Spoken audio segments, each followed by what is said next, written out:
Hello ladies and gentlemen, and welcome back to the Sim Grid, and welcome back to the 12 hours of Bathurst. And my god, you've missed a couple of bits while we were away. As you can see on the left hand side of your screen now, current P3, the number 2 Ferrari, piloted by Carpaccia, has got a drive-through penalty for ignoring yellow flags, or so I'm told.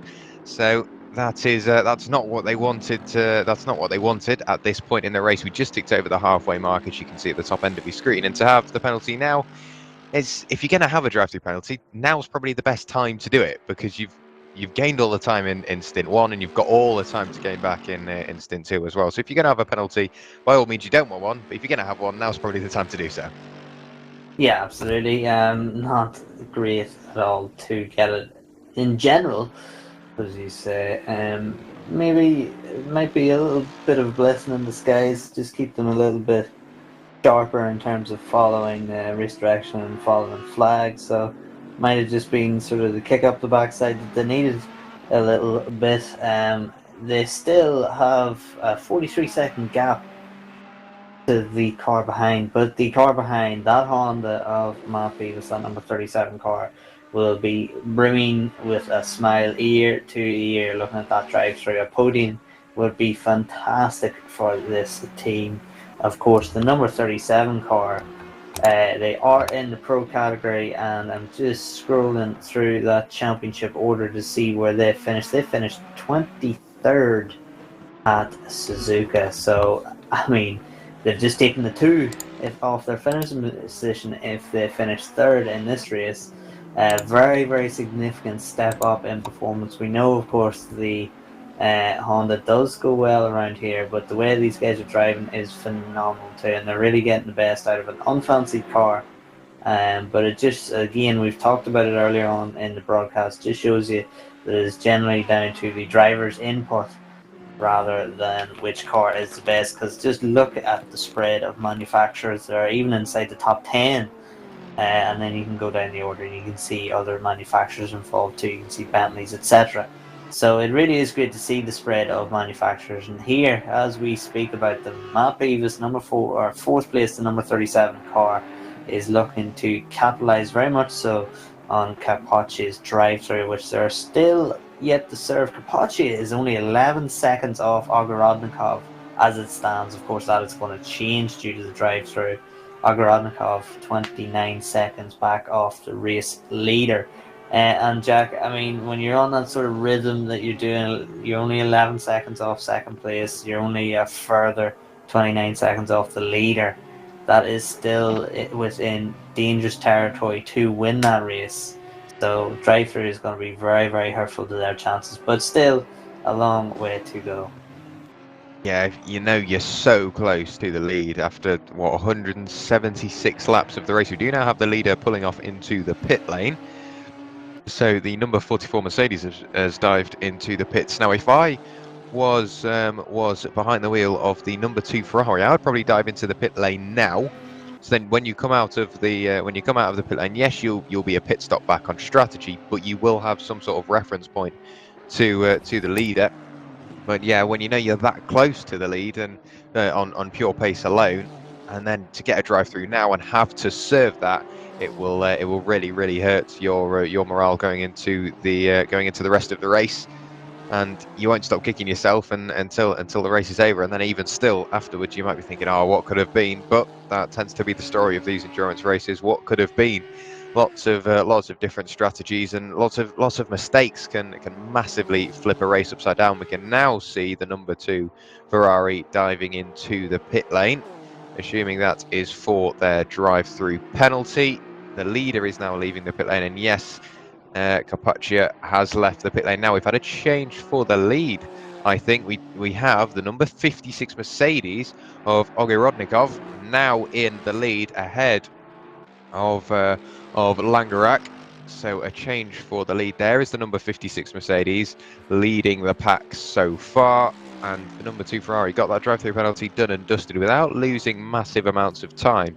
So I think, yes, they've had a little bit of lost time now, but they're only going to push harder to make all that up. And I think this could be what the number 2 machine needed. It's just a good kick up the rear wing to get them pushing forward for all that extra little bit of time. And after having a penalty like that, it might even make your drivers drive a little bit quicker because they're fueled up and fired up, wanting to gain back that time. Yeah, and the Capaccia has not yet lost a position, so they didn't lose a position due to the drive-through, but they've just brushed a wall, we're being told, going up the mountain, so that's not going to help. And they're actually really the pace setters of the top 3 there before they got their drive-through. The only car was in the top 20 doing 201s, while the front 2 were lingering around the 203, 204 zone. So actually Capaccia is really setting the pace, only 3.4 seconds off the number 44 Mercedes as it is. So it could be very, very beneficial for these guys to get past and then start putting pressure on Ogorodnikov, who is still yet to pit. So Capaccia and that Ferrari not out of it yet, even though they've served that drive-through, still in with a chance of the victory. They are indeed. They lost as minimal time as possible. Look at this now. This is Marek Shins in the number 192 Audi crossing the line now. He had the attentions of the 225 Porsche in the background. You can see him trying to negotiate a bit of traffic. That's a very, very busy turn 1. If you look on the track map on the right hand side of your screen, you can see it's just a generally very, very busy Sector 1 and Sector 2, and Sector 3 starting to fill up as well. So there's very little respite for any of the drivers. Not really much clean track out there at the moment. I'm sure the pack will bunch up at some point, meaning that we could almost end up with a completely clear sector. But the 192 Audi starting to bridge this gap. They break the timing beam now, and I'm pretty sure going into the final sector there was 200ths between them. Now coming out of Sector 2, he's 2 seconds ahead is Marek, so a very, very solid first half of the lap. And now going through the top end of the circuit, it looks like that car is just a little bit more planted than the Porsche in the background. So I think that gap is only going to extend, so up into P9 for Marek Shins and Racing Line Motorsport.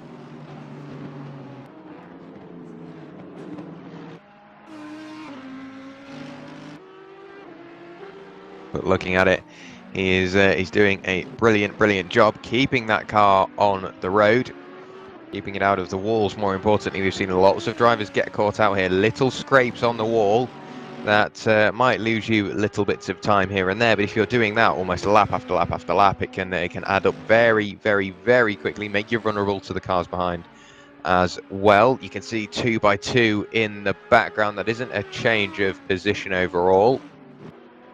But I'm assuming that is the 225 Porsche falling foul of yet another car. So whether Nowakowski has got damage aboard that Porsche, I don't know, but he's only dropping back. He's lost lots of time over the space of a lap. So let's have a look at the timing screen. So there goes Shins across the line with a 202.658.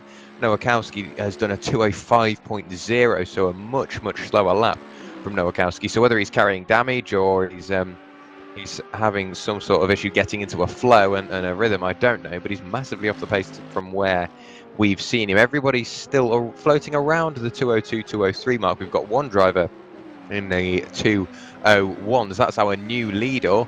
There we go, I'll get it right.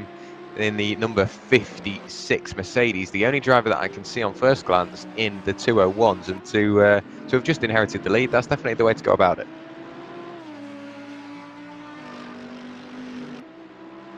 And we've said about Ogorodnikov and that like and subscribe team, but they're always thereabouts. They're never necessarily the fastest car on track.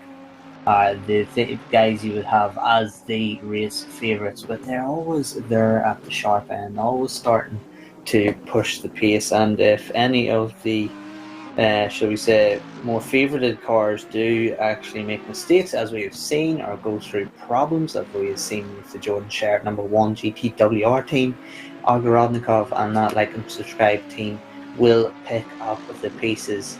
Driving a Porsche in the Endurance Cup, now switching to Mercedes for the Endurance Cup, and it seems that they're fast in both manufacturers, so it's really good to see, and it highlights the quality of the drivers in this team. It's really impressive how consistent they have been. Of course, I'm touching wood because I don't want to be jinxing them. I think I remember they had their worst result of 6th or so at Silverstone in the Endurance Cup. So yeah, very consistent team, dangerous for any endurance race because they're always thereabouts. They've just entered the pits, so it'll be interesting to see once they leave the pits what is the gap to the leaders. They might slot themselves in between Moros and Capaccia, or just behind Capaccia, so we could be seeing a 3-car battle for the lead, which would be very, very tantalising as we are just over halfway done in this race. Moros and Capaccia 202.3 compared to 202.8 for Capaccia, so Moros opening up the gap by just half a second. So yeah, it seems as though Capaccia is just struggling to stay on the leader's pace now. Ogorodnikov.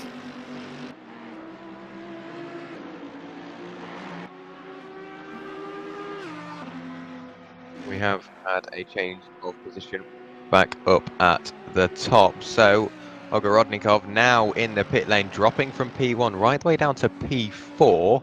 So that just shows how close the lead quartet were. So it's now Michael Mross that has inherited the lead in the number 44 Mercedes, back up to where it was previously. Capaccia back into P2. Matt Beavis in P3. Ogorodnikov still in the pit lane. Looking at it, yes, he has lost another position as well. That's Philip Colaci now up into P4. So it really just shows how close the top 5 were through our one pit stop. He was only in the pit lane for, well, it says 2 minutes, but it doesn't seem like it was that long. But 2 minutes apart to have the top 5 6 hours into the race, it shows how competitive the field really is.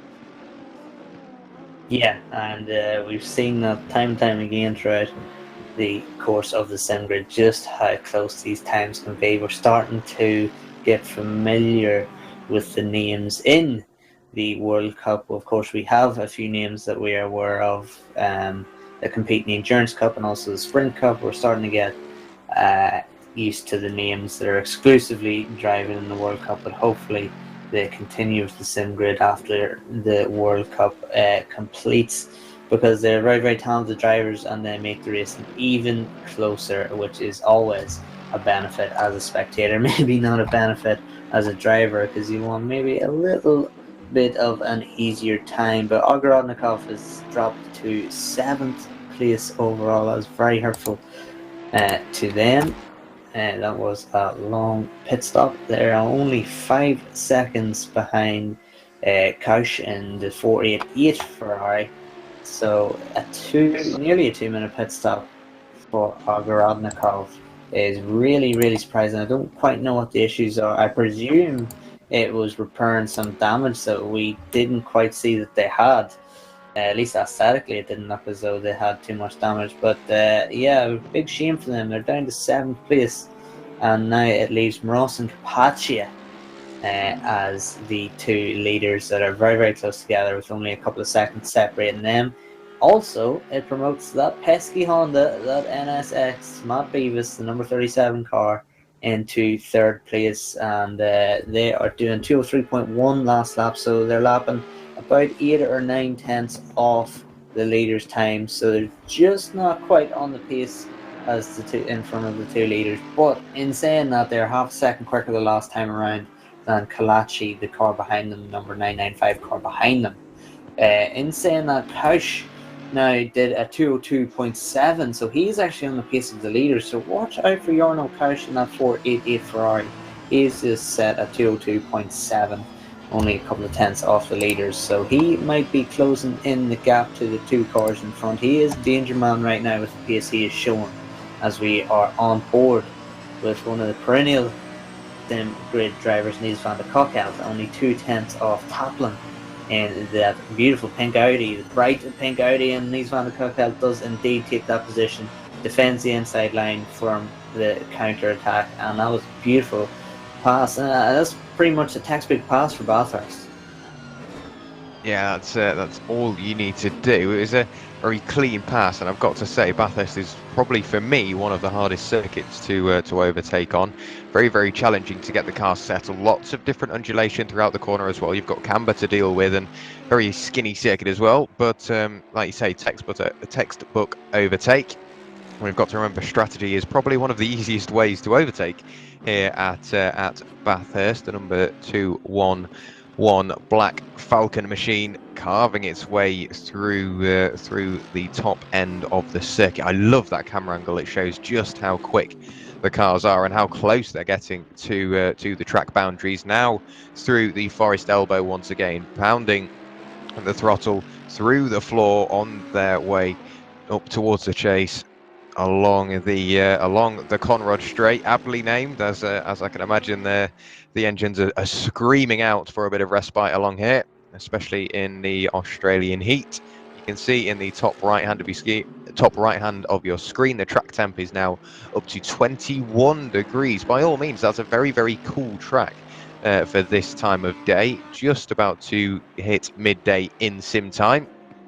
So another bookmark picked off by the drivers, and I think what we're going to do is we're going to have a look at the lap 1 replay kindly provided to us by Rene Butler. SimGrid World Cup by Thrustmaster, round 2 here at Bathurst. Mount Panorama. Stetsenko will lead the field into turn 1 in just a few seconds when we go green and racing at Bathurst. Audi is leading into turn 1. Right behind that, that's actually the Mercedes leading into turn 1. Where's he actually going through? That was a quick one. Totally missed that. Yeah, we've got cars going a little bit wide in the corner, but it seems we're going to be well behaved so far through Hell Turn. Coming up the mountain straight now. I think this is really where cars need to get single file here, because you cannot go too wide around the mountain. You can make a pass here in the first right-hander, but this mountain section, you need to get single file, and you need to set up for Conrod straight passes. Definitely not enough space to really spread that one. Well, they're not listening. They're not listening. Some people go wide over the curb. Luckily, no one's spinning the car because you can easily lose the rear end, especially here. Cars tend to be very unbalanced, but still Stetsenko being in the lead with the Audi after shortly losing it to the Mercedes on second place. He got a whole grid, like a whole row of Mercedes chasing him down here, 2 and 3. And then it is the first Honda NSX, and I think also the only Honda NSX we have on the grid today, on a 4th position. Michael Tauscher for Black Falcon right now in their Mercedes. Obviously, Black Falcon also racing right now at the Nürburgring for the 24-hour race. So there's racing action, as I said before, all over the place today. Doing a good job with the 211 Mercedes. Trying to stay close to the top 2, but Stetsenko with full control right now, going downhill for the very first time. And it was a very well-behaved first lap. I was expecting a crash, at least in the cutting. Come on, guys. Not good enough. But actually, so well-behaved. Everyone, I think, sort of worked out their track position, before coming through the cutting area. Everyone got single file. And that's just what you need to do at the mountain. It's a 12-hour race, right? Look at that. That Positions, but that looks like Summer Sailor Ormard. That was Which Audi was it? Was it the 557 there? Being a bit deep into that turn. 521, we just heard from race control, alright? So I wasn't sure that worked. Also looked a bit like our colour, so I'm sure if it was Nico Hillebrand trying to... oh, look at that. Race control immediately telling me it is actually a 557 car involved as well. So thanks for that. Thanks for destroying my day that early on. We'll be on board with Marek Shins here. Racing Line Motorsport 129. Currently in a 5th, trying to chase down sight in the Honda NSX on 4th. That was the one that Matt Beavers qualified and put on that position. Seems like the Audi got a bit better exit there on turn 1, but not enough to attack early on. And I believe this is where the 17 spun out down the descent. Actually, it got a bit of help, it looked like, or rather missed its braking zone. Not perhaps expecting people to be braking early with that concertina effect into the Forest Elbow, or into Forest Elbow actually, because it's named. Did you know it's named after a guy called Jack Forrest who actually lost his elbow at that corner? A bit of trivia. I didn't know that. To admit it. He was in a motorcycle it? crash in like 1950. He completely lost his elbow in a crash. But That's not really nice. But at least yeah, he it's now not- has not his own optimal. corner. That's pretty cool, I would say. This is the terrifying point of the lap for the Audi. I mean, it gets so twitchy over the crest of McPhillamy Park. And you know, as we were saying in real life, I think there were 2 crashes in qualifying, 2 crashes in the races for Audi through there. But I think in ACC, it's a little bit more similar. What a shot that was! It's just mesmerising. ACC is such a beautiful game, such beautiful cars on such a beautiful track. And we see how close they get to these walls, and it's probably a bit easier for them right now in the dark to have everything under control because we just started freshly into this 12-hour race. There was a short qualification before that, but all of this will become even harder later on in the race. It might be light then, it might be a lot better to see everything, but you also tend to touch walls a bit easier. While we see once again the Honda trying to fight off the was it the Black Falcon AMG? That's Tauscher in front of us, I would say. Not Syke. Syke is the black Honda NSX on third now. Seems They're making like progress.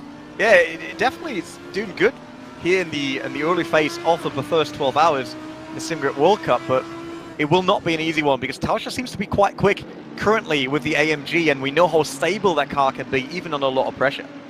I think this is partly what we're seeing is where the drivers that qualify are not necessarily starting the race. I know for the one car, the car currently leading, obviously Jordan Sherritt did qualifying and we've got Statsenko leading the race, but I wouldn't be surprised if maybe some of the cars towards the front have a slightly slower guy driving at the start who's maybe a bit more safe, is someone you can trust, a safe pair of hands for the start of the race. But So that was our lap 1 look back all that time ago, 6 hours ago. That was now even more. And you could see in the top right hand side of your screen as we were looking through that replay that the track temp was 8 degrees when the cars first hit the track right at the break of dawn, when everybody was feeling much more comfortable in the cars. The cars are factory fresh. The setup is still perfect. You haven't had to make any alterations. Everything is nice and cool. And now we're getting into midday in Australia in sim time. So another challenge for the drivers to have to cope with. We've now got P4, the number 995 machine in the pit lane. The Aston Martin has peeled into the pit lane this time by. I'm expecting, looking at the previous split times between himself and Kausch behind, that he will get overtaken. We're looking at our leader, Michael Mroz, for Revolution Sim Racing Blue, crossing the line now and going on to lap 186. There is Kalachi dropping down the order. Ogorodnikov has picked up a position as well, so the 488 and the 56 must be glued together. Bearing in mind they cross the line at pretty much exactly the same time. There is the battle for P4 overall, P4 in class as well, and to still see 2 completely different manufacturers battling away or over halfway into this race now in constantly changing conditions. It is great to see, isn't it? Ferrari hit. Yeah, and information from Michael Hamlet, thank you Michael, is that the Ferrari, the number 488, is due a pit stop really soon. What we might expect is that he'll come in on this lap even. He has dropped to his last lap to 203, so for the last lap of a stint, or the second last lap stint, to still be doing 203s and low 203s, that is still very, very impressive. That is a good stint for Jarno Kausch. Ogorodnikov behind on the last lap doing a 202.6. That was only bettered by Matt Beavis in third place and the leader Michael Mroz. So Matt Beavis really starting to push the pace, has gained over a second and 1.3 on Andrea Capoccia, but of course the gap is quite big between those 2 cars. 20 seconds is the gap currently, but if Beavis is able to keep up that pace and Capoccia stays at the pace he is at, that'll be very, very significant. As predicted, Michael Hamlet following the driver strategies to a T. Kausch is in the pits, and that promotes Ogorodnikov into 4th place and attempting to hunt down Matt Beavis in that Honda and maybe get himself back up into that podium fight. 5.5 hours to go. We've just hit the afternoon in game at Mount Panorama. 21 degrees track temperature. Wind direction has changed a little bit, but still 8 kilometers per hour. So things are looking pretty good. As we see Capaccia now in the pits. And he has just served his drive-through, of course, for anyone new to... Oh, Ogorodnikov almost in the wall. Caught me a little off guard there. Anyone new to racing in general, through watching the sim grid, you cannot make a pit stop while serving your drive-throughs. We see Ogorodnikov into the gravel, so we've seen him almost into the wall there and then into the gravel, so maybe a few tire issues or just the usual old case, which is probably the most obvious answer of pushing too hard. So if you are serving a drive-through, you have to drive straight through the pits. You cannot serve a pit stop, so it's not like you're just getting a free pit stop or being forced to make a pit stop. You have to do your drive-through, and then if you want to pit stop the next lap or whenever, you have to then go back out on track, circulate and pit again. So it is very detrimental to your race to get a drive-through, as we see Seb Handler in the number 11 car, Griffax Engineering, of course, second in the championship, and that is contact there, and that is Mussolino, the number 69 Ferrari, into the wall, as we see Ogorodnikov actually coming up, approaching these two cars, and that was a big shunt, and we may see that Ferrari, the number 69 Ferrari, diving into the pits. No, he stays out. That was a big shunt. He tries to get on the inside of the right kink. Is he alongside as he approaches the kink? Not completely, but he's still there. The Ferrari does turn in, hits the wall, and that is big contact at very high speed. Lucky actually both cars didn't go into the wall there, but I mean, it just seems as though the number 11 car in this race cannot stay out of trouble. No, he can't really catch a break, which is not what you like to see, but it's something you've got to deal with in endurance racing. 5 hours and 30 minutes of the race to go. The air temperature has got hotter, so expect the track temperature to follow suit. Now looking at Marek Shins in the 192 Aston Martin, chasing down the 888 Coach Dave Academy Ferrari. Slowly this gap has been coming down lap after lap after lap, and like we're being told, strategy is going to be a massive play for all the drivers out on circuit. All the teams could be on completely different strategies at this point, because like we've mentioned over and over again, we are over halfway into the race now, so strategy, plenty of time to take effect, whether you decide to go into the race on one strategy and completely change it, or you do the reverse and stick to the strategy you want to. There's lots of different strategy options available. You can see the Audi braking slightly later, going into Skyline, now into the S's. They've picked up a little bit of traffic ahead, gets out the way very nicely. Looking at their previous pit time and their previous pit lap, they are on very similar strategies, if not the same. So this will be a battle for position, not just a battle that's been won or lost over strategy. But so far, the Ferrari has got the lead in this battle and does have 5th position. So this is the battle for top 5 honours as well. You can see Shins getting closer, almost peeks up the inside just to let him know his intentions. Let him know that he wants to get by. Definitely tucked underneath the rear wing now through the chase. Can he do anything on the run up to the final corner of Murray's?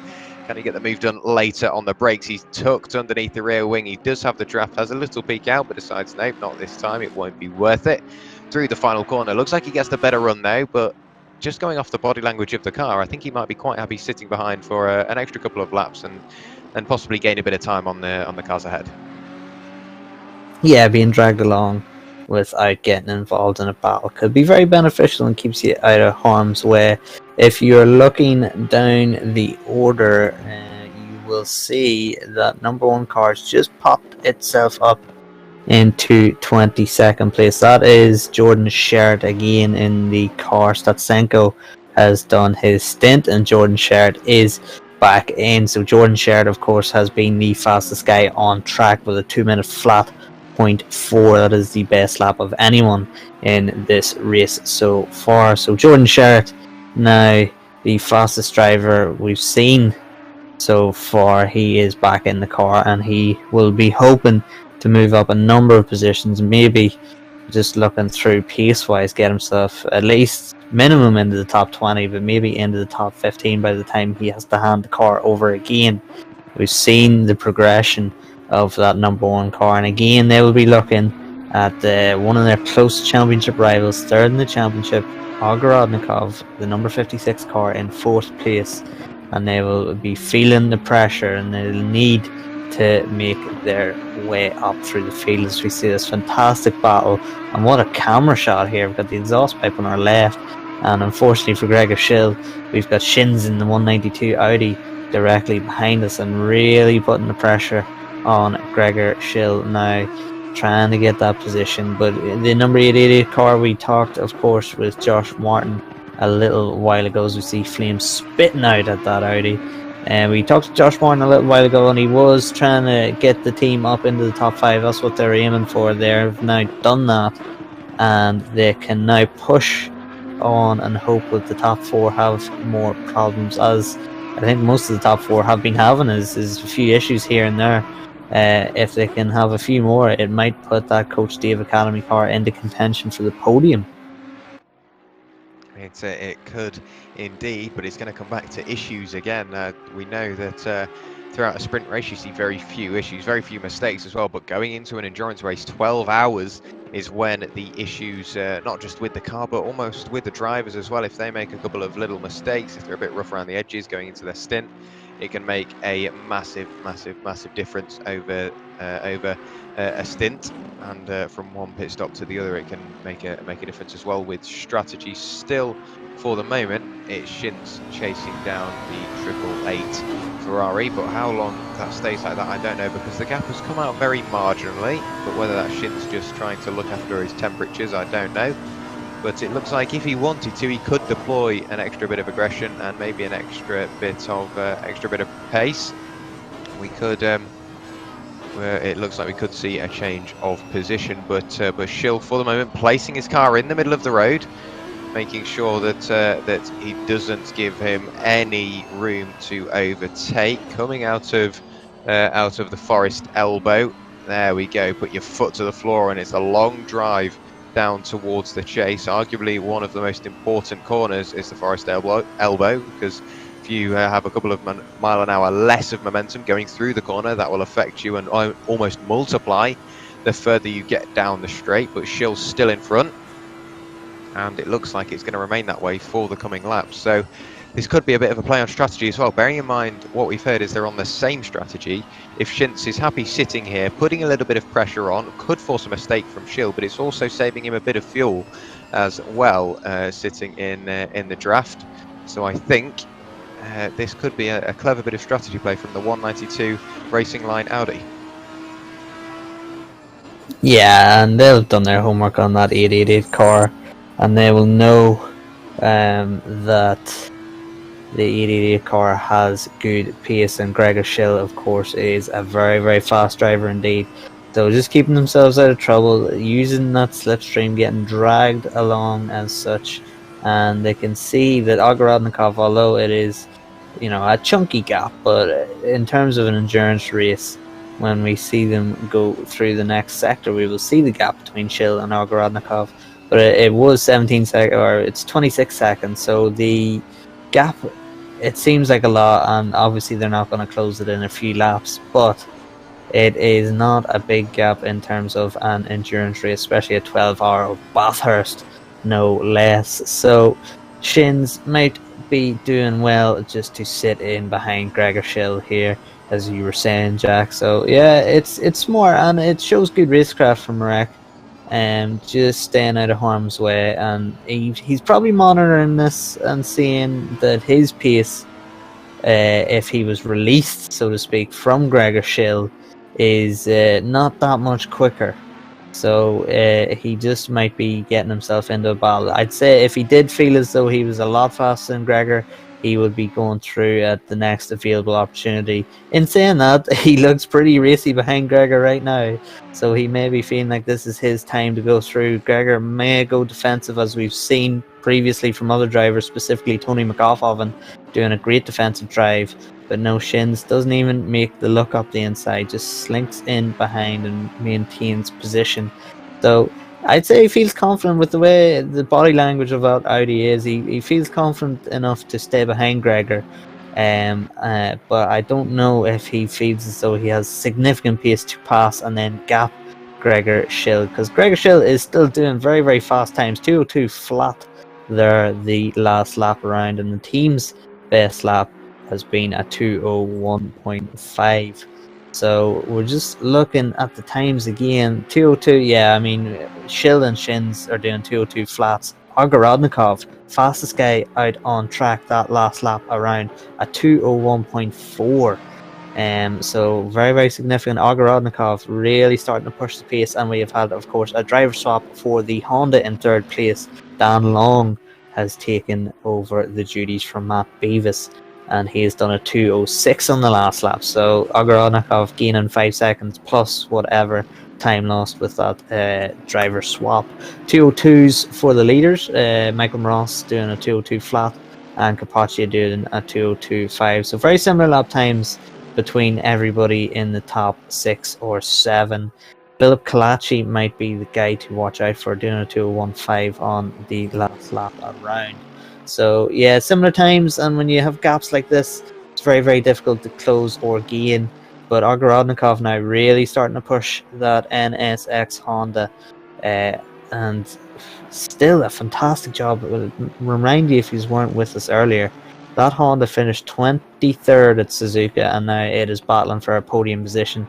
So again, it brings up the point of the competitiveness of this series, that you can be 23rd one week and 3rd the next week, or potentially 3rd if all goes well for this team. Although they're going to have a hard time battling for that 3rd place, because Ogorodnikov is all over them and showing great pace himself. But you can be outside the top 20 and then battling for the podiums. It really is so tight in this sim grid, and there's no predictable podium finishes here. And there's Ogorodnikov going around the outside. Will he get it done? No, he doesn't. As great defensive driving from Dan Long, showing Ogorodnikov the outside line there and keeping him behind him. So that's good defensive driving. Ogorodnikov may get a little frustrated here, because he is looking his way to Capaccia and Ross, although it's going to be very, very difficult for him to actually get up to Capaccia and Ross. But in saying that, we all know anything can happen. 5 hours and 21 minutes to go. That is still a long, long way to go. The way probably best to think about it, as we see Ogorodnikov having to take avoiding action from the back of Dan Long and take a little bit of a shortcut there, although no time is gained, I don't think. So he will not be getting any track limits issues. But Ogorodnikov showing signs of frustration behind Dan Long now, desperate to get in front. He is only 7.5 seconds behind Capaccia in second. So the number 2 car in second place, still not out of danger yet, because Ogorodnikov is looking very, very racy now, as he still gets the slipstream on that Honda. Honda, we know, struggles a little bit for speed, but he is not close enough to make pass. Back markers may make it a little difficult here for both drivers. It'll help one and hinder the other, that is for sure. I don't quite know who that back marker is, but just keeping an eye too on that battle with Schill and Shins. It is still pretty much the same gap as we left them, only 2-3 tenths in it. So Shins still staying behind Gregor Schill, just tucked into the slipstream and getting dragged along right on cue. Here they are, and they too are coming up the traffic. So this could change the dynamic of the race for them, as we got a lovely split screen view of both battles raging on inside the top 6. As we see Ogorodnikov really putting the pressure now on Dan Long, the number 37 Honda. The Honda's really showing up in this race compared to Suzuka. I think they are the only Honda on the grid, correct me if I'm wrong. But yeah, good showing for the Honda, and showing that they can be strong too. As we see Gregor Schill going side by side now with Shins. Shins looking to go the long way around. Very difficult to get a pass off the long way around there. as we see two Audis going side by side now.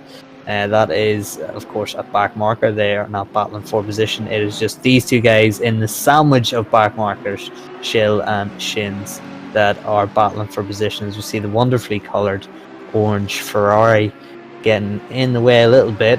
Gregor Schill is looking to make his way through, but it's very difficult through this section to actually give way as a back marker. You're almost safer doing what this back marker is currently doing and just letting the guys follow you through the mountain section and then maybe giving way down the Conrod straight, because it can almost be a hindrance if you unpredictably slow off and try and let someone through. Even though you're trying to do a good deed as such, it can be a bit of a hindrance and could cause actually a pile-up. We've seen that before in many races where someone's rolled off the throttle trying to let drivers through unpredictably and has caused an incident. Gregor Schill now flashing the lights, and sure enough he gets out of the way. So that was good driving actually by the back marker to leave it until the Conrod straight.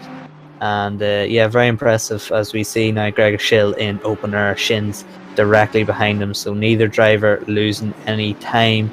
As we see that number 192 Audi being passed by the number 1 of Jordan Sherrod. That is Jordan Sherrod in the middle of this bunch. So the guy who seems as though he has the best pace. I will keep an eye on the timing screen as they cross the line to see the pace of these guys.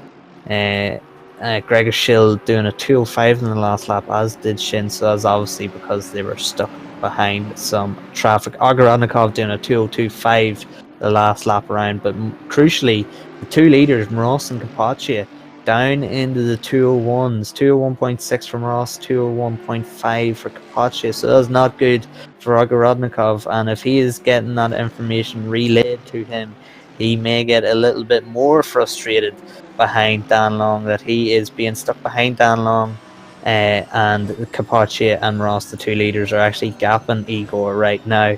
But it's not like it is anything that Dan Long is doing wrong, it's what Dan Long is doing right, because Mr. Long is defending very well. We've seen Tony McGoffin as the real prime example of a great defensive drive earlier on in the broadcast, if you were with us. Unfortunately then he made a mistake and lost his positions, but the way he was driving defensively was predictable, safe, but brilliant, and kept Lucas Rommel behind him. As we see Jordan Sherrod now looking very racy behind Gregor Schill. We've seen Gregor caught up, or at least the Coach Steve Academy car caught up in a number of instances. Ogorodnikov is in the gravel. You can see on the right hand side of the screen Ogorodnikov is in the gravel, and I believe that was Dan Long in the gravel too. So have they come into contact at the end of the Conrad Straight? We will get a replay of that, and I believe, yes, we are getting a replay of this. So Ogorodnikov getting the slipstream behind Dan Long. So I don't think he actually made contact with Long. He may, however, have made contact with the number 261 car. Yes, he had. He tried to take avoiding action and unfortunately collided with the 261 car.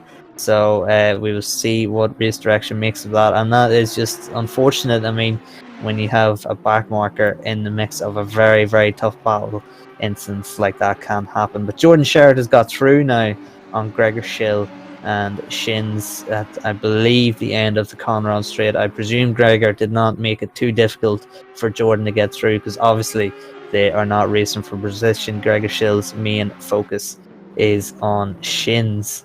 So Shins has actually gained on Gregor Schill, gained that position there. So maybe a little bit of bumping and boring with Jordan Sherrod, as the yellow flags are out and have been out for a prolonged period of time. So they are green now. Seeing a lot of blue flags here as we are become accustomed to. The marshals are getting a very strong arm workout here, and they will do for the next remaining 5 hours. It's going to be a physical task there, but they're getting the blue flags for Jordan Sherrod.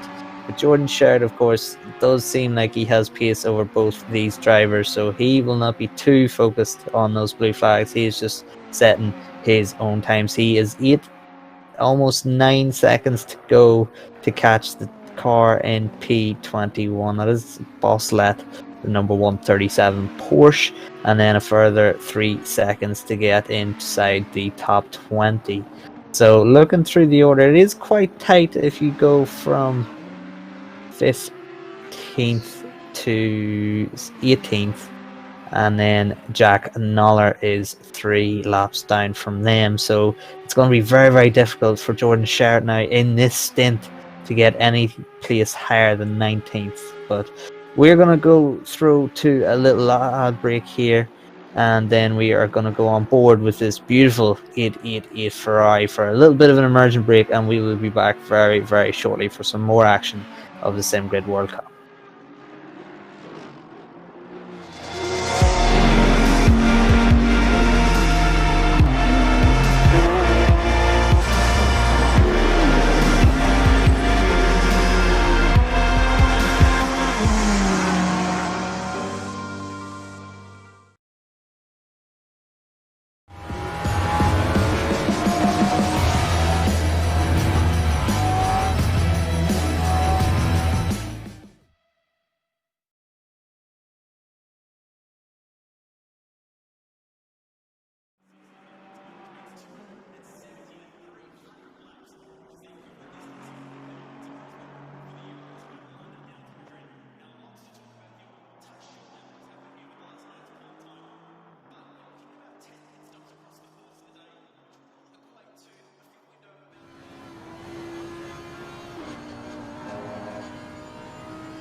And welcome back, everybody. We are still racing here at Bathurst. 5 hours 6 minutes on the clock as we see a driver swap from when I was last commenting. We have a driver swap with Alrik Enslin. He is now in the Coach Steve Academy car. The Coach Steve Academy car has dropped to 8th place. They were 5th. My name, of course, as you see on your screen, is Courtney. So the Coach Steve Academy car dropped, but that is due to a pit stop and a driver swap. We have a Nissan now in 6th, the number 123, that's sort of gone under the radar a little bit in terms of flashy performances, shall we say, but is really now starting to push Kyalami, the number 995 Aston Martin. So the FFS racing team, as my commentating colleague in the past, Chaz, referred to, full send, we'll say, is the abbreviation of the FFS, is really starting to pressure Kyalami, the number 995, and they have a Ferrari behind them, but that is not for position. So currently leading, we have the number 44 Mercedes of Michael Moros, Capaccia in 2nd in the number 2 car in that Ferrari, and then we have the Honda of Dan Long in 3rd. Igor Ogorodnikov was pushing Dan Long the whole way through their couple of laps ago, but came into contact with a lapped Audi and received a drive-through penalty. So Ogorodnikov is 21.9 seconds back now on Dan Long. He is in 4th place. Kyalami 5th. He is the leading silver class driver, 995. He is the purple Aston Martin on your screen. And 6th place, of course, is the guy on screen right now, Mike Noble, in the Nissan, the number 123. Pogadl then in the Ferrari, in the 488 Ferrari, is closely followed by another Ferrari, Alrik Enslin, in the Coach Steve Academy 888 car, with Nico Babin in the leading Porsche 225 in 9th place, and then bringing up the top 10, further 10 seconds back on Babin, is Schaefer, the 101 Audi, and the leading Audi, which is very, very surprising because we've seen how strong the Audis were at Suzuki is the manufacturer, Suzuka. So we've seen strength from the Audis, but of course the leading Audi, if you've only just joined us, Jordan Sherritt in the number 1 car, the pole man of this qualifying session for Bathurst. That team, the GTWR team, has had all sorts of bother. Sherritt was in the car earlier, setting phenomenal times, and unfortunately for them, they had a disconnect while Sherritt was in the car, and more trouble while they tried to get another driver in. Eventually Statsenko, poleman from Suzuka, he jumped into the car and then had another incident only a couple of laps into his stint and had to pit for repair. So it hasn't been the easiest of races for this number 1 car. Of course, the winner at Suzuka and the current championship leader. 2nd place in the championship, you would think, would really be able to benefit from this GTWR car's lack of performance or issues here at Bathurst, but unfortunately for them, they're even further down the order. They have had a number of incidents that we've seen on the broadcasts. Yeah, that's a good point. I've got Michael Hamlet. I've got Michael Hamlet in my ear. You just can't hear him, but he is our trackside reporter giving us all the great information. And he's just pointed out the number 1 car has only used 2 of their 4 drivers. So Jordan Sherritt and Statsenko currently. And yeah, so they still have to use Dondi, of course, we've seen at Suzuka, and their 4th driver. So another 2 drivers to use within 5 hours. This may be one of the closing stints from Jordan Sherritt, their pace man. So it's going to be very, very interesting to see how they use their drivers in the coming few hours. It's 12:37 p.m. Track temperature starting to rise now. Of course, we started early in the morning. It was still dark. The drivers had their lights on. What a beautiful sight it was watching the first few hours of the race. And now we have beautiful sunshine here, 22 degrees track temperature. As we see, that should increase a little bit more as we get deeper into the afternoon. We hit 1 or 2 p.m. But track temperature shouldn't rise to anything insane. But we see Mike Noble, who, as I was rambling, you may have seen, had a little bit of an incident there while trying to catch Kalachi. And for sure, he has lost just about 1.5 seconds there off the back of Kalachi in the number 995 car. But we see now Jordan Sherritt has got that position. He is up to 18th position now. He has passed Thiago Loureiro in the sister Audi, and there's a gang of Audis there, 4 Audis in a row, and Jordan Sherritt is the third, and he's only 4/10 off now Jack Noller. So Jordan Sherritt really starting to make positions up here, and every point does still count because there is points available for these positions, and to limit the damage of their championship. Now, of course, they are the championship leaders, the number 1 car. Limit the damage that is brought upon these issues. They really need to make up as many positions as possible. Their current closest championship rivals are the number 11 car, which you will see on the left hand side of your screen, currently 28th place, having an even worse time here at Bathurst. Seb Handler is currently in that car, so they are second in the championship. So the team that is looking to profit the most from the issues being had by first and second in the championship is third in the championship, the Like and Subscribe team. That is, of course, the number 56 car, the Mercedes of Igor Ogorodnikov is currently driving that car. So they could really benefit. Of course, they're fighting for the top 5 currently on track, so they could really benefit and take over the championship lead. In saying that, we have the Pro Renwelton team in 4th in the championship. That is the number 49 car to look out for. And then that Nissan, that pesky Nissan that we were just seeing, there he is. He is 5th in the championship, FFS Racing, and is only 8/10 off Kalachi again. So Ogorodnikov 4th. He will profit from the issues had by first and second in the championship, as we just go under 5 hours to go in this race, and it's an impressive feat actually to be able to do Bathurst for 12 hours for 3 or 4 drivers, because it is a very, very difficult circuit. We just got a shot there of the Pro Renwelton team, so far down the order. So 1st, 2nd and 4th in the championship, really having a nightmare time. Of course, that is the Pro Championship. The Silver Championship leader is that purple Aston Martin in this shot, doing a fantastic job and doing it well for the Silver class. So they are currently leading the Silver class, or second in the Silver class championship.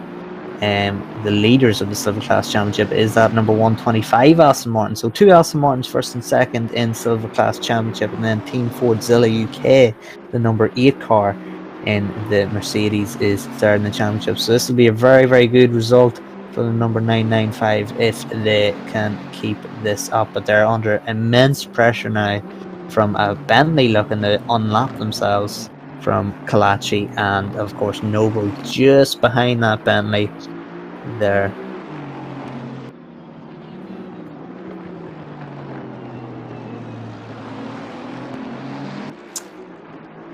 Wow. So yeah, just getting information from Michael Hamlin, of course. Thank you very much. None of the cars in the top 3 are actually still in the top 3, which goes to show just how tricky this track is. And it's not just you. If you're inexperienced and you're having troubles around this track, it is not just you.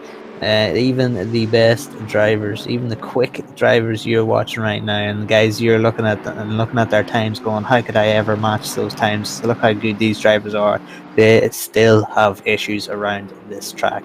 It just shows you how nasty, horrible, and technical this track is. But in saying that, once you get it right around here, it is just a fantastic place to drive. Some drivers love it, some drivers hate it, but you can be sure that you will have an experience around here for sure. As we see, I think that's might possibly how some of the teams that are high up in the championship and not having the best weekend might describe their days racing so far as an experience, if they're being diplomatic. But we've just seen that white Bentley let the Nissan through, so now Noble has full attack mode on Kalachi to get inside the top 5, and if he does do that, it will be a good advert for the Nissan. We currently have 5 manufacturers in the top 6. The only manufacturer to double up inside the top 6 is the Mercedes of Ogorodnikov and Ross. So very, very impressive to see the diversity in the field. Just looking through the progress, I mean, we had, of course, Jordan Sheridan, the number 1 car, the GTWR car. They were on pole position. Number 56 car, that is Ogorodnikov, he was 2nd on the grid, and the number 211 car, he was 3rd on the grid and is now 21st. So it just shows you how, of course, qualifying is important, track position is always important, but is not the be-all and end-all, as we see Ogorodnikov in front of the leader and about to be lapped by Michael Moros. Michael Moros must be setting some fantastic times. As I switch over to the timing screen, we have a 202.7 from Michael Moros, and Igor Ogorodnikov last lap round was actually a 201.6, so it might just be a track position thing that Moros is 202.9 and Ogorodnikov is 201.8, so it might actually be the fact that Ogorodnikov is unlapping himself here, because he is showing much faster pace currently than Michael Moros. Capaccia is doing a 202 flat, so it was 9/10 quicker than Michael Moros on that last lap, and that Honda staying out of harm's way. They were involved in an incident earlier on. They have to say it wasn't their fault.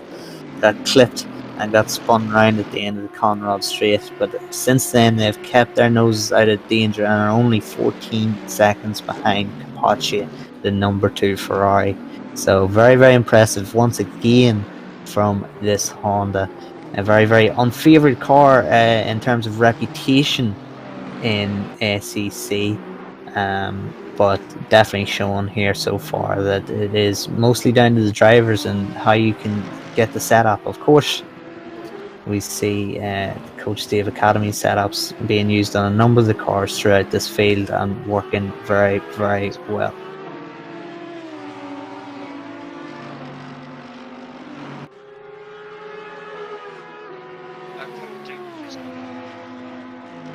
Okay, so I am being joined by co-commentator. Unfortunately, Jack Werrell is having a few technical issues, so I'm being joined by David Christie.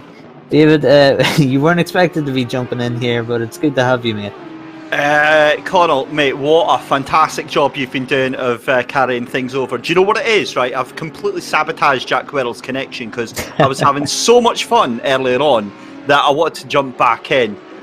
But, oh my god, what a race we're having here. Do you know what? I'm watching this and I'm watching Nürburgring 24, and I've got to be honest, my eyes are kind of constantly swaying over to here.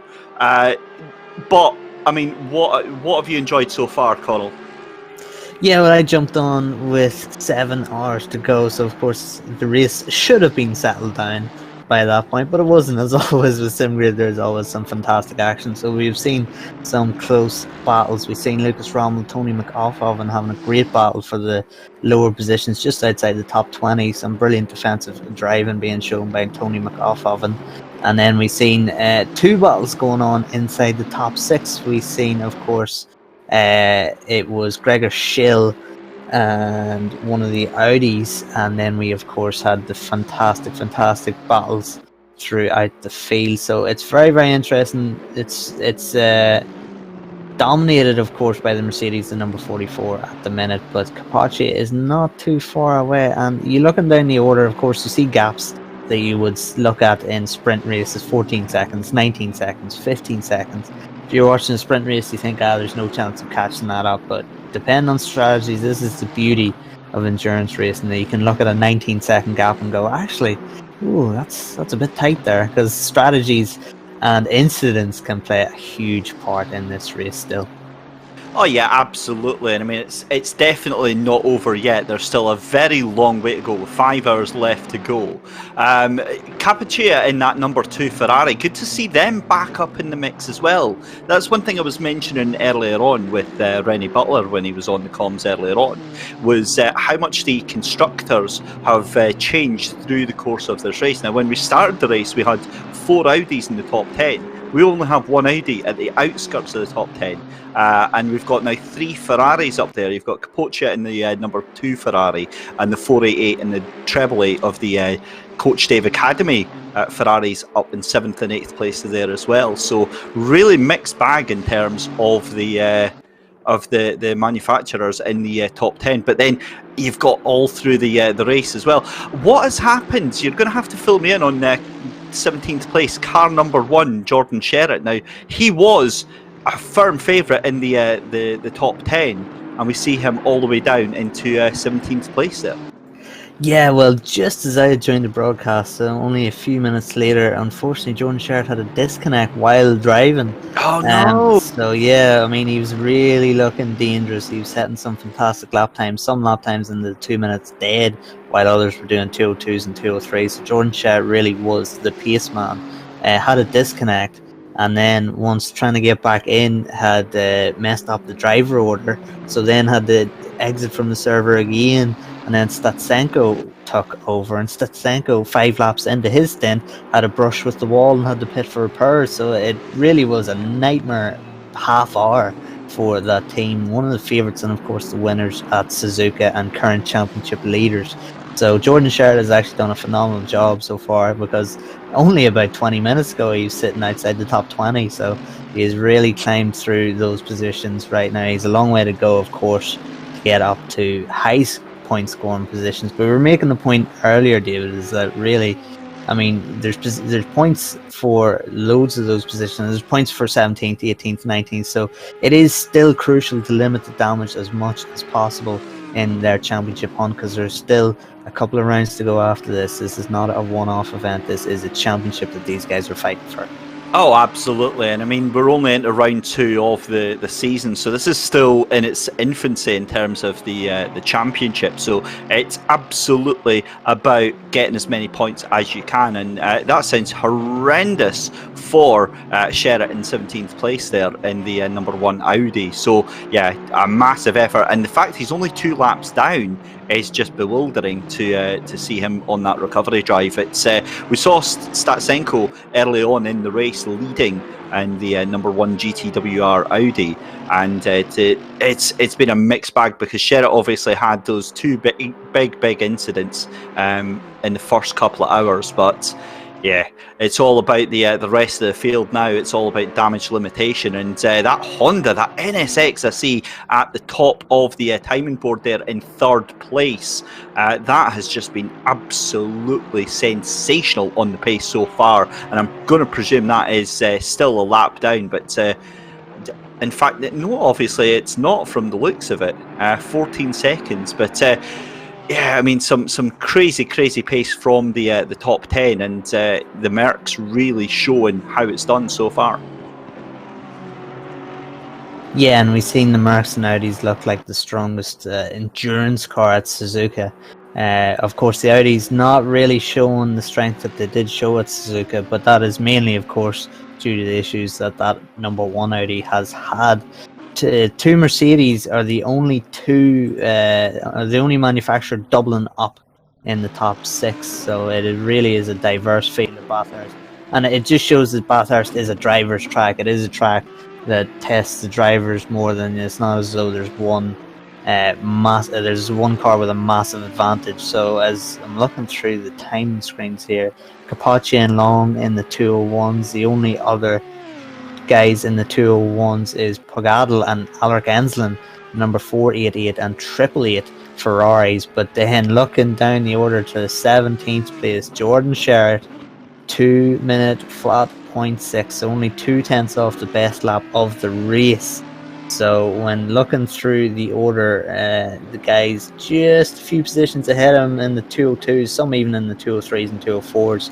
He is closing them down very, very significantly. But of course, his progress will be limited by traffic, because he's not going to have clean air all the time to do 2 minute flats every single lap. He is going to get caught up in some traffic, so that will definitely halt his progress. But I mean, with the pace that Jordan Sherritt currently has, he will be up inside the top 15 in no time.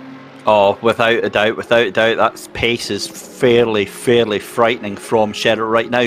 Another driver that I'm glad to see is still within touching distance of the top 20 is the number 194 Bentley Continental Racing Line Motorsport with Marco Macri behind the wheel right now. We saw him in a very scary moment at the top of Skyline, just on the run down towards the S's there, and he was sideways into the wall and got absolutely smashed from the side, and some heavy damage. Two cars having to go into pit lane for a significant amount of time, and right.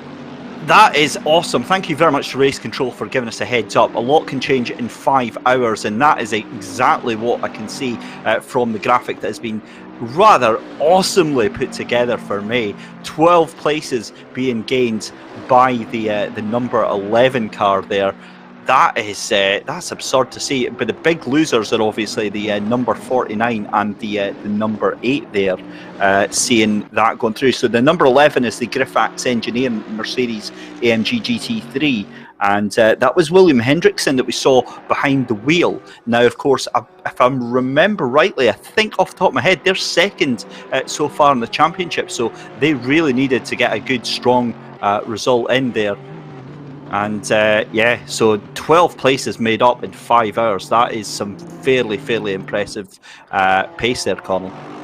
Yeah, you're right. They are second in the championship. So we have the number 1 car struggling in 17th position, and we have the 11 car struggling even more. So Igor Ogorodnikov is third in the championship. That team, the Like and Subscribe team, and he's currently 4th on the road. So you put the flag out right now, he would make a huge jump and surely take the championship lead, as we see him battling with an Audi that is not 4th position. But Ogorodnikov now, he was pressuring Dan Long earlier on in his stint, and really putting pressure on, within a couple of tenths of Dan along, and then going at the end of the Conrad straight at that braking zone, unfortunately had to back out of it, or tried to back out of a pass on a back marker, and unfortunately collided with the back marker and had to go onto the grass. Got a drive through for it and served his drive through, so he's now 20 seconds back on Dan Long. That Honda, ever since being caught up in an incident early on in the race, has just kept themselves out of trouble, and it's just lapping pretty consistently. They're the most consistent guys in the field, as we see. Track must be getting a little bit grippier with the hard temps, because Capaccia now, Long, Ogorodnikov, looking through the order, those 3 guys are into the 201s and really starting to push their personal best, or the team's personal best lap times. It's Michael Ross doing a 202.7 on the last lap, so they're struggling for a little bit of pace, the leaders, but they've been so consistent so far in this race that losing a couple of tenths here and there per lap is not going to be too much of an issue. And we're just getting word from Michael Hamlet that the leaders are actually double stinting their tyres, so that is why the pace isn't matching the pace of their nearest rivals. So even saying that, dude, I mean, to do a 202 while double stinting your tyres, that's still a pretty impressive pace. Oh, yeah, I mean, I'd be able to obviously do that in my sleep, you know. No, it kind of underplays what a massive deal, right? To do a 202 is like proper top 10% of sim racers' ability, but to do that on tyres that are severely compromised and really well past their best, and a Assetto Corsa Competizione especially, the tyre degradation, you really feel it more than anything else. Once, and I've mentioned this before, once those tyres go off their best, they go off the cliff so severely, and you're compromised so badly in terms of top line speed. We've seen this time and time again from the number 123 FFS Racing Nissan GTR. As soon as that thing goes off, that thing is a mobile chicane. There's no cars getting past that, and we see that quite a lot.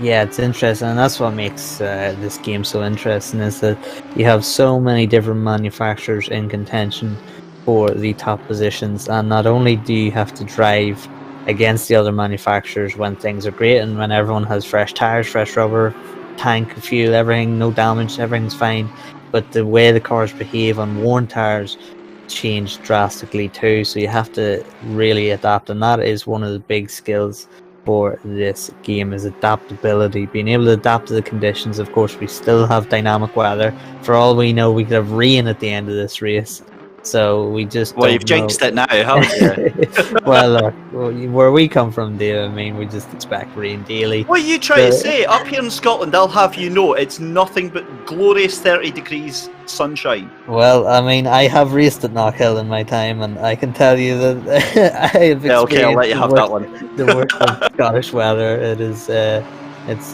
cost me a few trips to Dundee Hospital, I can tell you that much.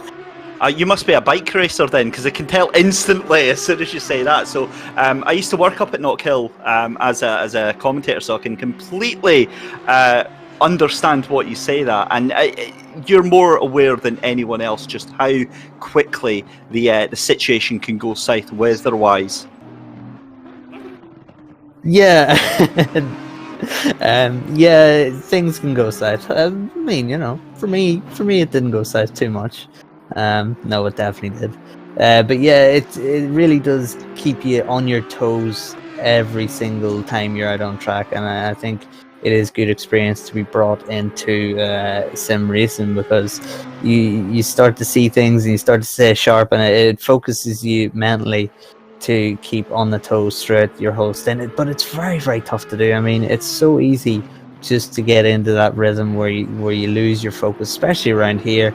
You get into a bit of a rhythm, you lose your focus, and then the smallest of mistakes can see you into not just a tire wall, just a concrete wall, and then your car will be looking like a little bit secondhand and no longer in the beautiful mint condition that you started with. So it's very difficult to do a sprint race here at Bathurst, let alone a 12-hour endurance race. Yeah, and endurance racing has changed over the past decade, because what we did see is a lot of drivers, certainly from my experience, a lot of drivers trying to settle into that rhythm and trying to settle down and just, you know, maybe not putting in 202s, 202s, 202s, and just trying to think that, you know, nowadays it is a 12-hour sprint race. You know, they're just banging out these laps time and time again. And as I say that, Andrea Capoccia, 2 minutes flat, 2 minutes point 951. Connall, that is absolutely absurd. Yeah, well, the only guy we have seen so far in the 2 minutes flat, at least in the time that I've been watching the broadcast, has been Jordan Sherritt. He is also in the 2 minutes flat. The only two drivers to be in the 2 minutes flats so far throughout this stint. So very, very impressive from Capoccia. He has been a very, very strong pace man so far. He has been closing a little bit on Michael Ross, and this makes it very, very interesting, because Michael Ross, of course, as we know, is double stinting, and now Capoccia is really turning on the afterburners here, trying to catch him and try and gain that lead. And when your opponents are double stinting, you have to focus on really trying to put the pressure on them, so that when those tires are worn and they're at their worst, they are still having to drive almost beyond their limits to try and keep that gap as distant as possible. But when you're putting the pressure on them, and when you're 1.5 seconds to 2 seconds a lap faster, that really just puts the pressure on them and can lead into mistakes. We've seen it before, leaders starting to get pressure on them from behind and make mistakes. It's happened throughout the annals of motorsport history. And you better believe that Ross is watching his relative timing screens and seeing Andrea Capoccia coming faster and closer towards him. That gap was up around about 30 seconds, and it's about 1.5 seconds from the last one that the gap is closing down. So this is building. Do you know what? This is what I mean, is the fact that we've still got 4.5 hours to go. I don't think we're going to get to 4 hours to go and it's all going to kick off. It just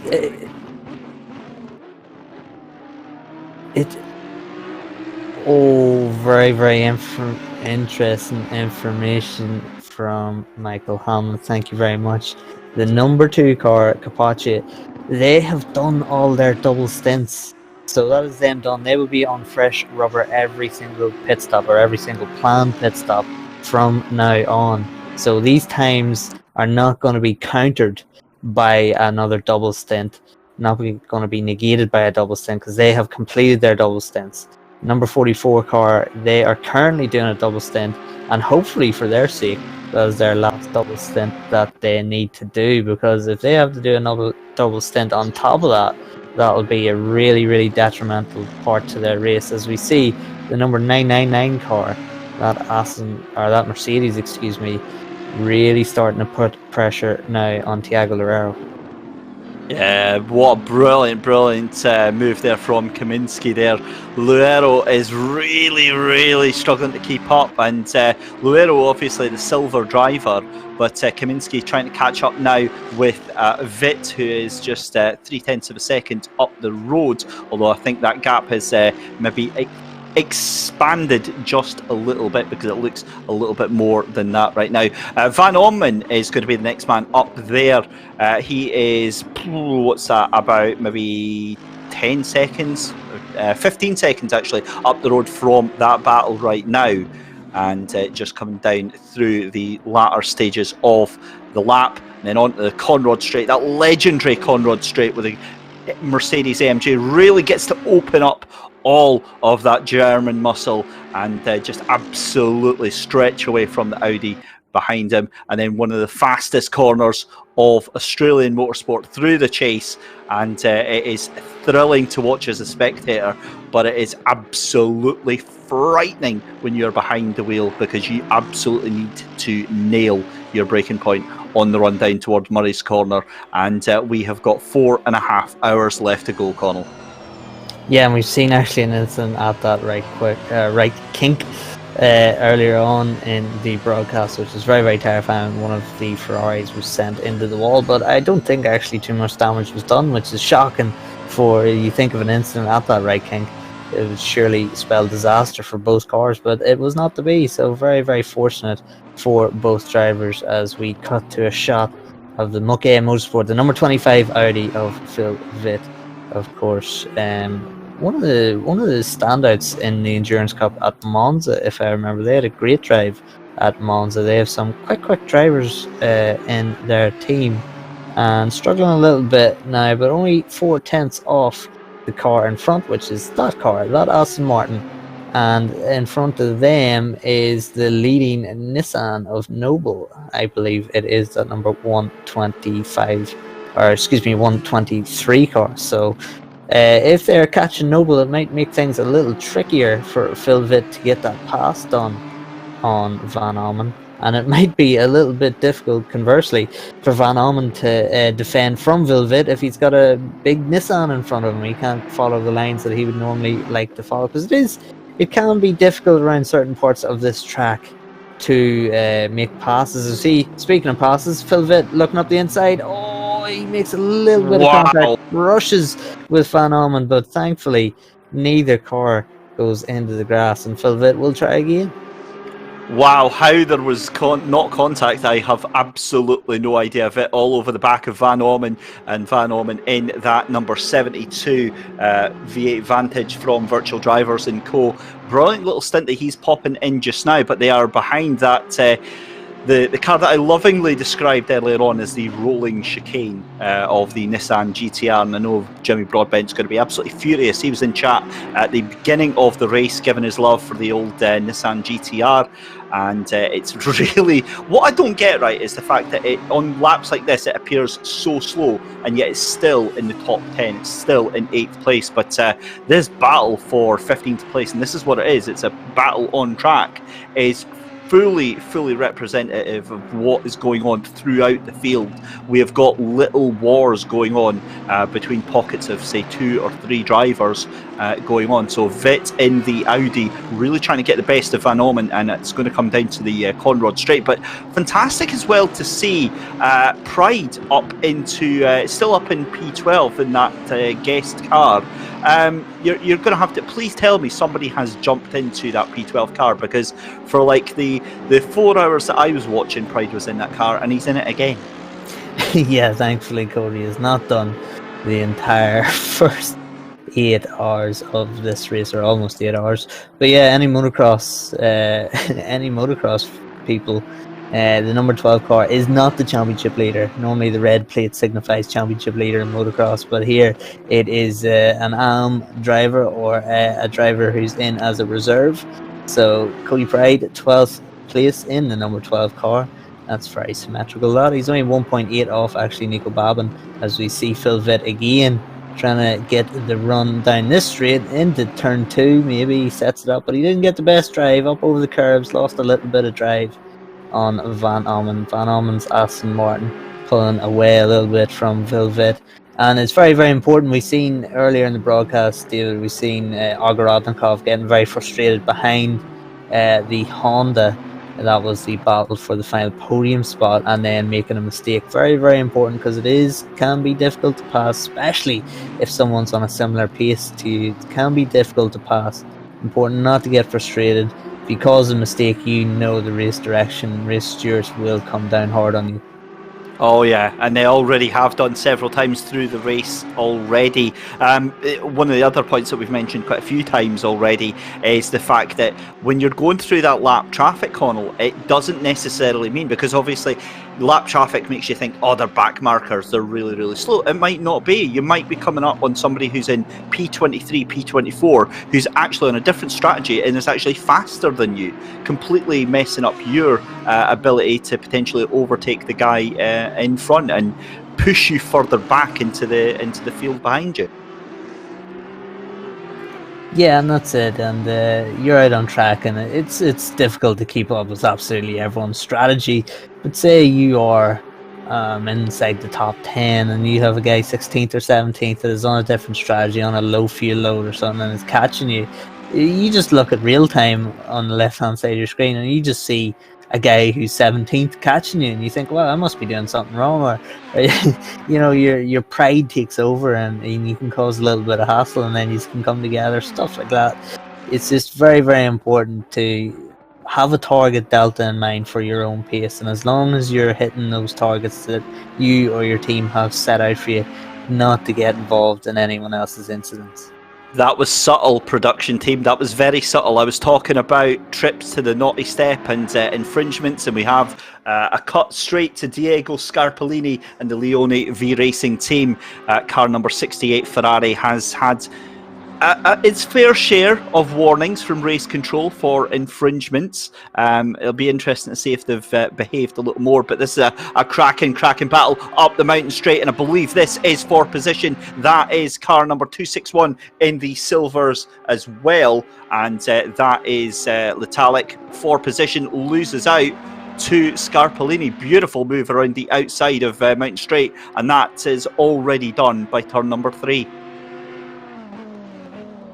Yeah, great pass there, and showing the capabilities that this team has. I mean, you're saying there that they've got caught up in a few incidents, which is unfortunate. They're showing there with their passing that they do have the potential and they do understand their racecraft.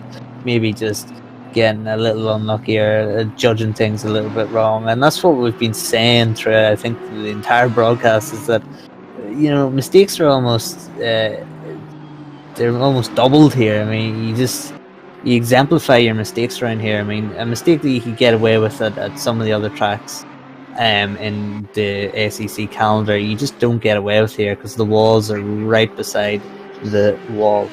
So we're getting word that the Honda, the number 3 or P3 has actually smashed into the wall at Skyline, so we're going to get a replay of that together. So that is huge, and we're just looking down the timing screen.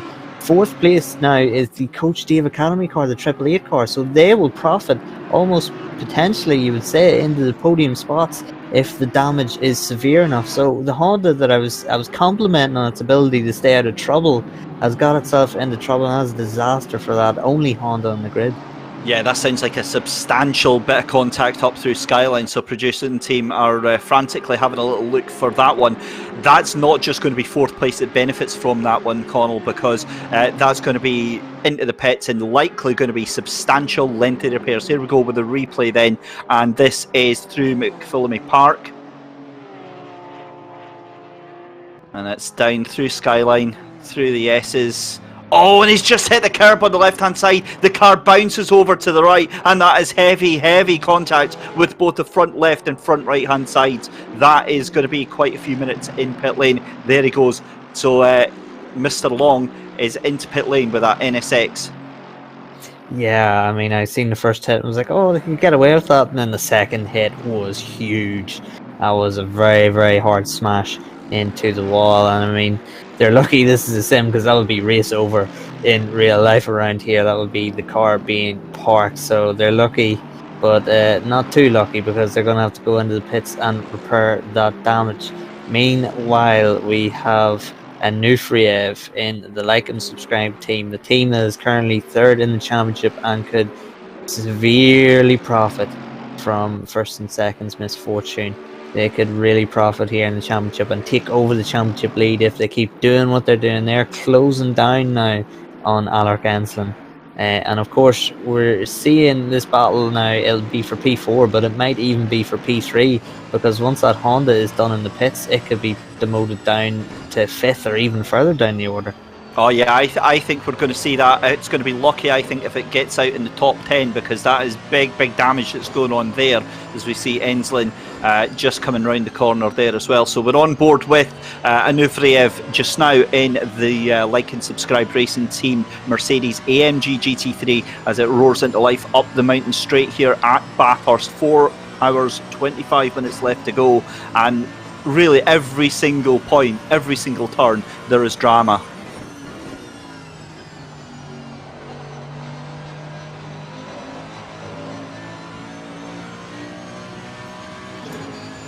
So we will get the pit stop time now. The Honda has lost 2 minutes in the pits when a standard pit stop is around 30, 40 seconds. So it's going down the order, falling down the order now, and it looks as though they have ended up P8. So in saying that, I mean, it was such a big shunt to be P8. I mean, I know it's not great in comparison to where they were, but to be P8 from such a heavy shunt, that's not too bad when you look at the grand scheme of things. And they've got a way to go to catch, of course, Noble and Pogadal and Gamble and those guys, but it's not out of the question. I mean, again, who's to say that the top 7 all don't have incidents in the next 4.5 hours, because this track just is so tricky, and we've seen some of the best drivers we've ever seen at the sim grid make mistakes. Without a doubt. I mean, it's definitely still all to play for. It all comes down, Connall, to these final 2 hours. That's what they need to get up to. That's where they're all setting themselves up for. That's where this 4D chess match really kicks into the cliched next gear.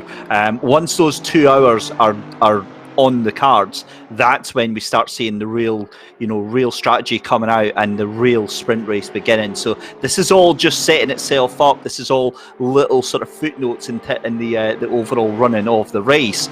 But we'll find out shortly how much damage that causes, because that's now a driver change in there as well. So Sai moves into the car as well. Run on board, really nice little angle here from Mike Noble of FFS Racing in the Nissan GTR. That's about the only time that I'm going to pronounce that properly through the afternoon. But you can really see the raw power that car has got when it's on form and it's on pace on the mountain straight here. And is that Pogadal that he's catching up to just in front of that Mercedes? Yeah, the gap is only 1.2 seconds at the last split, so he is definitely catching that Ferrari. Just 2 positions ahead of him on the road, only 1 position ahead of him on track. So that'll be a battle for 6th place. And we've seen this Nissan up as far as 4th place in this race, but different strategies has pushed them back down to 7th. So the Mercedes actually is looking a bit racy on this try, so Mike Noble might do a good job just to sit in behind and watch this chaos unfold if it does happen. But yeah, he's just lingering around those 2 guys, and of course Pogadal will be aware of it. I'm just looking at their last lap times. 2:03 flat for Pogadal and 2:03.5 for Noble. So lost half a second there in that last lap, but he's still very close The only drivers to do 201s on that last lap was Kaminsky, the number 999 car, in 17th place. Henrik Gamble, the number 995, he is in 5th, and Alrik Ensland in the 888 car. And of course, we have Mikhail Statsenko in that number 1 car, the GTWR car, doing 2 minutes flat. So those are the pace men on the last lap, and those are the guys to watch out for. Of course, we know Michael Moros is double stinting tires. He is still doing 202s, and in fact a low 202, a 202.2, all the twos. So to do that on his double stint is showing really, really strong pace, and that is dangerous for the other drivers. We've seen Henrik Gamble just posted the personal best lap time of his team. There he is in 5th place with a 201.2. So a lot of drivers starting to pick up the pace here, but that double stint pace from Michael Moss is super impressive. Wow, look at this. We're watching the battle here for 13th and 14th place. Phil Vitt on the inside, up into turn 3, thinks better of it, drops back and just slots behind Van Omen for 13th place. That is a brilliant battle that we've got on. And Jan Willem Van Omen really shown his skill at defensive driving, just making that Aston Martin as wide as he possibly can up through where it counts, up through the cutting. And yeah, brilliant stuff and a brilliant battle. And just ahead of them, we lost sight of it for a moment, but Noble is catching onto the back of that car of Pogadl in the 488. That is the Coach Dave Academy car as well, and some wonderful shots of the cars coming over past Skyline. It's a wonderful sight seeing them coming over through Forest Elbow, through the Dipper, and then onto the Conrod Straight here. I absolutely love Bathurst. It is such a fantastic track here. Yeah, I mean, I go through in SEC the many stages of Bathurst, but it is a fantastic track. We are gonna go to a quick ad break here, and we will be back with you very shortly.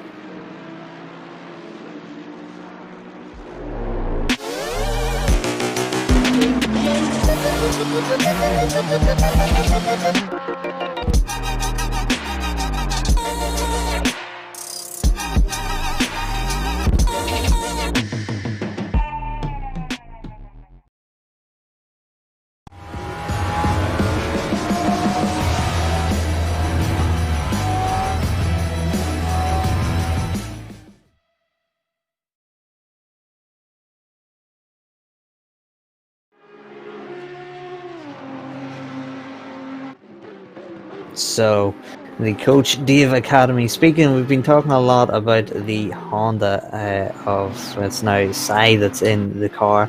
The Honda NSX setups are being released very shortly, within the next week. Some are saying. Michael Hamlet has told me. So, very excited for that. We see the Honda already as a package around Bathurst is doing very well, and will no doubt be even stronger once those Coach Dave Academy setups are released. So do check out the Coach Dave Academy website. There is so many setups there. I've just recently got the Lexus setups, which I badly needed, because as much as I love the Lexus, I was having a little bit of difficulty with them, and with the aggressive preset, and getting the Coach Dave Academy setup has helped me quite a lot. So yeah, do check out the website. There's some fantastic setups there. Yeah, the difference a great setup is absolutely absurd. The stability, the control, the extra speed that you can get out, and the work that goes into Coach Dave Academy and their setups that they release is second to none. You get rival platforms like iRacing and R Factor 2, where their services, and you have to pay quite a lot of money to get setups that are equivalent to what you get from Coach Dave Academy. And you can see here on your screen just an example of the wide range of setups and tracks that you can get, all custom tailored to whatever championship that you are taking part in. So if you really want to get the inside edge for Assetto Corsa Competition, head over to Coach Dave Academy and get your hands on some of those cheeky little insider secrets that are known as Coach Dave Academy setups. But back to the race, 4 hours and 17 minutes left to go here at Bathurst, and what a race we have got in store left to go. Hinsai is in board on the Rookie Monsters Honda NSX, currently still in 8th place after that bit of a moment coming down through the track there after he hit the skyline, and it was down in towards the S's, bounced about like a pinball, and lived to tell the tale. And then Hinsai, I should point out, it wasn't Hinsai that was actually bounced about like a pinball. He just dived in after and is on the recovery drive, on board with Noble in the GTR, and making that thing look very, very fast. Now he's got a back marker of a Mercedes to dispatch before he can catch up to Pagadal in 6th place there. But that GTR now, we've seen it look like a bit of a lump through some of the stages of the race. That is far from what it is right now. This thing is an absolute rocket ship, Connall. Yeah, only 9/10 off. You can see Pagadal in front of him, as you see the mark just doing a little indication to the right and letting Mike Noble through. That is great driving from that Mercedes, and now Noble has been released to try and catch Pagadal, but it's going to be no mean feat. Ensland is only 1.5 ahead of Anuferev. We've seen that battle raging on, and then a further 6 seconds back is Gamble. They are all into the 201s that last lap, so they are all pushing each other on. The only person faster than them on the last lap was Mikhail Stasenko. He did a 2-minute flat 0.6, but his as he's just gone over the line at 201.7, he has done so. It may have been caught up in a little traffic because he was doing 2 minutes flat around there the past few laps. We've been monitoring his times, and they've been very, very consistently 2 minutes flat. As we see Ensland now 219. Anuferev 201.6 and a 202.3 for Henrik Gamble. So Anuferev really trying to pile on the pressure onto Alrik Ensland.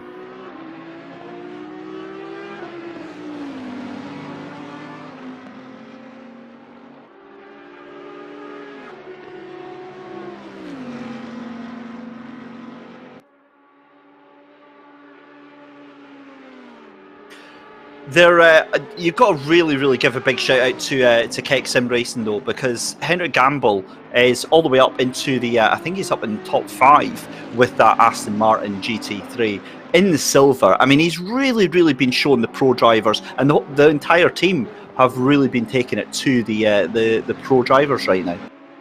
Yeah, and second in the championship in that silver class, so very beneficial for them. And again, for those who haven't been with us earlier on, you may have heard me repeat this a few times if you've been with us throughout the entirety of this broadcast, but there is no points to be gained between a pro driver and a silver driver beating each other for position. They are two separate championships.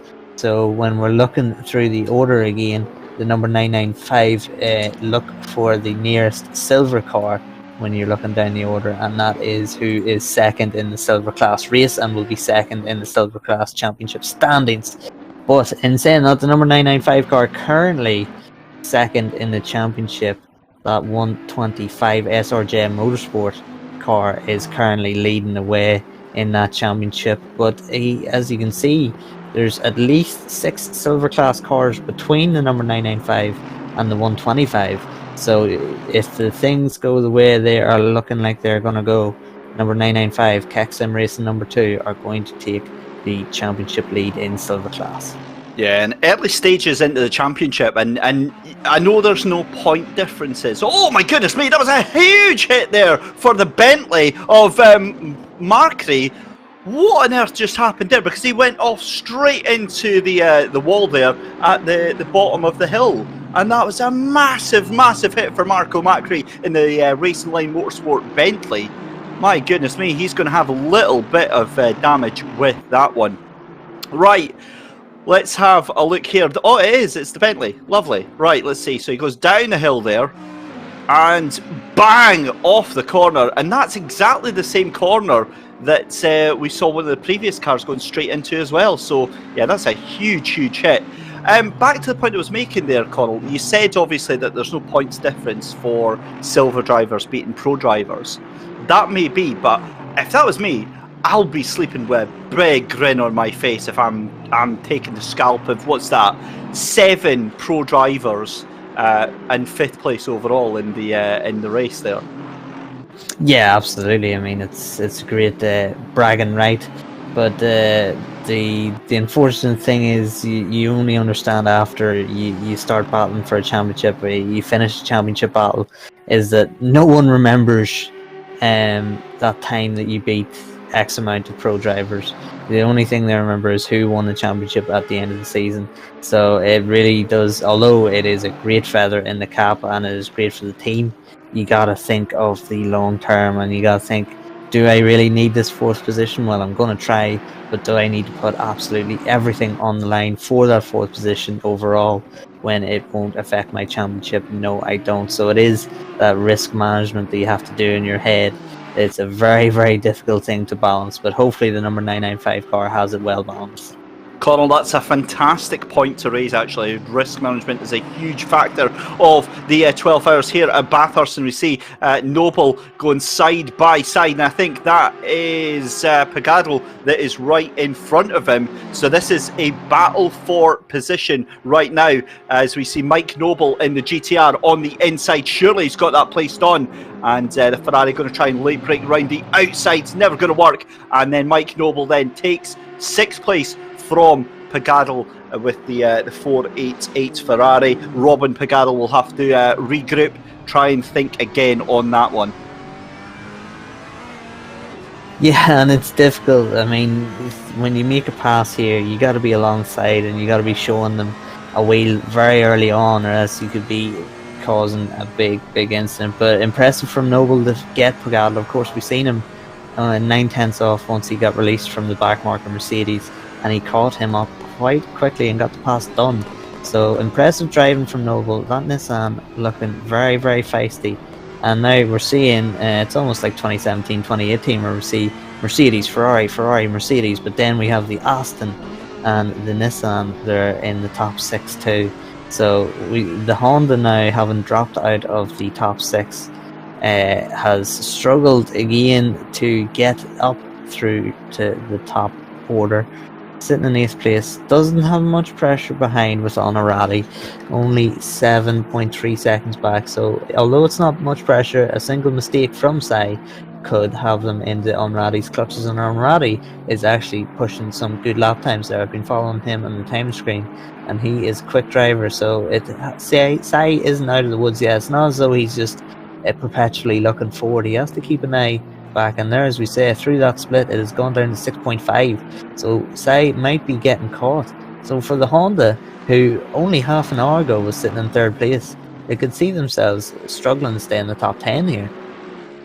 One man also getting caught, and I tell you what, he's got a big bead of sweat running down his head right now, is Henrik Gamble in 5th place there. That gap was 7.5, it was almost 8 seconds in the 995 Aston for 5th place, and that's Mike Noble making his move on the go there just now. We see into pit lane, that is the Triple Eight car, the Coach Dave Academy Ferrari 488. Alaric Ensign is shown as behind the wheel. I think he's just jumped in behind the wheel there, so that is going to put him down to around about 8th or 9th place. That moves Mike Noble up into P5, and would you believe it that Nissan GTR still on the hunt for a podium right now?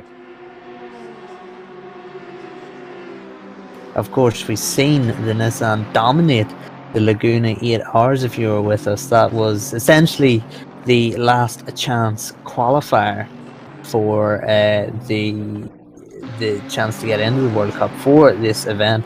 So yeah, we've seen the Nissan dominate Laguna. Unfortunately, it was won by Jordier and Jimmy Broadbent, so unfortunately they couldn't actually participate and get the slot in because Jordier is already in a team in the World Cup, and so that complicated things. But 2nd, 3rd and 4th got into this race today, so it's very, very interesting. Of course, as we see, that's, who is that?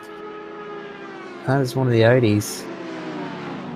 Not quite sure who it was, but that was right in front of Pogadl and Noble, and that's not what you want to see when you're getting into a battle with another driver for one of those top positions. You don't want to see a car veering across the road on a straight line. That was absolutely frightening. Now, I'm not sure if that actually happened or if that was a little bit of netcode there, but it does look like that Audi is really, really struggling to keep things going, and it is looking slightly second hand. And my goodness me. Ladies and gentlemen, you are watching 4 hours left, just over 4 hours left of the SimGrid World Cup by Thrustmaster. This is round 2, live and direct here from the virtual recreation of Bathurst in Mount Panorama. And yeah, some weird things going to happen if this was to stand in terms of results. As things stand, the number 56, that's the Mercedes that Anufriev is in right now, would be the championship leader. But get this, guess who would be second place? That's right, the FFS Racing Nissan GTR, the number 123, would be second place in the championship. That is some bizarre goings on right now. And the like and subscribe team would absolutely take that championship lead from 2 rounds in the books. They would absolutely take that 100%. So we have got just over 4 hours left to go, and what a race it's been. It's really been kind of all over the place, but it's been quite stable as well, because although your top 10 have had their fair share of monstrous moments, they've all survived fairly well. We see the number 44 car of Goltz in the lead at the moment on 228 laps, and it's been a really strong performance from them. They've really tried to keep a nice stable, firm, and just a nice balanced performance behind the wheel of that number 44 Mercedes. But so Robin Pogadl there that we're on board with going wide and actually losing out to one of the lapped cars that's just went past him. That looks to be an Aston Martin that's up in front. And I tell you what, as a GT3 driver, you never want to see lapped cars overtaking you. It's not fun, because you know all that hard work you've got to go and do again.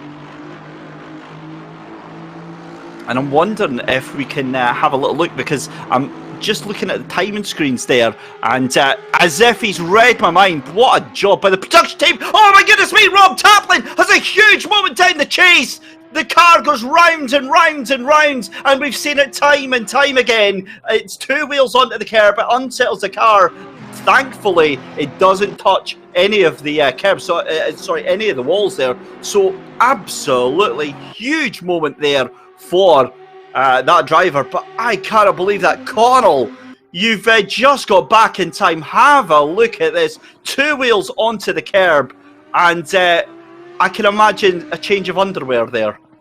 Yeah, I just come back to see a pink Audi spinning almost onto the apex of that corner. That was a huge incident. Hopefully, for their sake, that was just a little tap against the wall. They may have overheating tires there with the amount of spins they did, but hopefully not too much damage. That was a big incident, and that is just one of the dangers. I mean, you get to a track with maybe a bit more runoff, and you'd run on into the grass there and save it, but it's just the nature of the beast here at Mount Panorama that you have walls very close to the track. So that was a scary moment as you see a Mercedes diving into the pits. Robin Pogadl is continuing on. He is 2 seconds off now.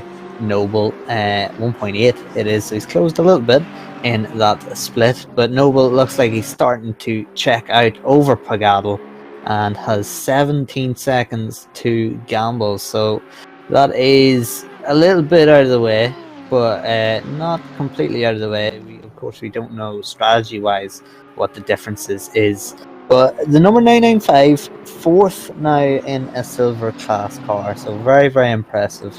performance from these guys.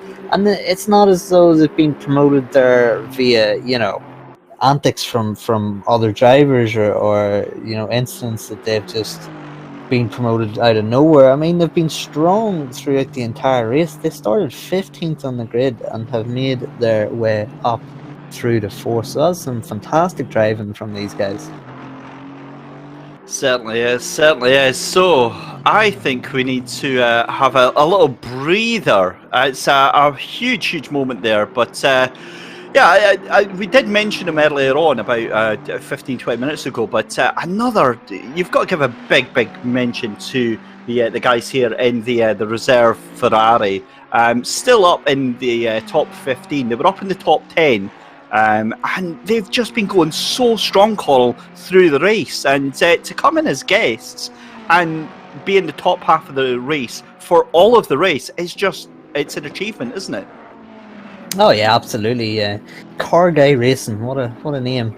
They qualified 40th and they're now up their way into the top 15 there, 14th overall. And now look, they're one position ahead of the championship leaders, so it really is an impressive feat to qualify 40th and to be currently sitting in 14th. And it really is testament, of course, as we've said, a good qualifying position is important, and you'd rather have it than not have it. But it isn't vital to an endurance race, especially an endurance race around Bathurst. I mean, 40th to 14th is some ridiculous progression. It is just a testament to being out of danger, staying safe, hitting your delta laps, not getting into trouble. You can really profit in these types of races.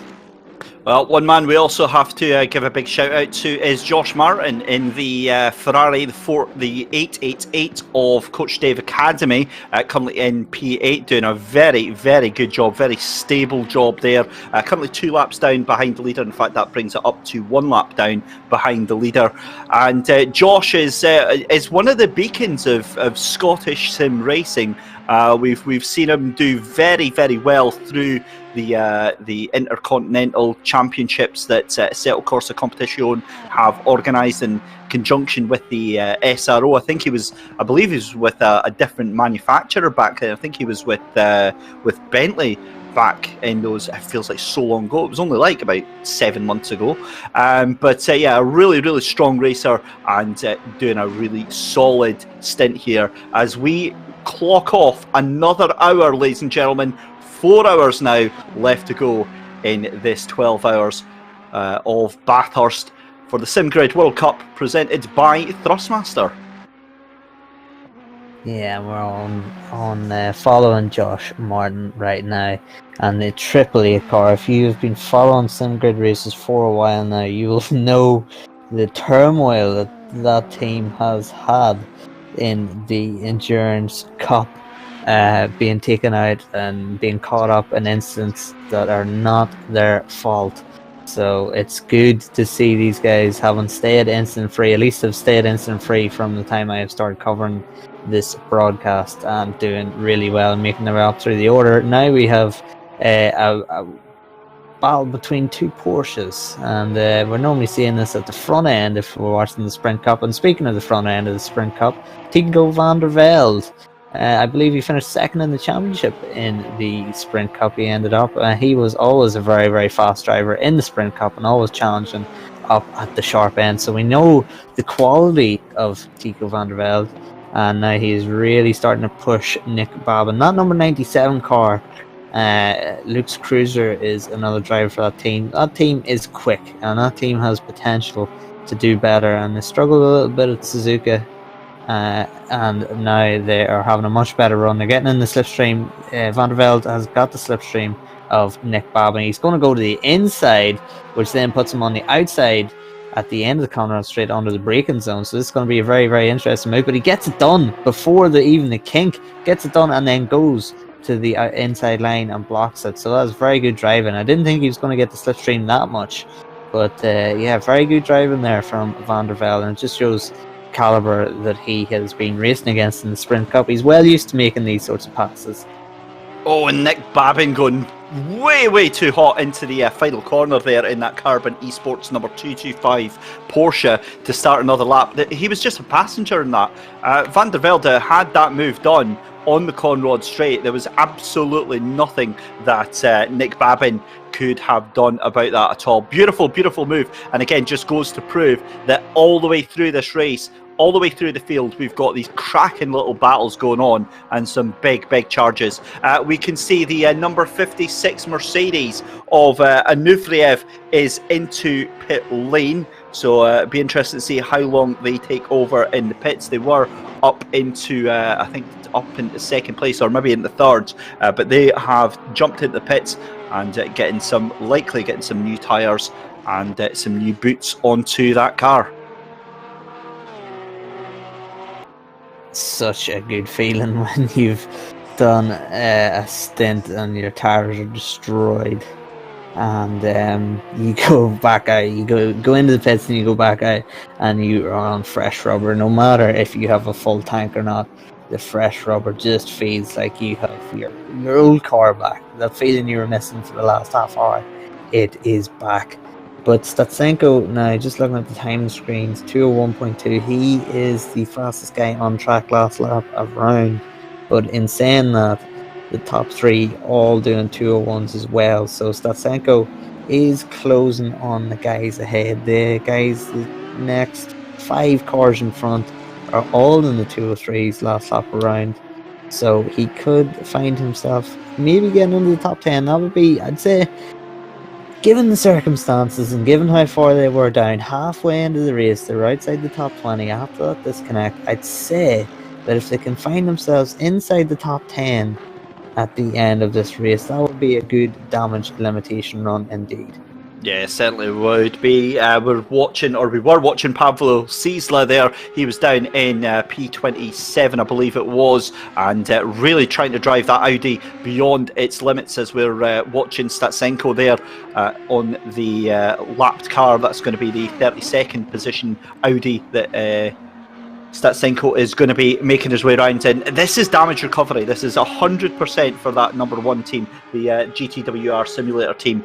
It's damage recovery. Back watching Pavel Ciesla there, 28th position, and he is really trying his best to get as much out of that car as he possibly can, but watching him coming up through the cutting, the car is looking very twitchy, very nervous and very unstable. So yeah, I'm a little bit worried that he is pushing that car a little bit too far. Hopefully I'm completely wrong though. Yeah, as we see the championship leaders and the current number 1 holders, they're not the number 1 holders because they've won the recent championship, because this is of course the first iteration of the Sim Grid World Cup. They've just chosen the number 1 as their number for this season, so bold move to run the number 1 plate before you actually win the championship. But they've certainly staked their claim as the outright fastest in terms of raw pace with their drivers, so maybe the number 1 plate is very much deserving. But yeah, as we see on board with Jack Noller, one of our regulars in the Sim Grid as well. Jack is driving that Audi, the GT Omega RPM Endurance, and they are in subclass. And I'm just checking the championship where they ended up at Suzuka. The DNF'd at Suzuka, which is a real shame. So they're still going now with just under 4 hours to go. They're still circulating, so hopefully they get a finish this time around. They're only 1.7 seconds off Nell and fellow Audi, who is then a further 18 seconds back off Stevenson in the Aston Martin. Just looking at the timing screens again, the fastest driver on track last time around was second place, Simone Fedele, in that number 2 Ferrari, closely followed by who else but Statsenko. So those guys still lapping in the 201s. Actually, it was Marek Shins who was the fastest guy on track, 201.6. So everyone dropped their pace a little bit. We did see 201s, low 201s and 2-minute flats just a couple of minutes ago. So everyone dropping down into the 201s now.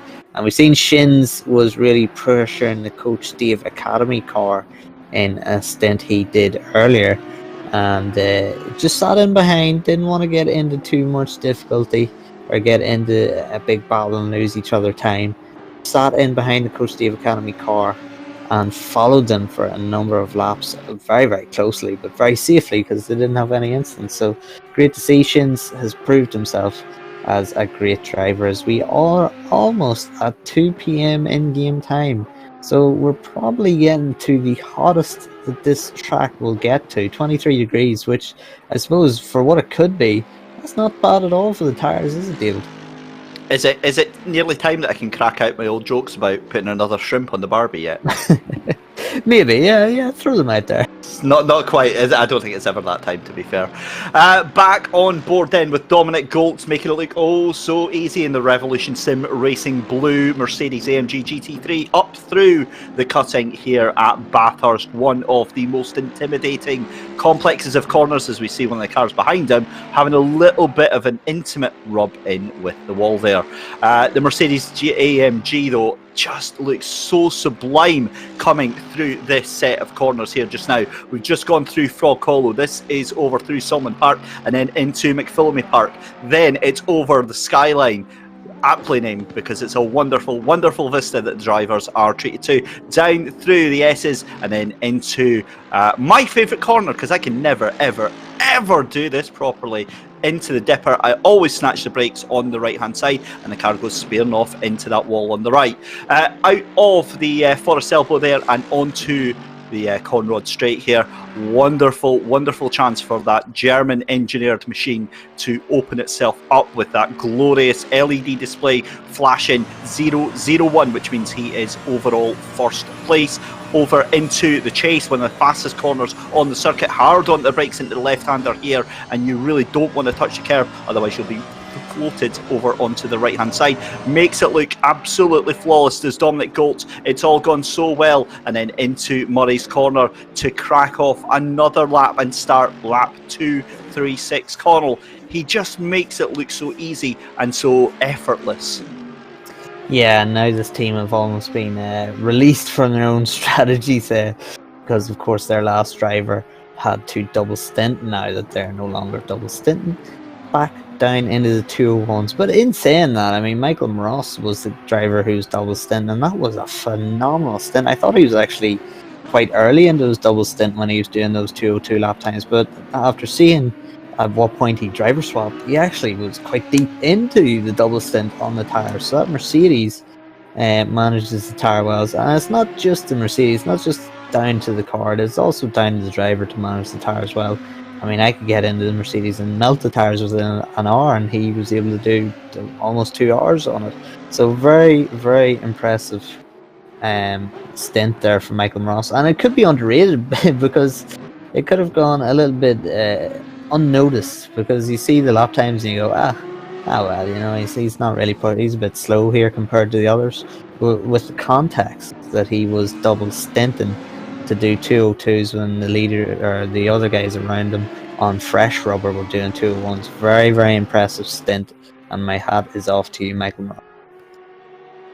So just down the Conrod Straight there, and we're on board, or at least watching, Jack Noller in the GT Omega RPM Endurance car. We've got a 3-car train heading down towards the chicane here, and you want to be so careful on the brakes. We can see lurking in the background, like a lurker thing, is that Honda NSX. And Connall, that Rookie Monsters Honda NSX number 37 has been blisteringly fast. Now, it's had a bit of a run-in with the wall, but it's still got the pace, doesn't it?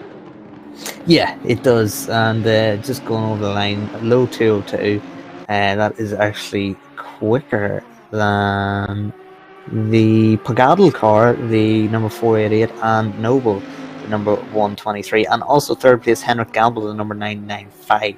So they are showing that they have pace. It took Sai a little bit of time to dial into the car, but once he got in, he was doing very, very well indeed. So yeah, the Honda is still not out of this yet. I mean, they are 6th place, running a little wide there as they run up to the mountain. They're in 6th place currently, and we've seen incidents happen to pretty much everybody in this race. So with a long time still to go. I mean, the way I try and get it to maybe first time viewers of endurance racing as a whole is watch a sprint race, like a Formula 1 race or a sprint race in BTCC or something to that effect, and look at the amount of incidents that happen in that race, and then realize that this race is 12 times of a sprint race, the distance of a sprint race, if it's an hour long. So it just shows you 12 times the amount of incidents you're likely to get. Oh, so you see that. Wow! It was heart and mouth moment there for the NSX, and wow. Going back to a point you made earlier on, Connall, risk management. Did he need to take that risk? Well, it's not really. Again, unless you're side by side with him, it's not a spot you can make that pass. So no, I don't think he did, because look here, he just got him on the straight. You know, so there was a little need to see Jack Knoller getting very, very lively. That is, of course, for position there, Jack Knoller on Nell. So no, I don't think he needed to do it there at the hairpin. That just seemed like a little bit of frustration or a little bit of anxiety to get through as quickly as possible, when he could have just waited another corner and would have got the job done. But there's a point, as we see Knoller battling for position with Nell, there's a point that Michael Hamlet brought to my attention earlier on, just before you joined the broadcast again, David, is that the number one car, the GTWR car, has only used 2 drivers so far. That is Jordan Sherd and that is Statsenko. So they have 2 drivers still yet to go, and with only 3 hours 46 left in the race, have yet to use them. So are they maximising the amount of time that they're supposedly 2 fast guys, you would suspect, Statsenko and Sherd, at least they were so far at the minute, and at Suzuka, they are the 2 top guys in that team. Are they maximising their time in the car before they throw it over to the other drivers? Well, it's a great point, and it's one that's been touched on quite a few times on the broadcast, with the fact that the logistics and the choices that the teams are going to make. Oh, and that's looking up the inside at Skyline there, my goodness me. Jack Knoller getting very, very brave there. Oh, and that's when the Mercedes running down the escape road there. So some big, big moments going on there behind. But as for taking advantage of the drivers, what you've got to remember is that they are probably the only the teams that are doing that. They're obviously thinking they're going to save the other drivers for the final 3.5 hours. Now, whether or not there's problems with those other drivers, and you know, maybe only one of the 2 of them can make it or whatever, we don't know. But what we have seen is that drivers that jump into the car, come out of pit lane, are more likely to have issues with that first couple of laps. So drivers that are fresh in the car, that haven't been in before, those first 5 laps are a big flashpoint for them. So are they leaving themselves open to a lot of danger? Yeah, it can be difficult, as we see Torvinen now and Shins only half a second off. So Torvinen has took control of that Nissan, the Nissan that can make huge strides in the championship here if positions stay as they are or similar. But yeah, Torvinen, you think of the Torvinen name actually towards rallying and the old Group B cars, but no, Torvinen is out in a Nissan here at the sim grid at Bathurst, and he is under immense pressure from Shins. And we've seen Shins put pressure on Gregor Schill, I think it was, for the Courtney Academy team at the time. Just sit there, and it's almost within 1/10 or 2/10 of the driver in front, but just be comfortable enough just to sit in behind and not make a pass for position, and just be comfortable to be dragged along by the car in front. But with his body language, I was just about to say, with his body language here against the Nissan, he didn't look like he wanted to waste any time in getting that position, and he does get that position. So it'll be interesting to see now Marek Shins' pace in that Racing Line Motorsport Audi in comparison to the Nissan. Torvinen looks like he's struggling just a little bit, of course. We don't know, is he on a full tank and double stinting? We just don't know with the strategy. And unfortunately, as a driver or as a team, David, you don't know whether your strategy's worked until you get to the end of the race.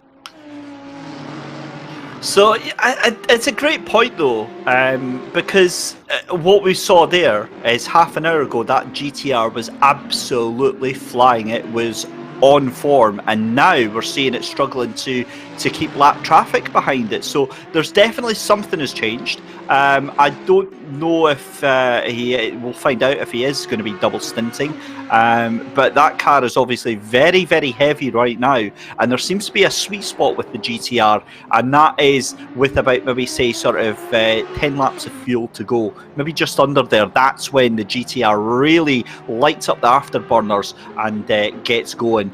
Back to this battle though for 19th and 20th position. Nell and Knoller is this is kicking off.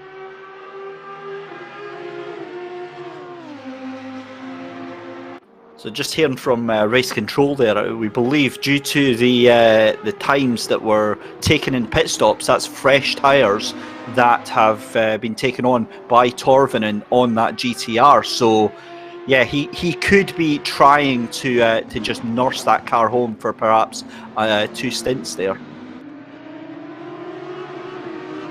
Yeah, and that 3:05 was his last lap, so that was a long pit stop there for Torvinen.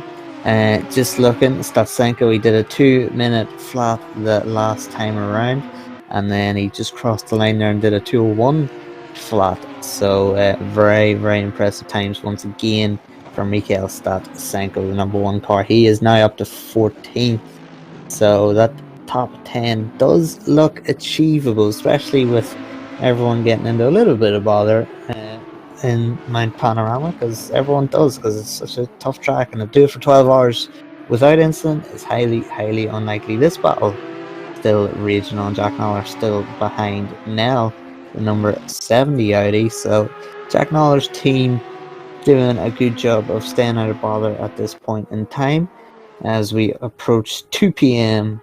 track time, or in-game time, as will Knoller look to make through. No, he just looks like he's comfortable enough at this time to be sitting behind Nell, as we see another Audi in front of them. That was the Audi that, while there was a battle with Pagadl for 6th and 7th, that was the Audi veering across the track at the Connall Straight, which gives me and David heart attack. Yeah.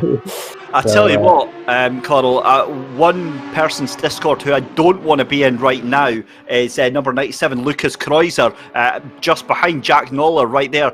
Lucas is actually in 11th place right now and trying desperately to get past this battling group. And I can imagine some very German swear words being uttered right now from Lucas in that Porsche. Yeah, it's just the adrenaline of racing, really. You would be anybody in that position. As we see, he's going very, very wide, and that'll do nothing. Definitely some German swear words. Yeah, that'll do nothing to control that temper. If he was cursing beforehand, he'll be definitely cursing then. But Lucas Kreuzer in that number 97 car, everyone, if they were in Lucas Kreuzer's position, would be getting frustrated. It's just a product of racing, especially when the adrenaline's flowing through you. But there's nothing that can be done. You've got drivers in front of you that are battling for position. So what do you expect them to do? Give up the position? Well, no. But it's still very, very frustrating to be in that position. As we see just behind Lucas Kreuzer is that like and subscribe car. So that is Anufriev in that car at the minute. And now Anufriev is only 9 seconds off Sai in 5th in that Honda. So Anufriev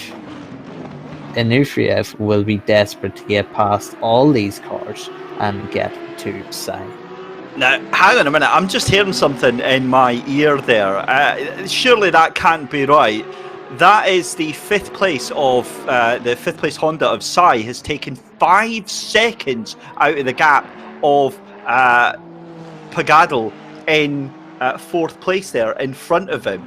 That is absolutely absurd pace going on right now from the number 37 Honda, and Robin Pagadl is going to be getting very, very nervous as Hin Singh is chasing him down. Yeah, I'm going to keep an eye on the lap times to see. There must have been a mistake there. Girls caught up in traffic, because that is a significant amount of time to catch up to a guy who already, as we know throughout this race, has been setting some fantastic times himself. So we have quite a few drivers actually last time around in the 201s. Josh Martin has dropped down now into the 201s. As he just crossed the line just to prove me wrong. As soon as I talk about him, he does a 202.1, so thanks very much, Josh. But Shins also into the 201s. Statsenko, of course, in the 201s. No surprise there. And front three all in the 201. So Hansai did a 201.7 last time around. So the Honda really starting to get dialed in once again. We've seen the potential. They have been up as far as second place, third place when strategies had all played out together. So when you're hitting your targets, when the Honda as they are, they're doing very, very well. Unfortunately, they had that incident that had them drop down to 8th. But it's a case of what could have been, because they are now pushing Robin Pagadl, and they wouldn't have even had to do this had they not made that mistake. But unfortunately, ifs and buts don't count. Endurance racing gonna endurance. That's what's gonna happen here. Hensing then, we're on board this beautiful Honda NSX GT3. I love the sights and the sounds of this thing as it roars down the Conrod Straight in towards the slight left to go in towards the chase. And it's surely only going to be a matter of time. Is he going to be late on the brakes? No, he doesn't think about it this time by. But Robin Pagadl, the beads of sweat have now turned into a torrent right now, because he is under pressure in a way that he would never have imagined 2 laps ago. Down into Murray's Corner then to start lap 242 of what you can only imagine is going to be around about 400 laps here, maybe 300 laps actually is a little bit more accurate, down into Hell Corner then, and it's going to be the run up the mountain straight here. Not quite in the toe is Hensing. He's going to get a little bit of a boost, but it's not going to be anywhere near enough to make that move stick unless we see a very, very wild and reckless attempt into Griffin's Bend. Even better camera angle on the bumper here, and look at the closing speed ahead towards Robin Pagadl as they go through Griffin's Bend, turn number 2, and it's on the chase up to the cutting. And we got traffic, boys. We got a race on our hands. Yeah, and both drivers will be looking ahead and seeing that traffic and go, oh no, I gotta make use of this. It's always better, from my experience, to be hitting the traffic first. You can make that move, but then it's, in the other sense, sometimes the leader can be making the move, pushing the traffic wide and just creating the opening for the driver behind to slip their way through. So it's catch-22. Sometimes it just comes down to pure luck. Michael Hamlet telling us, thank you very much, Michael, that these two are on very, very similar strategies, pitting within 2 laps of each other. So this is a pure, unadulterated battle for position. 4/10 is the gap. Hindsight was only, checking the lap times, he's 8/10 quicker on that last lap. Pagadl has definitely got to hurry up, because if he was another 8/10 quicker on this lap, he would have been through already as he gets the slipstream. What a slipstream you can get down the Conrod Straight, and he's thinking about a move. He definitely is thinking about it. Thinks better. No, he doesn't. He does. He sent up the inside. Oh, he does not get it stopped. He pushes Pagadl into the grass. So that is going to be one for the steers to check out. A little bit of contact there. You could see in the onboards. You could see with the way he was straight lining the entrance to the corner that he was having a hard time getting it stopped. And that was tough move there from Hansine. So let's watch the replay again here, and it was a very, very indecisive late move. And see, that's by that point, I don't know where the Ferrari is going to go. I don't know where Robin Pagadl has got to go, because in fairness, Hensing is, he's braking in a straight line. He's going to the outside, but then Pagadl can't just sort of turn in on another driver. It's not, for me, it's not like saying Sai just sort of broke and made contact with him and forced him off. It was almost like Pagadl was trying to turn in and Sai was in the way. Yeah, the angle of Sai's car was facing the grass, so there was only one way the Sai was going, was to the edge of the track, and unfortunately Pagadl was on the outside of him, so it was just an unfortunate incident. But lucky enough, no real damage done to either car. Sai was fortunate enough that Pagadl was on a part of the track, one of the only parts of the track that has a bit of runoff, so could just rejoin the track at a later spot. So yeah, not too bad. But in saying that, You wouldn't like to be getting past like that if you're Robin Pagottle, and no doubt the red mist will descend on that Ferrari 488. If that was me, in my inferior amateur hobbyist sim racing viewpoint, that's 100% getting punted at turn 1. But these are not the sort of drivers you're looking at. These are seasoned professional sim racers, so there's none of that here. Rob Taplin was the man that we saw giving us a heart attack coming early on through the chase.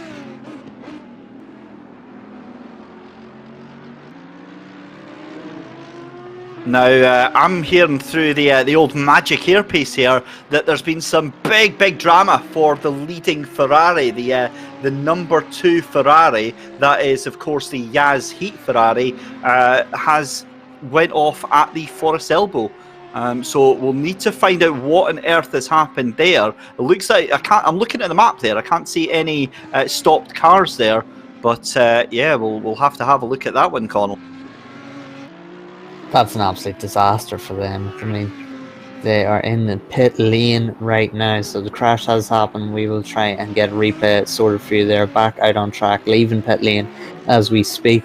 As an absolute disaster for them, and you can see them on the time screen dropping down the order. They will no longer be the leading Ferrari, and that promotes that Honda Sai up to 3rd position again, where they were before their incident. So I mean, of course, there's varying strategies going on, but they've got their way up to P3 after that incident in a relative short space of time. Here's the incident. The number 2 Ferrari gets it down the hill into the mountain. It might be the same spot, actually, as the Honda that we were just talking about. Gets it wrong? No, he does not. It's down through a good portion of the mountain.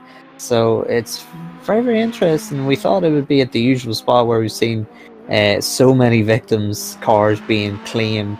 So it was heavily clipped the wall on the outside of Forest Elbow. Brush against the wall. It was a smash against the wall, and that is huge for that car. Wow, so he recovers into P7, but that's a jaw-shattering hit into the wall there on the exit of Forest Elbow there, and it's made worse by the fact that he's struggling to get that car right. Look at how damaged that rear suspension is, and yeah, that's not going to make him any happier, is it? That little dunt into the wall. Yeah, that's one to forget there. And the number 2 Ferrari now languishing down in 7th place. It was all looking so good for them. Simone Fidel now behind the wheel of that one, and that means that Robin Pagottle is up into 4th place in the Coach Dave Academy 488. Yeah, and I'm just looking on their last lap. They lost 40 seconds before they even got into pit lane. In comparison to a normal lap, and they've just done a 3-minute 20 lap they're leaving pit lane. So yeah, that is huge. They've lost bags of time, and as you can see, they definitely have, because they're down to 7th place as promoted Coach Dave Academy car, the 888, up to 6th place. The like and subscribe team, who surely, if things stay similar to what they are, will take the championship lead. But interesting to note, we finally have the 3rd driver in of that number 1 team, the GTWR. We have Francesco Dondi, who we've seen make an appearance at Suzuka, and he is making an appearance finally again here at Bathurst for the first time at Bathurst. So 3 hours 29 to go, and now finally their 3rd driver is in. So is that the end for Sherrod and Statsenko? I still believe they will stick Jordan Sherrod out for another at least 1 hour, because he has just so much space that he can really make a difference in these closing stages of the race. Things go for bad to worse for the Silver Racing team. The Audi R8 of the 997 has a drive-through penalty for avoidable contact, and cars number 997 and 37 under investigation. Connall, I am going to draw your attention to something. Have a look on that timing screen and you tell me who is in 2nd place. It's that Silver Class leader. So we've the Pro leader and we've the Silver Class leader 1 and 2. And it's exactly what we've been saying, David. Staying out of trouble, just doing their laps, not really getting involved in any huge battles. And again, I'm touching wood speaking right now because I don't want to jinx them, but have been relatively incident free so far, and it is paying off big time for these guys. So Henrik Gamble is expected to pit along with P1, P3 and P4. They're going to be pitting, I think, in the next 2 laps. I'm totally claiming that.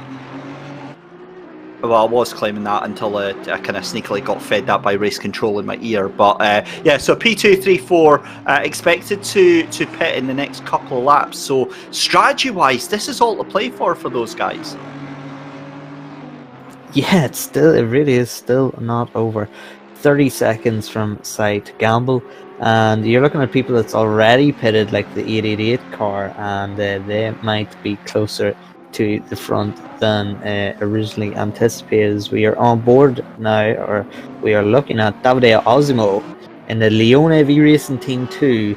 You will see the Leone V Racing Team 1 because they're pretty much the identical livery. It's nice to see teammates sharing the same livery in this game, and they're pretty distinguishable. Even if you weren't even looking at them, you could see them in your peripheral because of the bright orange. But the number 69 car, we've seen them involved in an incident not too long ago, as we see the number 995 in the pits right on cue, as Michael Hamlet informed us. Oh no, I blew your cover, David. I've just given it away that it was Michael feeding us the information.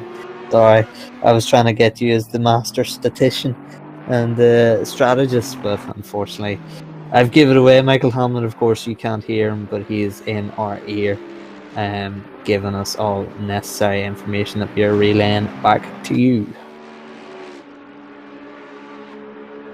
As we see Simone Fedeli trying to recover in that number 2 car. So it is Yas Heat. They were the number 2 car in second place. They have now gone down to 7th place after the incident we just seen in the replay. 1.6 seconds back of the Coach Dave Academy car. So it's going to be very interesting to see how Simone recovers now with the Coach Dave Academy car right in front of him. That's Josh Martin.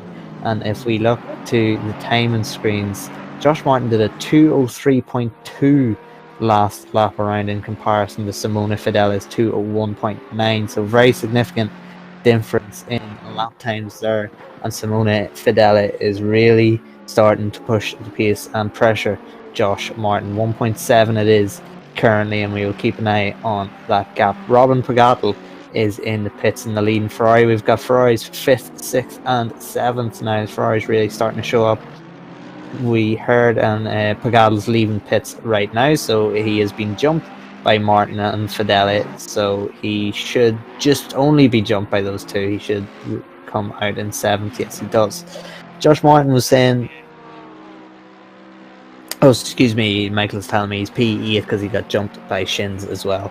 So Josh Martin was speaking earlier. If you were with us earlier, he did a wee interview with us before his stint, and he said the Ferrari struggles a little bit at Bathurst, and they've shown that in qualifying. They qualified in 18th position.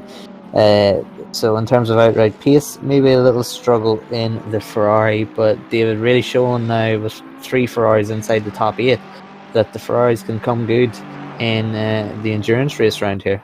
Yeah, as they say, it's all coming up Millhouse right now. 3 Ferraris in the top 10 right now, and it's all gone wrong for Audi. Audi had 4 cars in the top 10 for the first 2 hours of the race, and now they've got 2, 7th and 10th place there of Shins and Schaefer. And we see the silver leader of Henrik Gamble has just finished their pit stop, so they're going to be double stinting on tyres. So yeah, they're in a really, really strong position. 3 hours, 20 minutes left to go. This is now when the story starts to unfold. It really feels like we're getting closer and closer to crunch time. Everyone will see in the next few hours their opponent's strategies unfolding. They'll know once they get their final pit stop out of the way, that is, gloves are off, and it's just everybody for themselves, as if it hasn't been already. We've seen with the battles that it really is gloves off for the entirety of the 12 hours. I always liken it back to the first Endurance Cup race with the SimGrid, the 3 hours of Monza, and we were anticipating, myself and my broadcast colleagues were anticipating a pretty standard endurance race with, of course, there would be action, but not in comparison to a sprint race. How wrong were we? Because it was just sprint racing for 3 hours, and it was fantastic to watch. And we're getting the same here again at Bathurst. Everyone really, really aggressive and very exciting in their racing. We should see now Sai in that Honda up in second place. We should see them pitting now, and Vasily Anufriev in that like and subscribe team should inherit second place. And good recovery from the like and subscribe team after their prior incidents, and a 10-second penalty for Han Sai. So I presume that was for the incident that we seen earlier with Robin Pogadl, I believe it was. So 10-second penalty issued by race direction.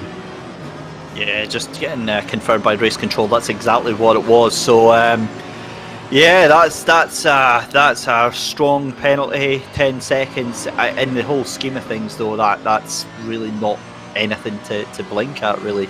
Avoidable contact is the decision from race control, and Hinsai goes into the pits. That means that Vitaly Anufriev for the like and subscribe racing team, as pointed out by Connall, inherits second place and is up through the cutting. We've passed the landmark then. 250 laps are on the board here at Bathurst for the 12 hours of Bathurst, the Sim Grids World Cup with Thrustmaster, and we've got to say a big thank you to all of our partners, Coach Dave Academy as well, instrumental in making this happen. Having a look there at the like and subscribe car there. Josh Martin as well up into fourth place, and again a very, very solid performance from the Ferraris, and it looks like Sai is going to pull out. I think he's probably going to drop down into seventh place. I think Shins might be able to take that place from him, but Sai still within contention. And Josh Martin also, a couple of laps ago, we were watching him on the chase cam, the wonderful trackside cams here.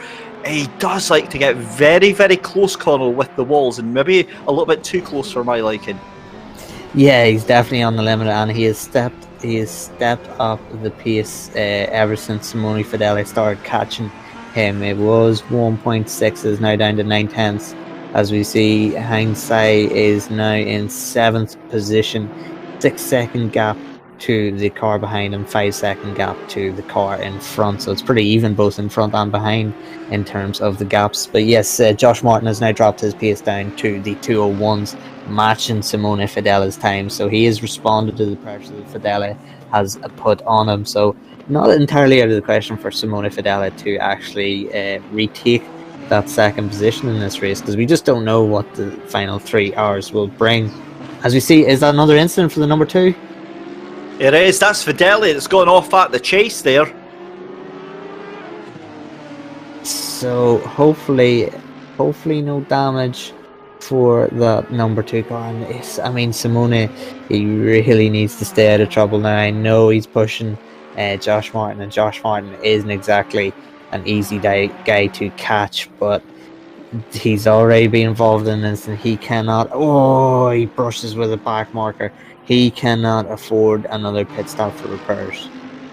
Yeah, that was an interesting moment there. The closing speed just far too much, and all of that work has been undone. And I tell you what, Josh Martin is going to be breathing a big sigh of relief as he is given a 4.2 second gap over Simone Fedele in 5th place there. We're still watching Hinsai and the Honda NSX, the Rookie Monsters machine that has been very, very good fun to watch and has been really, really, just setting the trends in all the right ways throughout these 12 hours so far. We've still got 3 and a bit hours left to go.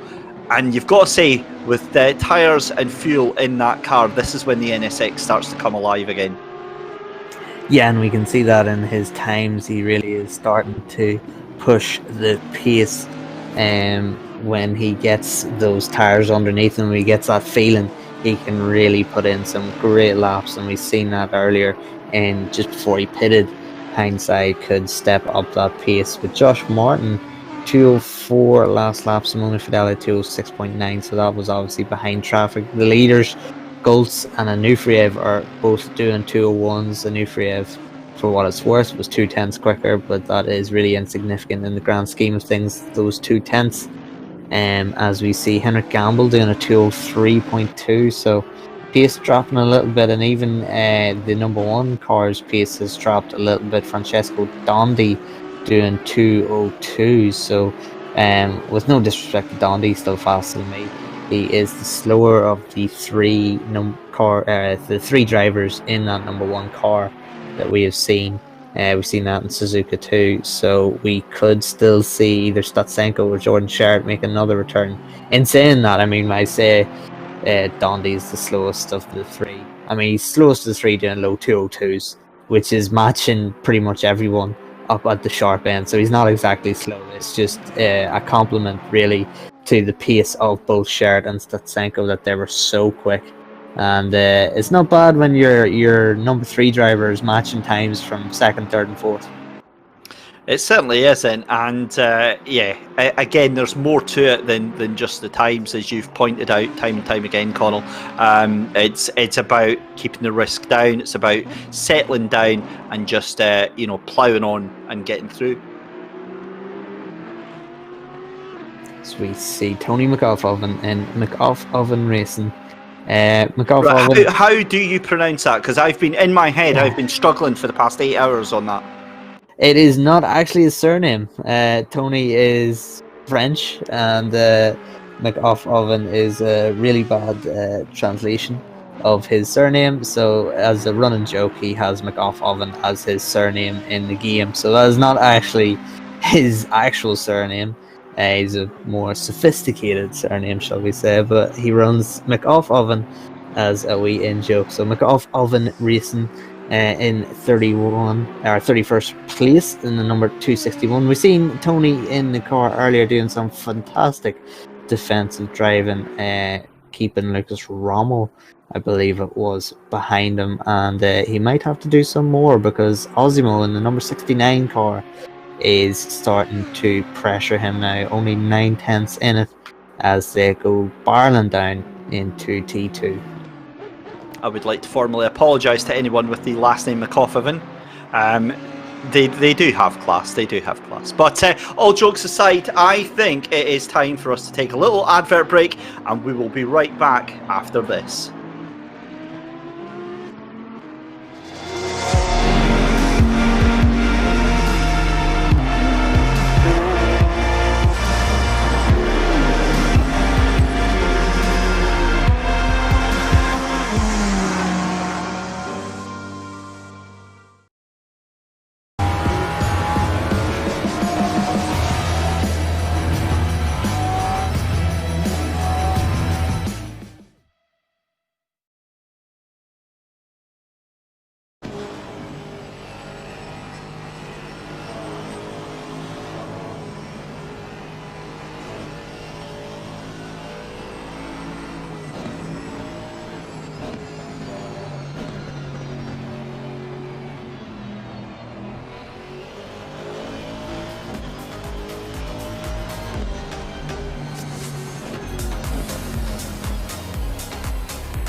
Well, a very warm welcome back here to Bathurst, and we'll get the formalities out of the way. It is Connall, Courtney and myself, David Christie, here in the comms box for the SimGrid World Cup, presented by Thrustmaster. And the huge news, the absolute nuclear bombshell news that we've got to drop for you is, while we were away for that break, you might have seen on the time screens, the number 2 Ferrari, Simone Fidel, has got a stop and go 10-second penalty to car number 2 for avoidable contact and an unsafe rejoin. Connall, that is just absolutely race destroying, isn't it? Well, we thought their incident earlier where they had that huge crash was going to be race destroying. They've recovered well, they didn't lose too much time, and now this stop-go penalty has really tanked them. That is a vicious snap for that number 36 car. Is that or is it Sheldon Scott Muscat? Is that car in the Audi? That was a huge hit against the wall. Interesting information, as you see, that is Sheldon. I heard the same thing, Connall. Yeah. Let us know what has just happened there. Oh dear. So we're just watching the replay. Sheldon Scott Muscat rolling down the hill, trying to get a space to rejoin the track. This is a nightmare for him, trying to find the rejoin. There we go. He gets the spin done and away, facing the right side of the road. Now, back to what we were just told. Second place, that dangerous Onufriev, the team that isn't always the fastest. I've said it multiple times. They're not the fastest in terms of raw pace, but they are always at the sharp end. They're to pinch places if you make mistakes. They've just unlapped themselves from the leader. Now they're on the same lap with 3 hours to go. We have a race on our hands. Yeah, and just to explain for the viewers wondering why it's saying +1 lap, that's because he's not crossed the same sector that the leader has. As soon as he does that, it will show him as on the same lap. So Vasily Onufriev from Like and Subscribe Team Racing, we have definitely got an absolute stormer of a race brewing now, with the final 3 hours in sight. 3 hours, 5 minutes left to go just about. And Connall, I mean, this race has really had it all, hasn't it? It's had it all, and we haven't even reached the final stages.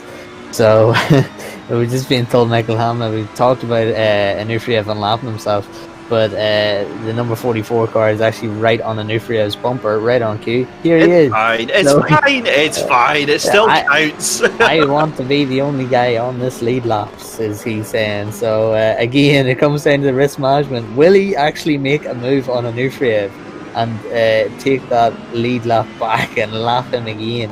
It'll be very, very interesting to see. Elsewhere, we have Josh Martin in the pits and Simone Fidele. So I presume Simone Fidele is in the pits to serve that stop-go penalty. Josh Martin is in for a scheduled pit stop. But it'll be very interesting to see if Goltz, if he can, in fact, get past Onufriev again.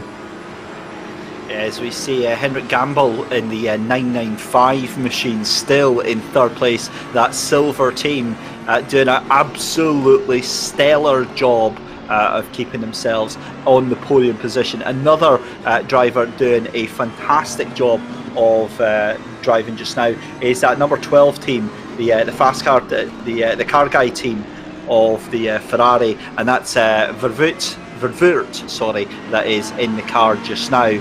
And what a stint, what a race they have had. Yeah, absolutely.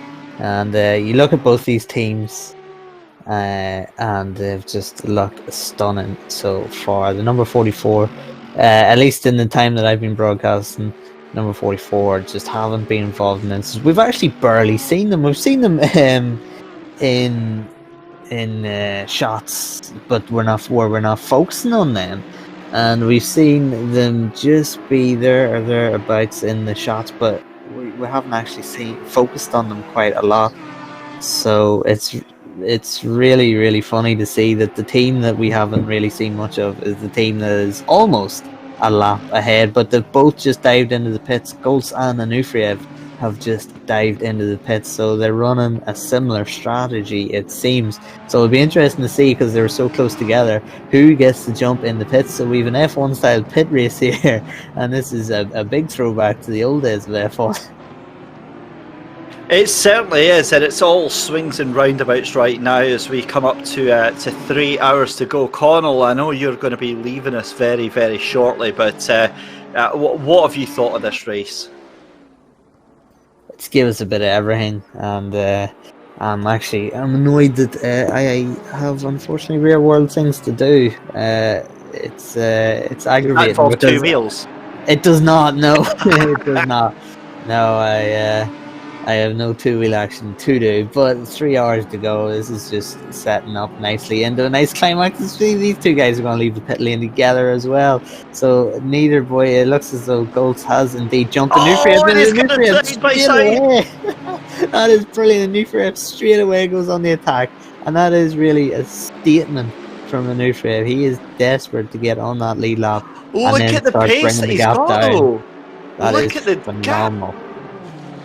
That is literally an Nuclear going bye. that was a perfect shot. Thank you to Mike, our broadcaster, for getting that helicam shot, because that was a fantastic shot there as we seen them leaving the pits. And Nuclear now, Goltz going a little wide. No, it is a driver swap actually, so it's not Goltz, it's Rados in that car. So Rados might be losing a bit of time to Nuclear. It's Ogorodnikov in the car for the like and subscribe team. So we've seen 2 driver swaps there.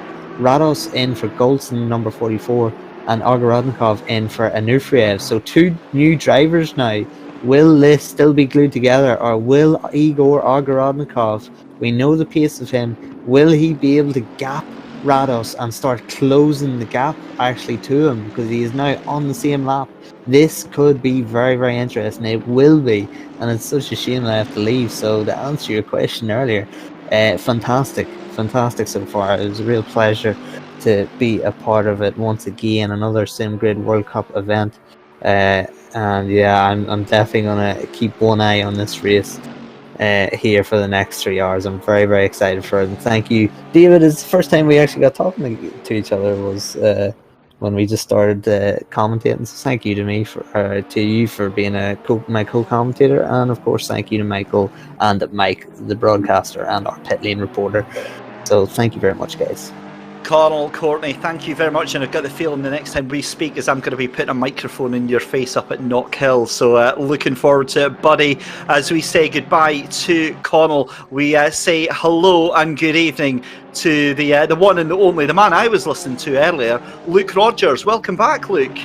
Yeah, I'm back. 6 hours without me. I hope everyone survived. No, we didn't, mate. we didn't. We were climbing the walls. Well, the Audis haven't. I mean, they're all over the place. I think every Audi team that was really running well, bar maybe the 192, has had an issue or 2, or maybe even 3 since I was last here. That one team, obviously down in 14th now, the whole sort of Audi roster is just falling apart. And I think now this, it might be me talking out my rear a little bit, but the new BOP change that came in has made the Audi and the Porsche even twitchier than they used to, from what I've seen. I was racing the Audi earlier at Spa, and it's so twitchy now, or even more so than it was before. So I wonder if maybe people's setups aren't quite tuned to what the car is doing now with that 1.5.7 hotfix rather, and that's why we're seeing some of these cars. Well, when I say some, I mean every single one of them hit the wall at some point during the race. So I haven't been in a Assetto Corsa competition for about 5-6 months. So the fact you're saying the Audis are twitchier than they were before scares the bejesus out of me, because they were incredibly fast back in my day, but they were like, ha ha ha, I'm so fast, ha ha ha, now you're dead. They would literally throw you into a wall without any warning whatsoever. So I think you're absolutely right, but it just absolutely bamboozles me. I mean, I made this point in the past few hours. We had 4 Audis in the top 10. We have 1 now. The Ferraris have seemingly come out of nowhere, and I've got no idea how Simone Fedeli in the number 2 Ferrari has served a stop-go 10-second penalty and is still in 4th place. I think, again, we can look at that 1.57 hotfix, because the Ferrari and the Aston Martin are two cars that have sort of benefited from that. The Ferrari's got a little bit extra straight line speed from what I've seen so far. The Aston is a little bit better through the corners now, and I tell you, so I was testing all the cars between the last time I was here and now. I tested, I think, the Aston, the Ferrari, the Mercedes, which is what I usually drive, and I went in the Audi and the Porsche for a little bit, and the Ferrari and the Aston feels so good. I mean, it's not been a big change, you know, I'm not talking half a second, but the Aston sort of feels more Porsche-like in the corners, and the more Mercedes-like on the straights. I mean, it's got a Mercedes engine, and the Ferrari's just sort of come alive, I think, with in terms of straight line speed. So I think what we're seeing right now is those twitchy, unstable cars of the Audi and the Porsche having this instance, and the Ferraris, yes, you spoke about that stop-go, but you know, not getting damage, just sort of riding their own race. But at least that 56 Mercedes is still doing really well. I mean, that was third in the championship coming into this race, and they're third in the race now. So as things stand, they will take over as first overall in the championship. Yeah, massive championship implications, and another stunning performance here from the lone Honda in the top 20 anyway. The Rookie Monsters Honda NSX. Hint's eye on the controls just now. He has just been devastatingly quick in that Honda, and it looks like Simone Fedeli is next on his hit list right now. Yeah, he's making moves all over the place. There was a car that was running first place for a little bit while I was on commentary. Then in the 56, I think it was, we're trading the position a little bit over the first 3 hours of the race. But to see them both still up in the top 5, whereas you compare that to, you know, the one car, which, I mean, it led the race from pole. You know, it had, I think, something like a 9-second lead coming into the first pit stops. Now down in 13th, which is still pretty good considering the amount of issues that car has had. But if you sort of, that 56 and the 37 are really the only cars that were starting at the front that are still there. Yeah, absolutely. It's been a battle of attrition all the way through, and you rightly pointed out there, Luke, about Donde and that number 1 Audi. The troubles that they've had, that GTWR team, have been absolutely absurd, and how they're still in the top 15 is completely beyond me. However, another team that we really can't give enough praise to is that number 12 Ferrari of the car guy racing team. Sheriff Truly in the behind the wheel on that one just now, but they have just been stunningly consistent, fast, and out of trouble in that guest car. Obviously, Ferrari, well known for running the spirit of the race car, and if we're talking the spirit of endurance racing, they're a team that's shown, I think, that kind of spirit, that kind of mentality, because they came into this as the reserve cars. You know, they're not fighting for anything except bragging rights in this race. They started at the back of the field, and in 9 hours they've made their way all the way up to 14th against some of the fastest drivers in ACC. So, as you said, it's really impressive to see. One thing they really have been able to do is mostly just stay out of trouble, and I think that's something that can't be understated. Especially at Bathurst, you know, trouble at Bathurst is catastrophic usually. You know, if you're on the mountain and you have a crash, it's not going to be a small one. So just being able to stay out of that sort of thing and just sort of pick a position here or there at every stint, you know, slowly make your way forward. It's really awesome to see. And talking of incidents, another Audi having a bit of a spin, and what a weird place to have it. I would assume it must have had help there because it was partway up the mountain straight. Yeah, that's a very strange incident. I think, was that the 1111? It was. That's the DC Sim Racing NL car. So that is the silver class car that was involved in that. Looks like they'll be getting going as well.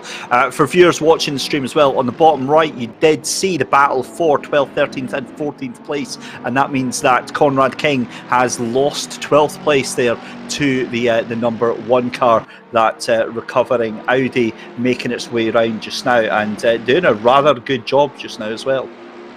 Yeah, I mean, it is incredible to me that 9 hours into this race, where, you know, obviously ACC has no safety cars, so nothing bunches the field. Oh, that's not good, Ferrari. Keep it on, car guy. Wow. I said you were avoiding incidents, and that was almost a massive one for the 12 Ferrari, but they were just about able to stay away from the wall. Didn't quite do a Valvoline Audi. But that's not something you want to be doing 9 hours in. But yeah, go back to what I was saying. You know, there've been all these incidents for every car, and yet we're still getting cars, you know, 3-4 car battles for position 9 hours into the race. And I think that's really where driver strategy, and sort of mentalities come into it, because we see these cars that maybe get a bit more patient behind traffic, and then someone comes and catches up with them, and then they have a bit of a battle. And then you see the cars that double stint and the cars that single stint, and they get brought together. And so it's really cool to see just all these cars still 9 hours into the race being 2-3 tenths away from each other. Talking of 2-3 tenths away, that's going to be a lot of time that Audi's going to be losing. I think that was the one we saw hit the wall on the mountain straight. It's just having another issue and coming straight into the pit, so I assume that car must have damage. Yeah, that's the same 111 DC Sim Racing NL car that is on its way, the Audi, into the pits and out of danger for that one. Mark Sheriff truly, though, goes on to lap number, I believe that must be around about lap number 262 for the Ferrari and Car Guy Racing. And we'll just pretend that little moment at Skyline never happened at all. Up until now, they've been doing so well. Here's a replay of that moment, and that is out of the pits. Hang on.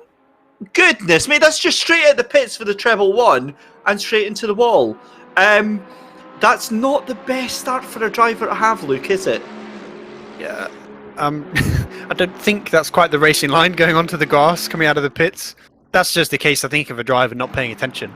Maybe looking in their mirrors and not realising that the pit entry, obviously the pit exit here at Bathurst, it cuts straight onto the track. You don't really have that sort of, the white line that you have to follow all the way around that you have maybe off the top of my, somewhere like Brazil, where you spend so much time in the pit exit lane. And I think what we've seen here is a guy that's sort of forgotten that that's the thing at Bathurst, looked in his mirror to see if there's any cars coming behind, touched the grass, and then pirouetted the car. Oh, that is so unfortunate. Straight at, 9 hours in. You're doing pretty well as a team, and he's just bin it like that. I mean, it's not going to be race-ending damage, but that is going to be a hefty chunk of time they have to serve in the pit stop. Never mind that, Luke. That's going to be an awkward conversation in Discords. Yeah, so into pit lane then, and a very awkward voice chat conversation for the 111 team of DC Sim Racing, and that car is, I think that's a little bit behind, and that's not going to be worth very much on #WeBuyAnyCar, is it? I mean, they're lucky, I guess, in the sense that they're already right near the back of the field, so they've actually got, I think, 12 laps to the car behind, right? So they could be stuck in the pit lane for ages and not actually lose a position, nearly a full stint. So they can't go backwards, but that's really going to harm sort of any attempt at going forwards now, right? They're sort of stuck where they are because they're going to lose probably a lap or two.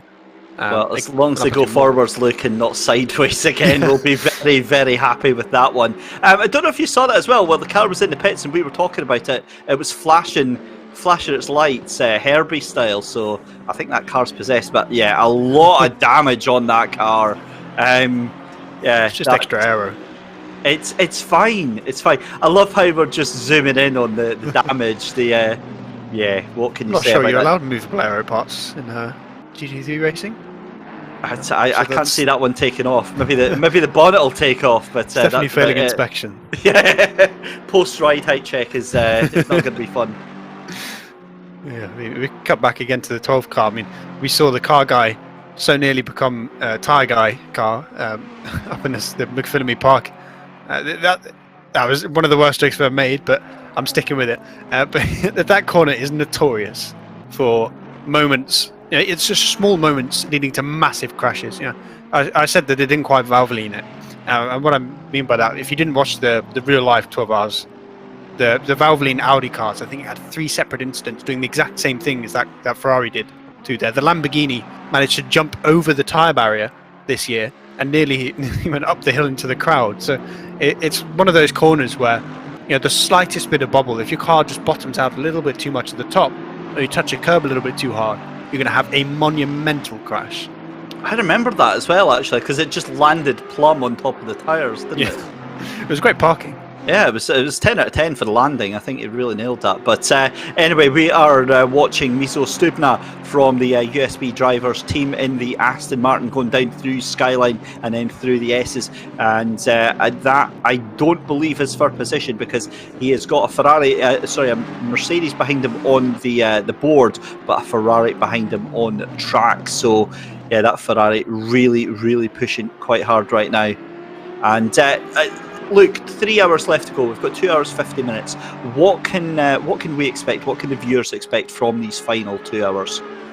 Well, I think we've seen from the first 9 that all of these guys are giving 100% every lap, right? And once we get towards sort of the final hour and a half, if you've got maybe a 10-second gap to the car in front and you're already putting 100% in, I think we're going to see some mistakes because people are going to be trying to push for those final positions, push their way up the board. Because obviously, it's a race in its own right. 12 hours, you want to finish as hard as possible, but there's also the championship to think about. If a car in front of you is a car that you're challenging, let's say you're stuck behind, I don't know, the 11 Audi, for example, although that's right at the back of the field. The 1 Audi, I think, is a better example. If you're 10-15 seconds behind that is a car you absolutely need to pass. So I think the closer we get to the end of the race, the more frantic we're going to see some drivers. We'll probably get the fastest drivers in each car put in the cars for the final stints.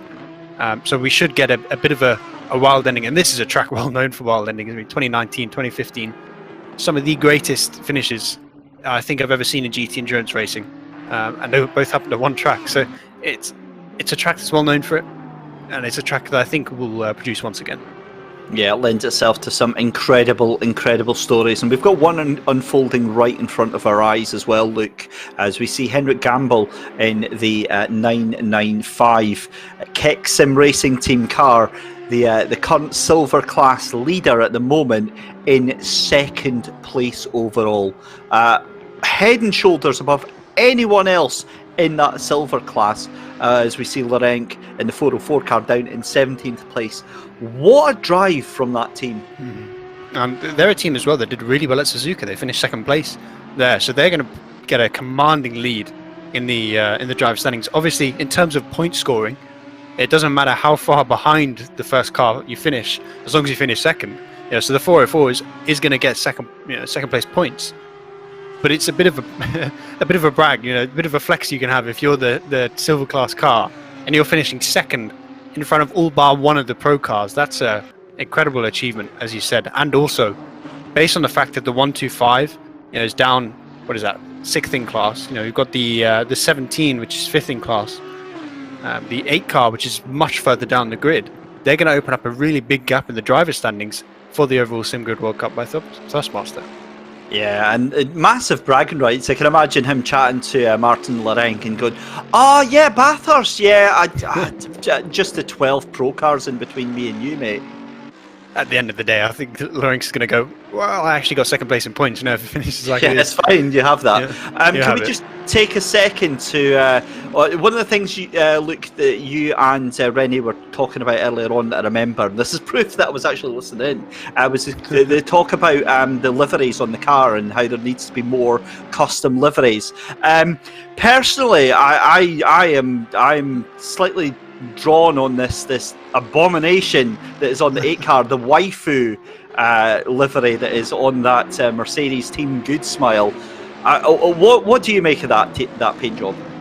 Well, it's the I hate the fact that I know which anime it is. It's Hatsune Miku, right? Because that's the sponsor of the Good Smile Racing Team in real life. Wow. I mean, that team, the liveries are cursed. I do a lot of iRacing. Right? That's my sim that I spend a lot of time on. ACC is the one I generally tend to use for tournaments and competitions, whereas iRacing is sort of my public lobby one. And in there, the amount of Good Smile liveries you run into, just Mercedes Good Smile, Aston Martin, not Aston Martin, Audi Good Smile. They're all over the place, and I hate them because they're just cursed, and they always crash into you as well. I swear it's always the Audi car. I can't speak, the anime cars, and the 8 cars sort of lived up to that reputation. My mouth is not working today. That reputation of sort of the anime liveries causing trouble, because they've been involved in a fair few incidents, and I'm surprised that they're actually running in 26th considering that. So Victor Galan in the curse number 8 car, cursing our co-commentator here, Luke, and that's it's going crashed on. into my mouth.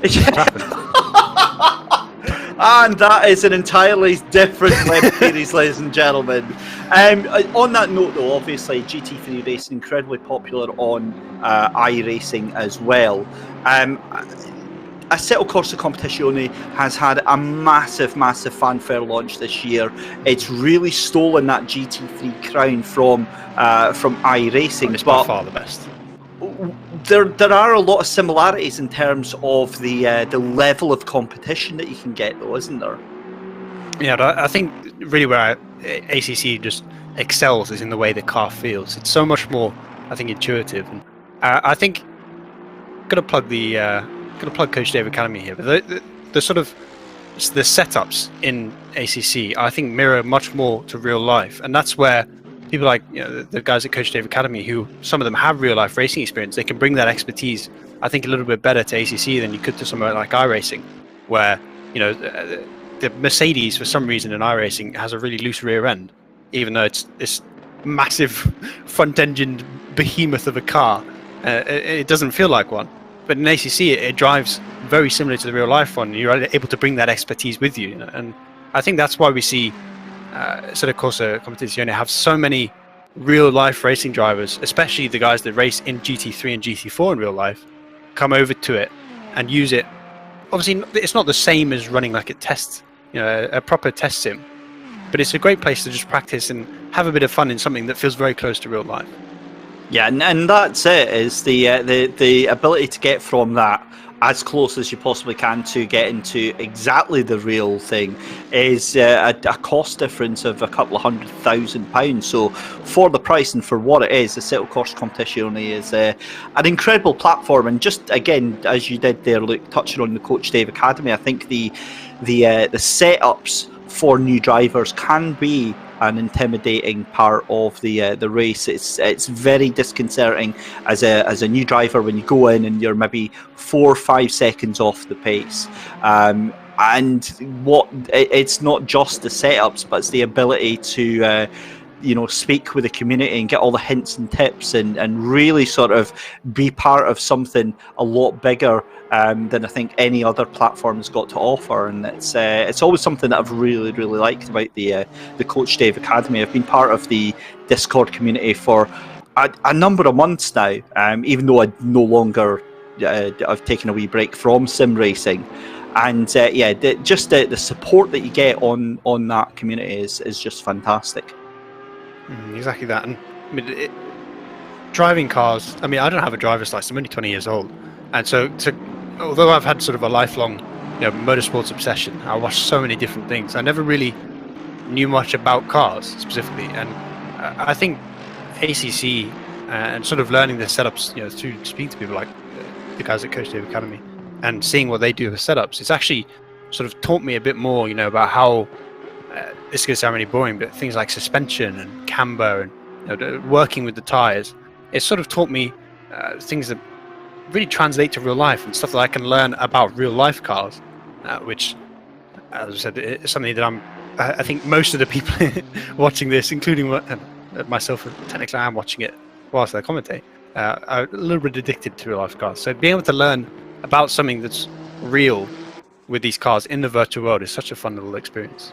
It certainly is, and no, I completely agree with you. I learned slightly differently. I think it was when I was doing iRacing, there was a cheat sheet that I found on I think it was a Steam page, where it taught you, it was literally like a one picture page of, if the car is oversteering into a corner, here's what you change. Yeah. And it just was brilliant, and you could take that to something like Assetto Corsa Competizione. And what's wonderful about the game is that you can change it and you can see what a difference it makes to your driving and your confidence with the cars.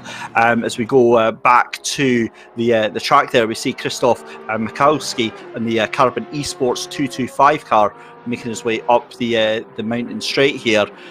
2 hours 40 left to go. I said this to Connall, Luke, and this race really has had it all, hasn't it? But the only thing we haven't quite had is weather. So if whoever's in control of that, please don't could jinx just throw a hailstorm in. We can go back to what was it, 2013, where they had the hailstorm mid-race. If we can throw that in, maybe we get a 10 km/h pass up in the mountain, like happened in real life, which is to this day one of my favourite motorsports moments of all time. But I think if you list sort of everything you'd want from a sim race, in terms of competition, in terms of fights, in terms of incidents, which I don't think I'm the only one to say that incidents are always one of the most interesting parts of races. It has really provided it all. And to top it off, we've also got a bunch of guys in a really competitive field fighting it out all the way into that top 10. You know, we have cars that are within a couple seconds of each other running in the top 10, 9 and a bit hours into a race. Yeah, absolutely mind-bending. And what I love is the fact that you've got to do this all over again next month. And not to rub anything into to our production team, but it's going to be twice the length, guys. 24 hours that you're going to be covering this race here. Yeah, I'll make sure not to do more than a double or triple stint, because there's no way. I mean, I sometimes struggle to commentate for 3 hours, let alone 6, 9, or maybe 12. But I don't know how some people do it, where they just talk non-stop. You know, I can talk non-stop about a specific thing for an hour. Chaz is stuck with the 24 hours of the whole thing. Yeah. At least it's not the real life race where it's actually 25 hours long, because it'd be even more of a hell for Chaz. But yeah, I'm appreciative of the fact that we have quite a strong commentator cohort now. Right now, we've got quite a lot of people interested in commentating. I mean, obviously, it's the first time we worked together. The last time in Suzuka is the first time I worked with Jack, and then Connall kind of worked with René. Is the only person that I actually knew before coming into this. So we've got a lot of us, so we can sort of petition out the work and make it interesting across the whole 24 hours. Yeah. But I think I won't be the only one of us that's going to try and watch as much of it as possible. Well, as soon as this is finished, I'm straight back onto the stream for the 24 hours in Nürburgring. And, you know, you just mentioned it briefly there. We've got to say a huge shout out of love to our main boy, Chaz Draycott, who is over there representing us and doing a fantastic job on the world feed at the 24 hours of Nürburgring. A fantastic opportunity, and we wish him all the best, although the rain is, last time I checked, it was absolutely heaving down, so haha, We're in the middle of a storm, so haha, Chaz.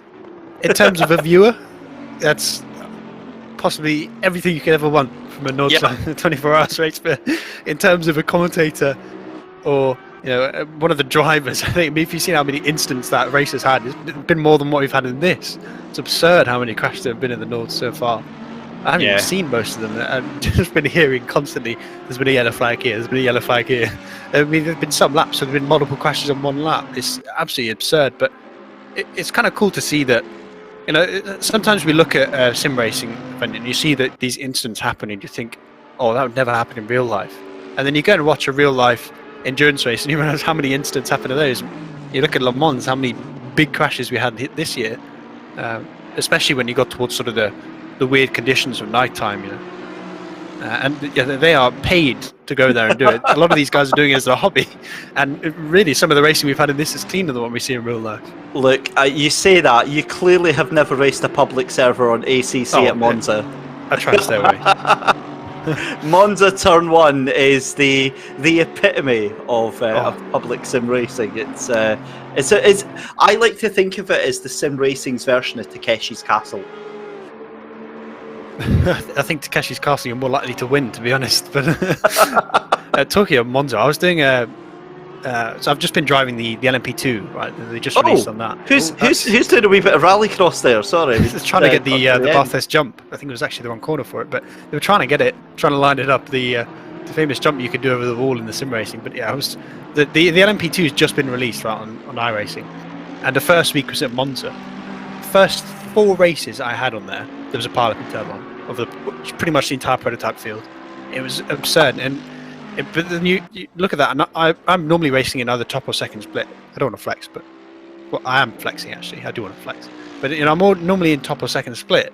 And the fact that it happens there, where I was racing against Alexander Smolyar, the Formula 3 racer. He was in it a few times, and he was involved in crashes. So it's really not something. We have seen quite a lot of incidents in this race, but that's just how it is. I mean, it happens in real life. It's much more expensive in real life, and it's actually a threat to life sometimes in real life. Oh, it certainly is. Right, we'll come back to real life because I've got a lot to say about that. But what a race we've got going on here from Herman in 6th place. So this is the 2 Team Coach Dave Academy cars, and it's the 488 car against the 888 right now. Yeah, we'll pretend I didn't just say that.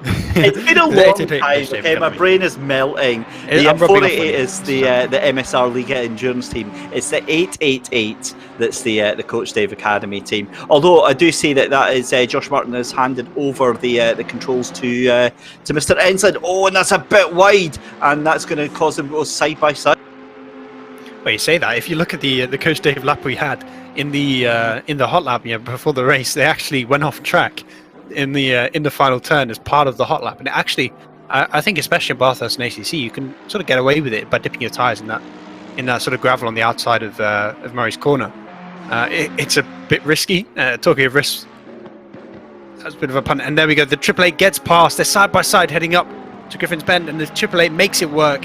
Before it's having to slot in behind, because really you do not want to be going side by side up towards the cutting. Yeah, the cutting is not a place you want to be on the inside. You want to be on the outside, get the car turned in, get as much power on, and I think, to be honest, that is the move done and dusted for the 888 car there, and that is Aleric Insland in the car. And being Scottish, I get a passport to absolutely butcher everybody's name, so I do apologise, Aleric. I think being English, I get a passport to however I say the name is the correct way, right? That's how English works, I think. So, Now, some actually, of these names. Luke, just want to bring your attention, right? Yaroslav Hontic, Yardier on YouTube. I mean, what a recovery they've been trying. All credit to them to still be really plodding away in 27th place, given the problems that they had earlier on in this race. They thought they were DNF'd at one point. Yeah. We had that massive crash in Solomons Park up on the top of the mountain, and they couldn't get back down the hill. They had another incident. Obviously, they started pinballing down the hill because they had no steering, and really the 49 team thought it was over, but they were given a pass to come back into the race, and we've seen that they basically progressed from pretty much dead last all the way back up to 27th. And I think with 2.5 hours left, we could see them maybe get towards the top 20. I think that's a definite possibility. I've got to say that Yaroslav is one of the fastest drivers, hands down, that I have seen in this game. The pace that he has got is just incredible. It really, really is. I mean, last time out at Laguna Seca in the wildcard event we had, him and Jimmy Broadbent won in the Nissan GTR. So he's a guy that's accustomed to being towards the front, and a guy that I mean, his competitive spirit, I think, is almost unmatched. So I'm really impressed to see that those guys have come back from what they, the crash that really wasn't their fault. There was a Mercedes that had spun out in Solomons Park in front of them. I believe it was actually this car, the 602. That had spun out in front of them. They collected it, lost their steering, and they were basically passengers, well, quite literally passengers in a car that was rolling down a hill uncontrolled. And to come back from that, yes, we've still got 2.5 hours to go, so it might be involved in another incident, who knows, but it's still really nice to see. But talking of incidents, the 557 was a car we were sort of following and playing around a bit with, because obviously Nico was streaming at the start. We were, and having Rene alongside me, being the sort of owner of that team, the Butler Power Motorsports cars, it was always fun to poke into him whenever the 557 had an incident. And that car's actually DNF now. They were having issues with the suspension of their car. They believed that the setup they'd loaded was actually bugged on the new hotfix, because the suspension loaded wrong. And they couldn't change it because they'd loaded it and started the race on it. So they were stuck with a car that was essentially a drift car. They thought they were in an Audi, but they were actually in some Mazda RX-7 trying to send it around Bathurst. And that's not the kind of thing you want around here. So eventually they've had to step away. And that's, I think, partly why maybe we've seen they were spinning quite a lot, I think, in the chase. Every single driver was really struggling with it. And we also saw that massive crash they had where they sort of got hooked NASCAR style on the College Straight. 21st, the Black Falcon car. This was one that we saw right at the front of the field at the start of the race. Back in 20th now, but still doing pretty well.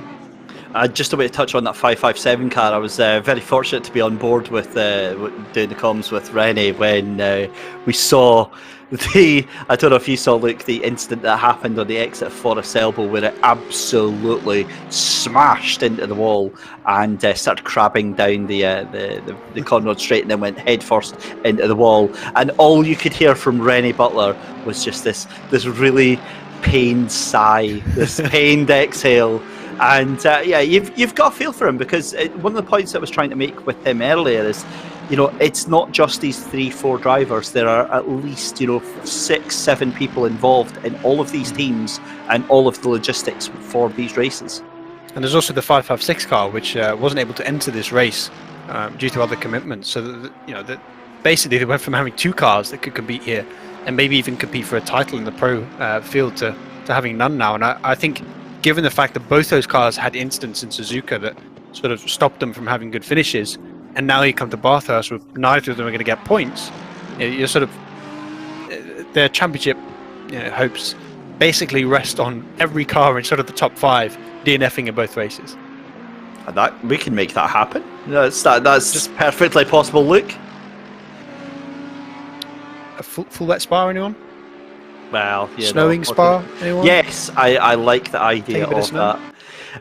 Just looking at the leaderboard there, we can see Francisco Donde in the number 1 GTWR Audi down into 14th. One other person that I wanted to have a look at as well was William Hendrickson, the number 11 Grifax Engineering AMG. Now that was up in the top 10 earlier on, 2nd place if I'm not mistaken in the Pro Championship, and they are having a horrid race here, Luke. Well, they're doing better than they were earlier, because as you said, they started pretty well, but they were involved in a really big crash. I think it was about an hour and a half into the race. They're involved in a pretty big incident that put them back to literally 40th place. They were in 40th place at one point, and they fought their way back up to 25th. And I think that's a sign of sort of the endurance spirit, the endurance mentality, where it's not over. When you have those kind of crashes an hour and a half into the race, yes, you're probably not going to finish top 10 unless you're the one car and you've got a bunch of aliens in it. But you're involved in something big, something that, for I think some people, especially someone like me, I get quite heated when I get in a big crash. If a big crash happens an hour and a half into the race, I'm the kind of guy that might try and hang up my boots if my teammates let me, or at least say, you can drive the damaged car. But they've gone, nah, we'll just keep going. I'm really impressed to see that, and they have a genuine possibility of a top 20. See, you're far more controlled and reserved of a driver than I am. Unfortunately, I'm incredibly impulsive, and if I get taken out, somebody's getting sent to the moon on turn 1. Oh, yeah. I've been told off too many times in iRacing to do that kind of thing these days. Although they only ever slap me on the wrist. So back to the race, and we've got to say a big shout out to Chaz. We said his name and he's appeared in chat on YouTube. A very good evening to Chaz Draycott, who is enjoying the wonderful sights and sounds of the ADAC Nürburgring 24 hours. Meanwhile, back to the action on track, and we can see Mark Sheriff Truly here trying to fend off one of the Ferraris right now as they come up after Griffin's Bend and into the cutting. And he's doing a fantastic job in 15th place of holding on with that Ferrari. Yeah, but it's not for position. So I think at some point you have to recognise that you've got to just let them go. It's one of the cars, I believe, that is further up the field than them. I think it's actually the 2 car, right? So they sort of have to recognise that this is not a battle they need to take. If they're genuinely slower than that car, then they, maybe on the Connall straight, they pull over to the side, let them take the optimal line, and just maybe sit behind them. Because one thing you can do that I think a lot of people, especially in endurance sim racing, sort of forget is, if there's a guy that's a couple tenths faster lap than you, if you just get behind him and start sort of following him, especially when they're in the same car as you, you can use that to sort of try and improve your own times. And so maybe if this Ferrari behind it is too fast for the 12 car, they can sort of trade positions and sort of create a bit of a Ferrari DRS train, minus the DRS. And not forgetting as well, with how accurate the fuel modelling and the tyre modelling is in this sim, getting behind another car could also open up new strategy options for you. Yeah, obviously we have the 65-minute stint length, so every single one of these cars can make it to 65 minutes. But what does happen is, when you come to a pit stop and you've saved, let's say, 10 litres of fuel because you've been sat behind someone, you suddenly gain a bunch of time in the pit stop because you have to put less in, it takes less time. But just been told in my ear that there's a red flag in Nordschleife, so there must have been I think it must have been just because of the weather, because how atrocious it is. And that is one thing we won't have here. So stick around, because we will definitely not have a red flag.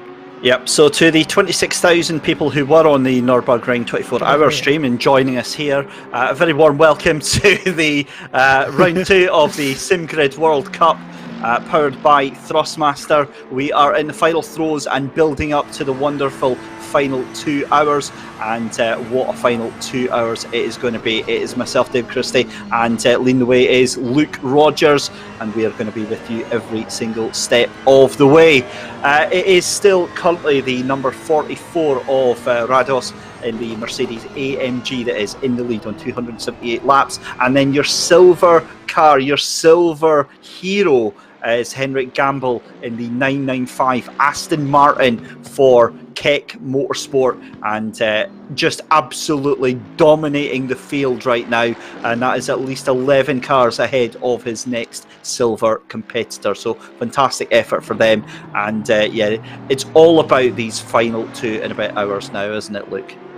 Yeah, and one thing I think we have to bring up is that coming into this race, we sort of expected Mercedes and Audi to be at the front, you know, to excel, because the Audi is that fast, a little bit scary, but very fast through the mountain. The Mercedes, with the absurd straight line speed that car is so well known to have through the mountain and through Connall, it can just sort of pull away from everyone else, and that's just not what we're seeing. I mean, yes, we've got Mercedes in first and third, but there's an Aston challenging them, there's a Honda right up there, there's 3 Ferraris in the top 10, a Nissan, a Porsche, so maybe it's a sort of result of the 1.5.7 hot patch, but I think it's just a sign of how close this field is, that we have so many cars, so many manufacturers, all within that top 10 together fighting.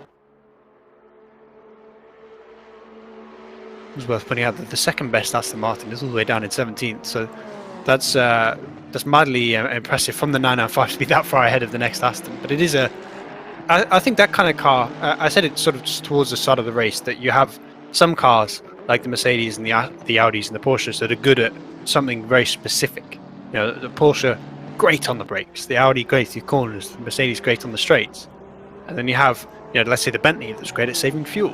And then you come to cars like the Ferrari. I think the Honda certainly fits into the category, and also the Aston Martin that's not special at anything. It's not the best car in the brakes or the corners, but it does everything okay.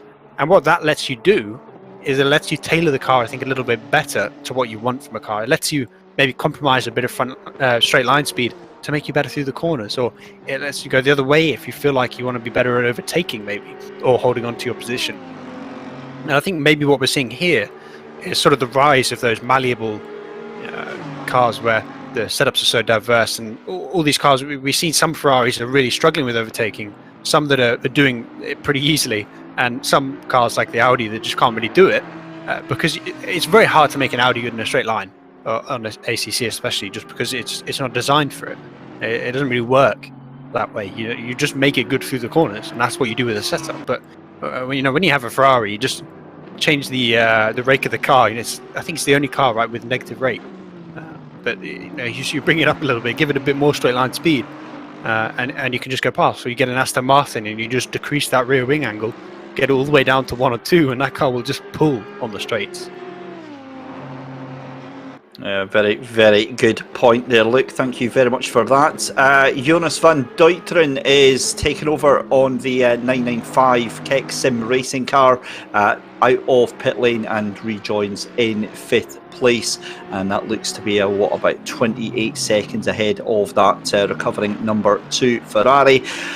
Interesting point though, Luke, is the tank that has been Pank the Tank in the 123 Nissan GTR. That thing has had mixed fortunes. It's seemed very, very fast at times, and with Gergo Panker behind the wheel, it seems even faster. But Jarkko Torvinen has really struggled for pace with this car. Yeah, it's surprising to see that some people that I think historically we expect to be fast have been struggling, and then we've got some guys up towards the front that we don't necessarily normally see. I think obviously the 995 is the greatest example of that, but I think once again that's a testament to how close this whole field is, that we have probably 20 to 30 drivers in here that are at a genuine, in terms of pace, genuine chance of making a top 10 if they hit a bit of form and get into their groove and avoid incidents. So it's really cool to see that these drivers that maybe we sort of expected to be towards the front aren't necessarily there, and some of the drivers that we didn't expect to be towards the front, like the silver drivers, competing right up there. And I think once again the 12 is the greatest example of that. A car that technically didn't qualify for this series, it didn't make it into the top place in the number 56. The like and subscribe team, they've been kind of going up and down as the strategies come around. How do you think they're going to finish in the final 2 hours here? I'll be honest with you, I've not got a clue. I genuinely cannot predict, bar maybe the 37. I think is the only car where definitely 100, and I'd say maybe the 56. The car's definitely 100% will finish in the top 10. That's all I can say, because everything else I think is up in the air. There are a couple of cars sort of in the top 10 right now where they're really fast, but we've seen have incidents. I think the 888 is an example of that. I mean, they've not necessarily been their fault. I think back to the incident they had with the 557 car, but this mountain can really, it can just throw everything at you. You come around a corner and there's just a Mercedes parked at a 90-degree angle in the middle of the track, and you've got nothing you can do about it. You come through Skyline and you hit that curb the wrong way, and the car spins out. What's happening? You're going straight into a wall, and there's nothing you can do about it. So, in terms of being able to predict how this race is going to finish off, the only thing I can predict is that it's going to be completely unpredictable. I do apologise to Igor Ogorodnikov. There we go. Between us, we did it. That's it. We'll never mention that name again, ever again. It's Igor. No. Igor, yeah. Riding on chase cam with Mark Sheriff Truly on the number 12 car guy racing Ferrari, a guest to the championship. And after, you've got to say, right, after such a strong performance, I think they're going to be looking into to joining the season, you would think. Well, if they can find a way, it'd be really cool to see, because, I mean, yes, you can't score championship points as the reserve car, but you can get the bragging rights, and you can say, well, actually, this is how many points we would have scored if we were in the pro cast, and then you can brag about that instead. And I think they're a team that's sort of shown that they're capable of competing, and maybe if there's an extra spot at Spa, we can push them in, get them in the in the field, because I mean, I think already we have 43 cars we have for Spa. We can throw a couple extra in, surely. Production team, why? Do you know what's annoying is the fact that I'd actually spent the past 5 minutes of while you were talking actually perfecting his name. So it's Igor Ogorodnikov. There you go. That's how you say it. Getting good. Right. Yeah, I know. I've only said it about 15,000 times in my head. But a nice move there on the 36th position car there. And it really is all about these AMGs. They really are kind of the meat and gravy of this race so far. And I think if you look at real life, it's not much different. The Mercedes is a car that historically has gone very well at Bathurst, and that's just because, I mean, it's 6.2 kilometers this track. Half of that is a straight line. I mean, yes, this track is famous for that technical high downforce mountain section, but then you look at the size of the Connall straight, you look at the size of the mountain straight, you throw in that there's a third straight in the pit lane and this massive flat out section in the mountain. There's actually a lot of opportunity for those cars that are good in a straight line like the Mercedes to really do well, and that's why you see that car competing with something like an Audi here, where, I mean, obviously the Audi is a completely different car to the Mercedes, right? It's a car that's good through the corners, it's a car that's got a lot of downforce, and yet somehow that car and the Mercedes are identically fast at a track. What a battle we have got unfolding here, ladies and gentlemen. This is an Alaric Ensland. This is a battle that's going on, but it's out of strategy, so it's really not representative of on track, but he still does have Van der Ruyten behind him in that silver 995 Kexim Racing. Jonas Van der Ruyten making his way around behind him, so he's going to be making a nuisance of himself if he possibly can, and that Ferrari has got a lot of lap traffic in the way. And this is where being off strategy on those older tyres can really hurt you. Trying to come through this traffic, there's going to be cars in that traffic with new tyres, so you're going to really struggle with traction zones, having older rear tyres to that car, so you're going to really struggle with your top line speed, and coming onto somewhere like the Conrad Straight, trying to lap a car that's actually pulling off better than you becomes really difficult, and that's where cars like the 888 can get stuck and sort of allow the cars behind it or on the fresher tyres to catch up, and then you get that sort of sort of the accordion, the concertina, which brings someone like the 995 back into the fight versus the 888, and that's where we get some great racing.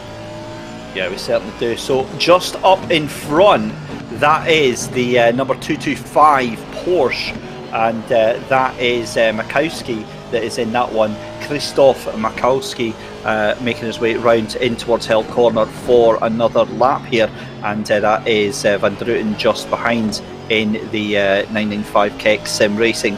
So yeah, it's boiling over quite nicely, because we've kept mentioning this all the way through. All the cars, what they're trying to do, Luke, is put themselves in the best possible position that they can for that final 2 hours, for that final couple of stints, isn't it? Yeah, I think that's where the cars that have already done their double stinting, they're going to go side by side towards the cutting. They're actually going to hold on to it. The Porsche sticking its nose in on the inside of the Aston Martin. It makes its way through. Somehow we've survived, but I don't think we're going to survive much longer if they keep this up. They're going to try and go too wide through Solomon Park, or rather into the entrance to Solomon Park. The Aston Martin's actually blue flagged here, so fighting very aggressively for a car that's not on the lead lap, and I think that's where you have to be very careful of maybe getting a penalty here, because that Porsche, I think you can bet all your life savings on that Porsche sending in something to the stewards to get that Aston just out of the way, because it's losing so much time now. I mean, also it's blue flag backwards, right? The 995 is not in the race with this Porsche car, so you've got a blue flag on a blue flag, which can only end in tears if people don't observe them. Side by side up through the cutting. I don't know what you're saying about. I don't know what you're saying though about how it's all going to end in tears. Have you never seen the Fast and the Furious? Clearly, it's always going to end out well, But no, it's a great point. Jonas Van Druten is really suffering at the hands of the. Oh my goodness me! It's the Porsche just tries to cut the nose off, and they were almost side by side again. Van Druten gets through the inside of the chase and is back on the and that's another back marker in front of him, isn't it? Because that is the I believe that's the Aston in front of him. Yeah, and that's where the Porsche being held up by the Aston that was actually blue flagged to it has really hurt that car, because I think that car's actually just as fast as the 995 Aston that's just passed it. It certainly feels that way in terms of its overall pace, but it's a car that does not have any straight line speed. I mean, that's what the Porsche is known for, right? It's bad on the straights, it's great everywhere else. So it's one of those instances where, as a car, if you don't have track position, or if you get stuck behind a lapped car that doesn't want to get out of the way, you can lose so much time. And yes, they're not racing the 995 Aston, but they're now stuck behind a car that maybe they're actually faster than, and they're going to get stuck in a train if they're not careful. That Mercedes right behind is also going to pass them. And I believe that is actually full position. The car in front then is the 404 of Martin Larenc in the Connection Lost Racing. That is the Aston Martin that is just coming through the bottom of your screen just now. That is next on the hit list for Jonas Van Druten, as we have just got 2 hours and 10 minutes left to go in this race. And these little moments matter significantly, because when the 2 hours are up and you're left with 10 minutes left to go, and you're, say, the difference between 3 seconds behind and 15 seconds behind, you look back and you look at moments like this, and this is what happens. Yeah, so it's the whirlwind theory, right? It's cool, where you look back at, oh, that car held me up for a lap, and what did that do? Oh, it pushed me back into more traffic, and I'm getting stuck behind a car that's not great through the corners on a mountain in a Porsche. Oh, I'm going to lose 2 or 3 seconds this lap. And yeah, as you said, it really adds up, and it really can affect the overall race, because if you look at the gaps that we have in the top 10, we've got 4.6 seconds between the 888 and the 995. We've got 6.3 seconds between the 2 and the 37. If one of those cars gets held up for 3 or 4 seconds, it pushes them right back into a battle for position. And that's where, yeah, as you said, if you are struggling through traffic, or if the traffic's not behaving like we saw with the blue and white Aston Martin, it really can harm your overall race.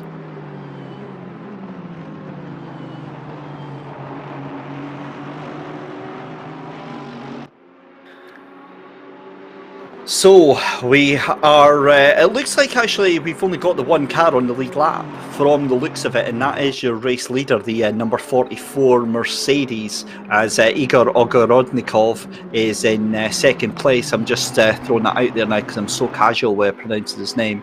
In the number 56 in the like and subscribe racing car. And yeah, this is now starting to settle down. I think this is going to kick off again in about the next 15-20 minutes when you start getting the pit stops and the strategies really start to come to a head. Unfortunately, I don't have the exact data on which cars have done all their double stints, but one thing that really causes that great racing that I think endurance racing, and also with the way SimGrid is set up, is going to become known for, is the fact that you have to do a certain amount of double stints. And yes, if you double stint at the start, you're maybe going to have worse track position, but towards the end of the race, you're going to have a faster car. So you're going to be able to side through traffic. You're going to be able to pass people when you catch them much easier through the traction zones, and also obviously through the corners. So I think coming into sort of the last hour into that final stint, we're really going to see, are there cars that have to double stint in that final stint? Are there cars that are now on fresh tyres, with no damage to their car, that can really start to charge through the field? But I really wouldn't be surprised if some teams have already done all three double stints and they're about to do two single stints and really push for the last 2 hours. Have a look at this gentleman here, Matt Beavis for the Rookie Monsters Honda NSX number 37, are currently in sixth place at the moment. The reason I tell you to have a look at him, because everyone else around him is doing 201s and 202s, and his last lap there was a 2 minute flat, 2 minute .951. This man is on a charge. We've seen this NSX with incredible pace, and that usually means that he's got less than 10 laps worth of fuel in the car, and that means that he is going to be on a charge to try and get 5th and 4th place. Yeah, and those are some absurd times that some of these guys are doing. I mean, I struggle to get into the 2 minute flats in quali setup, or in a hot lap with perfect conditions. And these guys are just doing it lap after lap in the race conditions, with a lot of fuel in the car on not quite fresh tyres. It's incredible to see the pace some of these guys have, and also in the fact that it's not just one car manufacturer that is putting up those kind of lap times. We have, I think, pretty much every car here at some point is doing 2 minute flats, and we've seen some cars, obviously the Mercedes in qualifying, were straying into the 159s, but in terms of the race balance of performance, it's looking really stable through the field, and in terms of the overall quality of the lap times we're seeing from the whole field, it is incredible.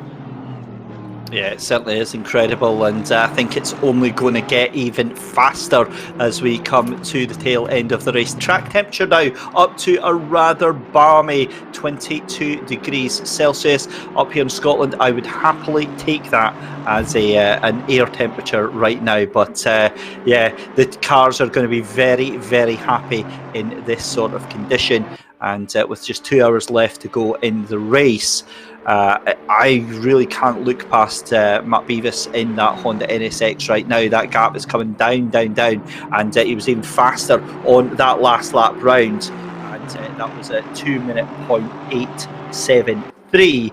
I'll be very interested to see what he does this time round.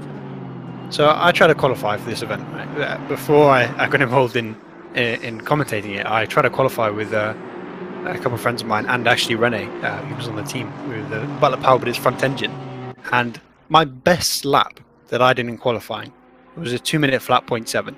And when I say I put in about 20 hours of practice to get that lap time, I genuinely, that's how much time I put in to try and get there, because I knew I wasn't quite on the pace of the team.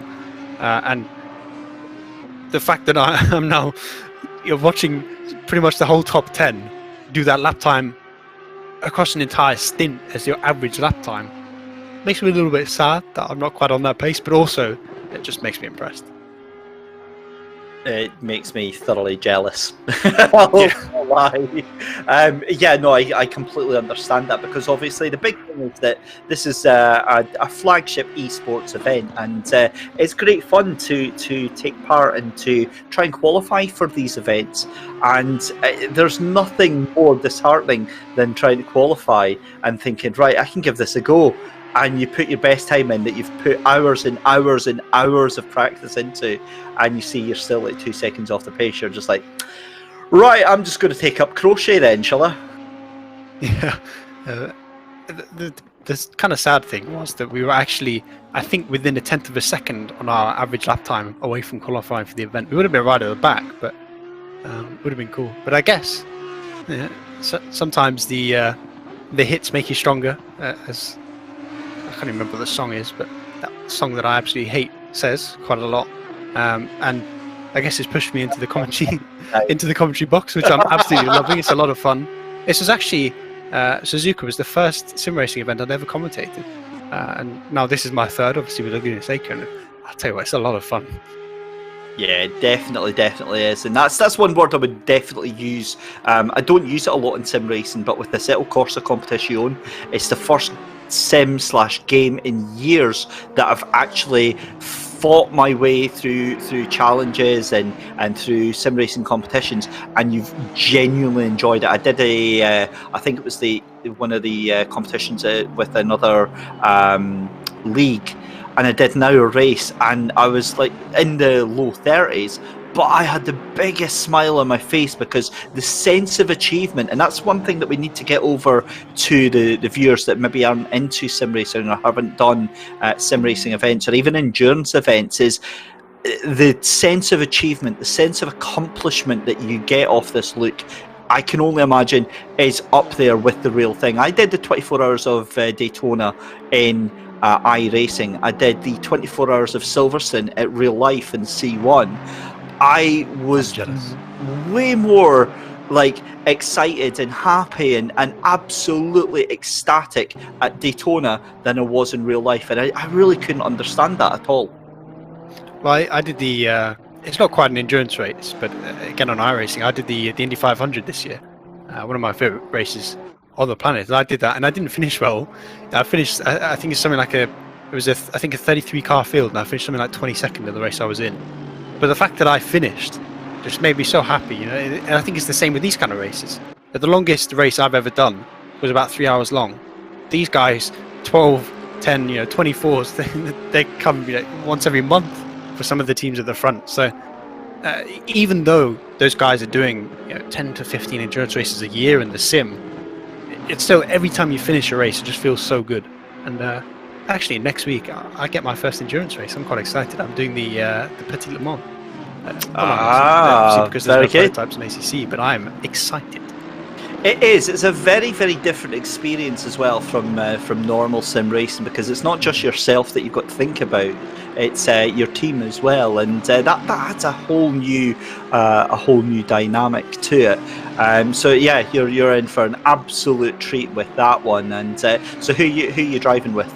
It's Gakko Cyanide, the streamer, who's a good friend of mine, and his alien Australian teammate, Daniel Benefield, who is a guy that's very well known for being good at iRacing. He's myself and Cyanide's iRacing combined is about 2,000 lower than his on its own, so we're a bit of a mismatched team. It's sort of a pro-am field, but I mean the LMP2's an IMSA pro-am anyway, so it's fine. But yeah, we kind of in it to finish, not in it to win it, really. And I think if you look at this, you can sort of translate that to some of the teams towards the back of the field that maybe just scraped into qualifying. They're not really thinking in their head, oh, we can win this race, but they're thinking, hey, we can finish a 10-hour race, a 12-hour race, a 24-hour race, and a 9-hour race as well. I should never do maths on stream. That's about 50 hours of racing. If you can finish all 4 of those races, that's just a massive achievement in itself, especially for the guys that are less experienced. And if you can finish that and maybe sneak a top 20 here, sneak a top 10 there, you're going to feel great about yourself. Yeah, you certainly are. You certainly are. And one man that, and one team indeed, that embodies that whole determination and grit of endurance races is the Pro Rennfelden team. And we see here just now Jaroslav Honzik Yardier, very, very famous YouTuber for ACC, is getting very, very racy. And I'm pretty sure that is a car that is a lap up on Jaroslav, and he is all over. Yeah, he is. That's Majernik. That is the number 17 Aston Martin of Slavomir Majernik. So Yaroslav is on the charge. saying hello. That is so intimidating when you're coming up through the cutting and you've got this blisteringly fast Audi on your tail.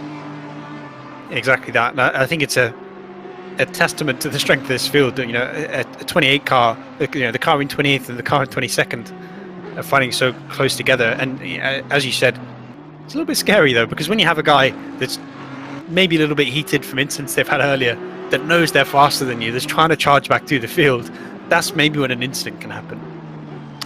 Well, I think it is time for us to have a little bit of a break. But before we do, it is also time to have a big shout out to our partner, Thrustmaster, who have pretty much made this championship happen. They are our big friends over here at the Sim Grid and make everything happen pretty much for a reason. Thrustmaster have been going around for, well, since I remember, and I'm really old. Luke, you said you're 20, so I'm not gonna lie or try and do any maths, but I would have been about 10 when they started, so that shows you how old I am. But I remember, I think my very first wheel was actually a Thrustmaster, and yeah, you can always rely on them for quality and some real good sim racing products. Head over to Thrustmaster.com, check out the range that they've got, and go and buy me one as well. That would be very much appreciated. The big thing to mention as well with Thrustmaster as well is that you can buy based on your own preferences. So my big thing is, and I'm sure it's the same for yourself, I love GT3 racing. So you could buy one of their bases and buy a GT3 wheel for it. If you fancy doing, something else, a little bit of Formula racing, you can buy a Formula wheel for it. So completely customizable for whatever you need.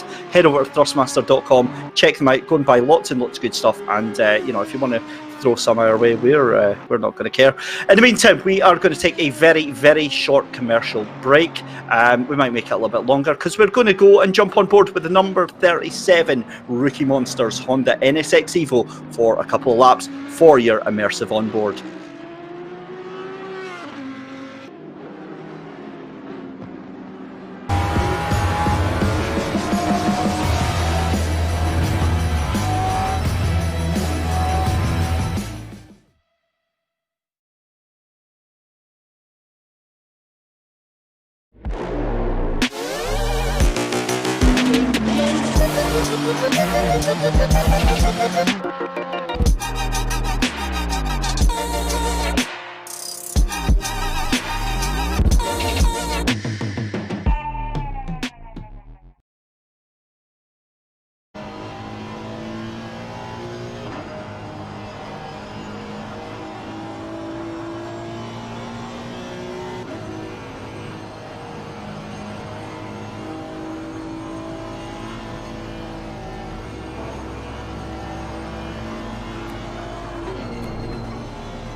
A very warm welcome back to round 2 of the Sim Grid World Cup, powered by Thrustmaster, and what a thrilling end to the race we've got in store for you.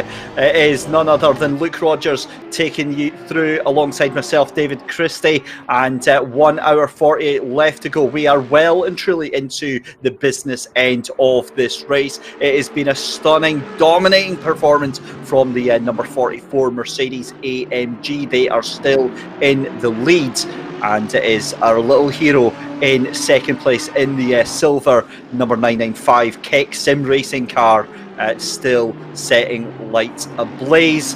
And look, I mean, now starts the story. Now we start to see the things unravel. Yeah, we're saying it's starting to get business end at the front, but it's also business end for 26th. And we look all the way back there, the 68, the 8, and the 49, within a second of each other, battling for those positions. It's pretty much the same thing up towards the battle for 20th position when you have two cars within half a second of each other in this little gaggle of cars we see right here. So, as we've been saying a couple of times already, these kind of races, it's not just about winning the race. It's about sort of achieving as best as you can. And even though 10 hours into this race you're down in 26th, 27th place, you're fighting for every position you can get, and that's exactly what we're seeing, and it's exactly why we love endurance racing. Certainly is. So this is a replay that we're watching. This is the car that we were on board with just before we got on board, the number 37 Rookie Monsters Honda NSX, and I believe that is going to be the number 2 Ferrari that they are passing, and that was how it was done on the run up towards Griffin's Bend, and made it look so simple. So that is 4th place, and that is where the Honda NSX is at the moment. We're back following Killian Ryan Meenan on the run down in 21st place in the 211 Pro car, and the Black Falcon team looking very good, and I think they would have been hoping, Luke, for a little bit of a stronger finish, but still, I mean, there's plenty of time for that to happen. Yeah, they can still get maybe 10, 12 positions out of this if they start rocketing through the field. And the first position they can get is only 3 tenths ahead of them. That Aston Martin is 4th position. So it's a heck of a close one right now. And that Mercedes, with the grunty goodness of the naturally aspirated, is it a 4-litre V8, if I remember correctly? I always get it wrong. V6 or V8? I can't remember. No, V6. I always get it wrong. I don't know. Martin's the bi-turbo. It's also a Mercedes engine, but it's actually the same engine as the GT4, right? The AMG GT4 runs technically the Aston Martin engine. But yeah, that car is so great on the straight line, the AMG. 3 straights essentially in a row here with Conrad, pit lane, and then up to the mountain straight here. So you'd expect that the Mercedes maybe should be able to make the pass here, because if it doesn't, the Aston Martin's going to pull ahead again up into the mountain. There we go. It's going to get side by side. It's on the outside though. Really not the place you want to be up and heading into Griffin's Park, but if they can get the move done before it, like that, then that is case in point. That is the move done for the 211, and they're now in the top 20. Yeah, fantastic move for Killian Ryan Meenan and the Black Falcon team, making the first of what we potentially see as many places getting made up, and confirmation on the timing board there. What do you think it is about that Mercedes that is able to show the superior pace to the Aston? Is it driver skill, or do you think it's a different strategy, or is it just the raw performance of the AMG? We do have an Aston Martin in second place, just behind a lap behind the leading Mercedes, but historically, especially in Assetto Corsa, the Mercedes is the car to drive around here, right? Just because you have 3 and a bit kilometers of straight lines, that car with the pull of that 6.2 litre naturally aspirated V8, as was pointed out in the chat, that engine pulls like no other. There is no car in the field that can compete with the pure straight line performance of that thing. And if you happen to get a good run along the mountain, you come to the forest bend, the forest elbow, and you're within 3 or 4 tenths of the guy in front, you're going to get past in that car. And just as we cut to a stream of Jaroslav Honzik, I thought that as well. He's just casually taking a drink of water there on the run down to the chase there. But yeah, it is a long straight, and you can see there Jaroslav really still enjoying himself, and that's great to see. Given the problems they had, he's still got a big smile on his face, and really enjoying getting stuck in on these final sections of the race. And the reason why I think he's enjoying himself is because we're 10 hours into a race. We're actually more than 10 hours into a race, and we've got a second between the three cars right here. Those two cars right in front, the Mercedes and the Ferrari, are full position. But once again, as I've mentioned probably 20 or 30 times in this, what's he doing?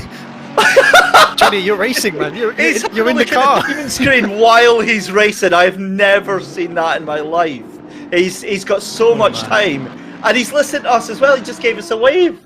Oh my goodness me! So he's got so much time up the mountain straight that he just casually brings up the timing screen and thinks, right, yeah, there we go. But yeah, like that's a brilliant point. I mean, how much motivation does that bring you when you've got those cars in front of you that you need to get past? Well, I think as the Audi driver, though, you have to be careful you don't get frustrated because you've got two cars, effectively the two best straight line speed cars now in this sim. The Ferrari, especially around here, is an absolute weapon on the straights. So being an Audi driver, you have to be very patient around Bathurst. It's a very fast car in a single lap. But, you know, A, you have that instability that is inherent in the car. B, you have the lack of straight line performance that, you know, maybe makes it a bit harder to pass. So you just have to be patient. Maybe save a bit of fuel here or there, and then you can get the move done in the pit lane.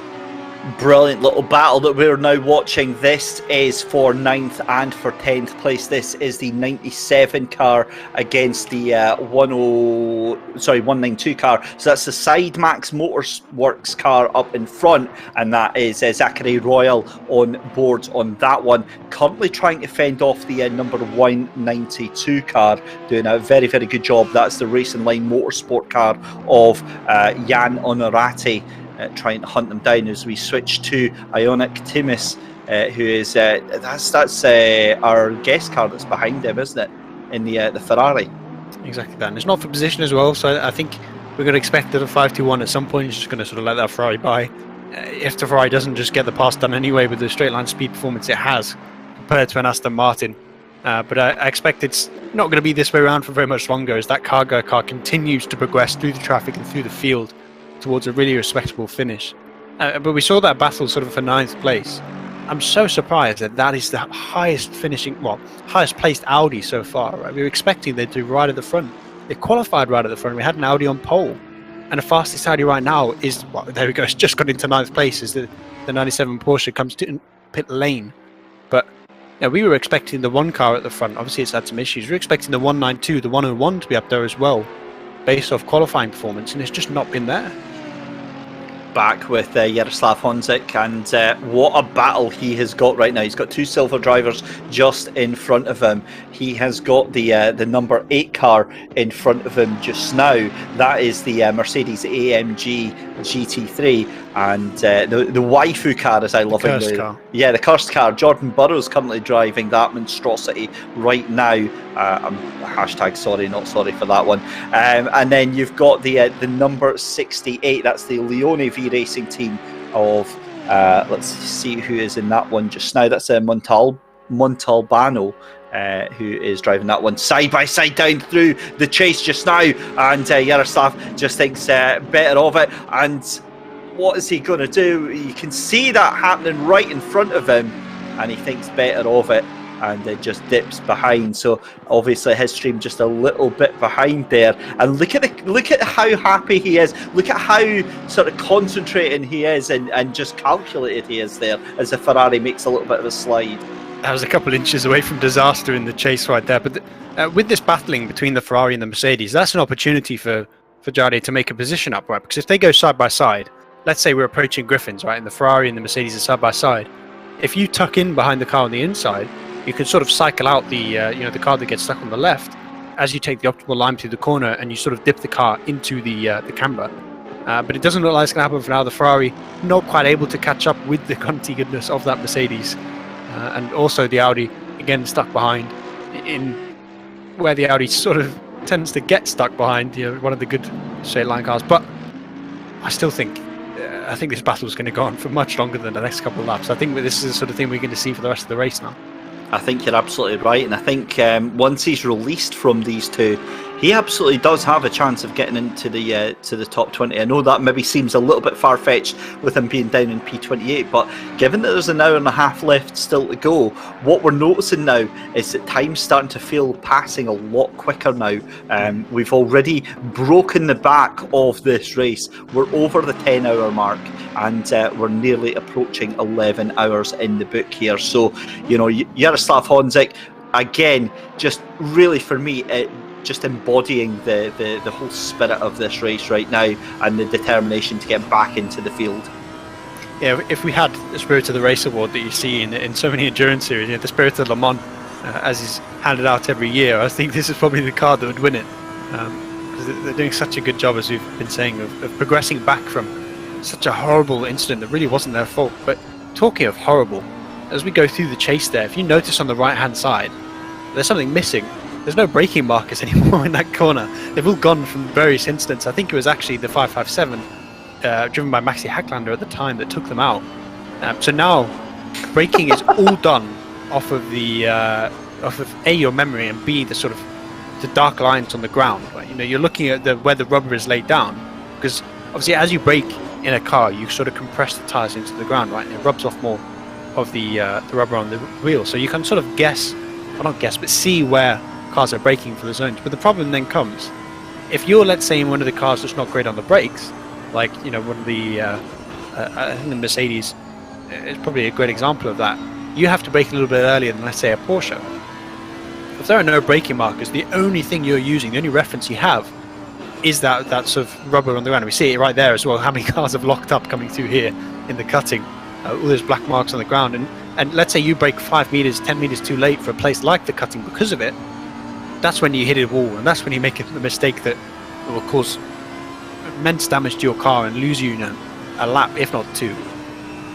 Well, I agree with everything that you've just said there, Luke, apart from one thing. I think it was actually the number 25 Mook Motorsport of Phil Veit in the Audi that has enjoyed that, because he was going sideways and doing a couple of pirouettes down the chase, and I think that's what's taking out the braking markers here. Have a look at this though. We are on board though with Jaroslav Honzik down in towards Forest Elbow here, and putting that car into Conrod Straight with a wonderful tow of the Ferrari in front. This is going to be Yaroslav's best chance that he's had right now, because that Ferrari has dropped away from the Mercedes in front. Burrows and Montalbano really fight it out here for that 26th and 27th place. Is he going to make a move up the inside? It's going to be a little battle of the late breakers. He thinks better of it, and the Ferrari gets to keep that position just now, Luke.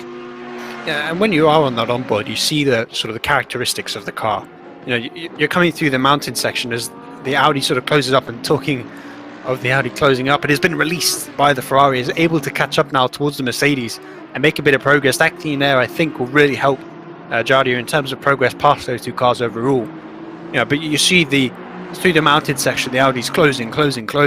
You get to the downhill section where, you know, maybe the Mercedes is a little bit leery on the rear, because obviously being front engined, the rear gets unloaded so much on the downhill section that the car sort of starts to oversteer quite a lot. So it's really hard. You sort of have to fight the car, especially through a place like the Dipper, whereas the Audi is completely planted through there and can really close up. But you come out of the Forest Bend, if you don't quite get the traction, you know, the Ferrari, the Mercedes just starts pulling away again, and then it gets to the braking zone, coming into the chase. Bam, the Audi gains 2 or 3 tenths right there on the Ferrari. So it's awesome to see that. I think just like real life, we have all these diverse cars. You have cars that look different, that drive different, that sound different, that are built different, and yet even strategically they're all on different, you know, strategies in terms of tyre stints, in terms of when they're pinning in the race, and yet they're all so close. They're all battling on the same track for the same positions. Yep, we're 10.5 hours in almost, and we had a cracking little battle there. That was, just to bring you up to speed, that was the SRJ Motorsport car of James Bacon, the number 125, and that was fighting with the number 17 AMR Vantage, the USB drivers team, and I think that was Slavomir Majernik that was behind the wheel of that one. We cut to Kirill Antonov in the Like and Subscribe Racing team. This is a battle for second place, and you couldn't have scripted this any better with just an hour and a half to go. It really does come down to crunch time. Oh, I almost lost it. Big moment. Huge moment there, coming down through McPhillamy Park there. They're down over through Skyline there, and that was a big moment there for Kirill Antonov, and that is going to have to be a little case of backing off, recomposing, and then trying to go again, and I think he's already done that, because that is Van Druiten is just under so much pressure right now as Jonas Van Deuteren, and I think that was just in my ears there. Kirill Antonov, Luke, is just 16 years old. That just makes me a little bit depressed. The fact that at 16 he's this talented, this fast. Luke, you said you were 20, didn't you? Yeah, I mean, he's I'm 37. That makes me positively suicidal. And he goes to the outside. It's one of the chases, one of the corners where he can really make it work, because you get the inside to the second part of the chicane, and then we go. He makes it work. Kirill gets into second place ahead of the 995 Aston. A really nice move. Technically, it's not 4 points, but it's 4 overall position, and you always want that bragging right.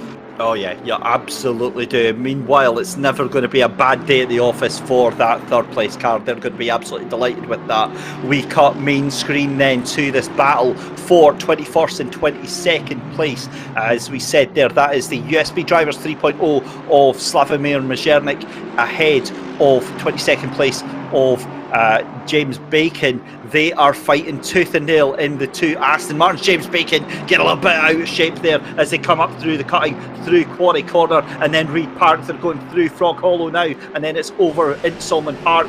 Beautiful onboard shot there of the chasing car of James Bacon right now, and Mazernik has got him breathing down his neck. These two Aston Martins absolutely tearing their way down through Bathurst here, and we're all the way down through the S's, through the Dipper, and on our way into Forest Elbow.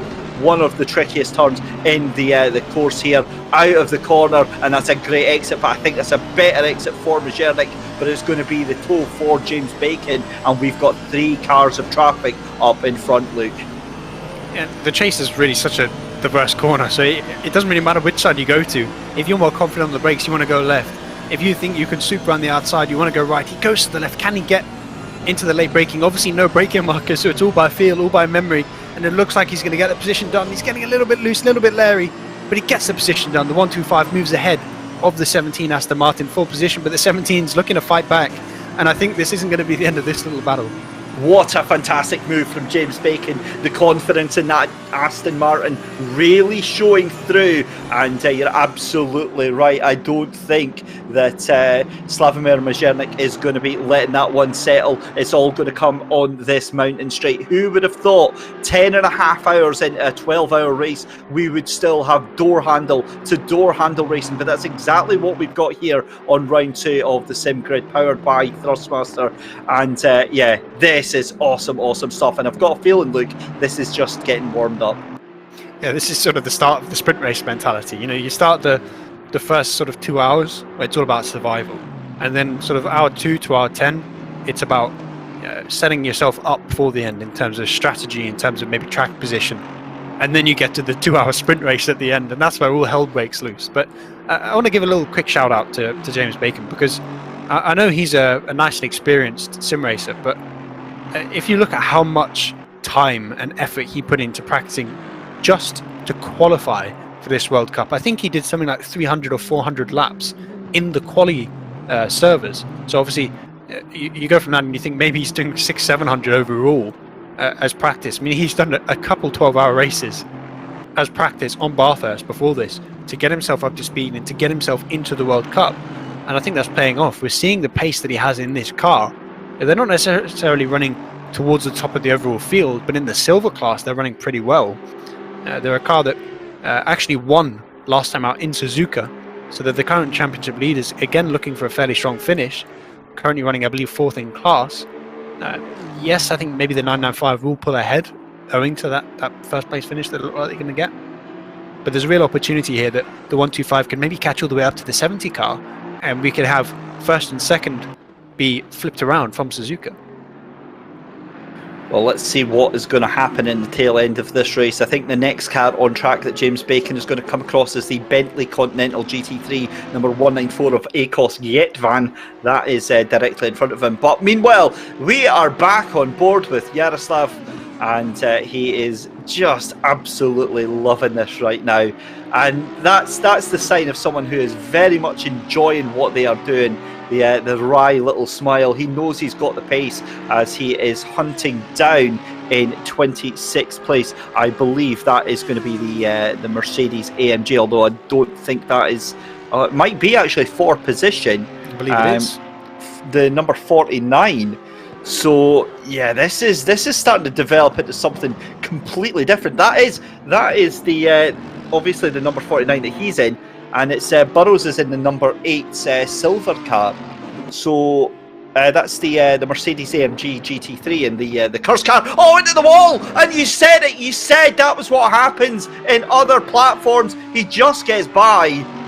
When it gives him a little bit of a love tap, Jardy's, I don't think necessarily going to have some rear damage, but he got a bit of a rear clip there. It was lucky that it wasn't much worse. But yeah, the Mercedes gets so leery on that downhill section. You saw exactly that the rear end just steps out. And when you're going through the dipper or the right-hander just after it and the rear steps out, you are a passenger. And you will start pinballing. And they are so lucky that 8 car that we've seen involved in a few instances, not necessarily their fault, but that car, I think maybe they've been struggling maybe with setup. Because it's not the first time that they've been struggling on that downhill section with the Merc, and it was inches away from being a pretty big pile-up in that section. And we see how big the gap is, and then just get a bit lower. They actually hit the wall before the dipper. Sorry, it was in Skyline that they just overshot it. So that car is going to be very damaged, and I think probably a bit of steering damage based off what I've seen there. So the 8 car really now is going to have to come into the pits, going to have to serve that time getting the damage fixed. Luckily, you can do that in sim racing, but a car that was actually doing quite well in 27th place is now going to fall down the order. Yeah, and that is hard luck, but that is another scalp for the recovery drive for Honzik, as we see Burrows into pit lane in that cursed car indeed. So, well, I struggle to mention it because I just can't get over that livery on the car. There is your race leader then, Jeffrey Langerak in the Revolution Sim Racing Blue Mercedes AMG, and my goodness me, he is just swamped by lapped cars right now. I've lost track of where he is on the lapping order. I think he's up to P4. It's Matt Beavis is going to be next on his hit list. Or potentially Murphy in that number 2 Ferrari. But I mean, that's been a sensational performance, and to get all the way up to the Yas Heat Ferrari of Eamon Murphy in that number 2 car to lap them, look, I mean, it just shows how dominating that Mercedes is. Yeah, it is a car that goes well around here, and the 44 team is a team that's gone well in general. They didn't have an amazing finish. They weren't in the top 4 for the first race at Suzuka, but they weren't bad. I think I believe they finished in the top 10, and now they're really starting to show that the pace they actually do have.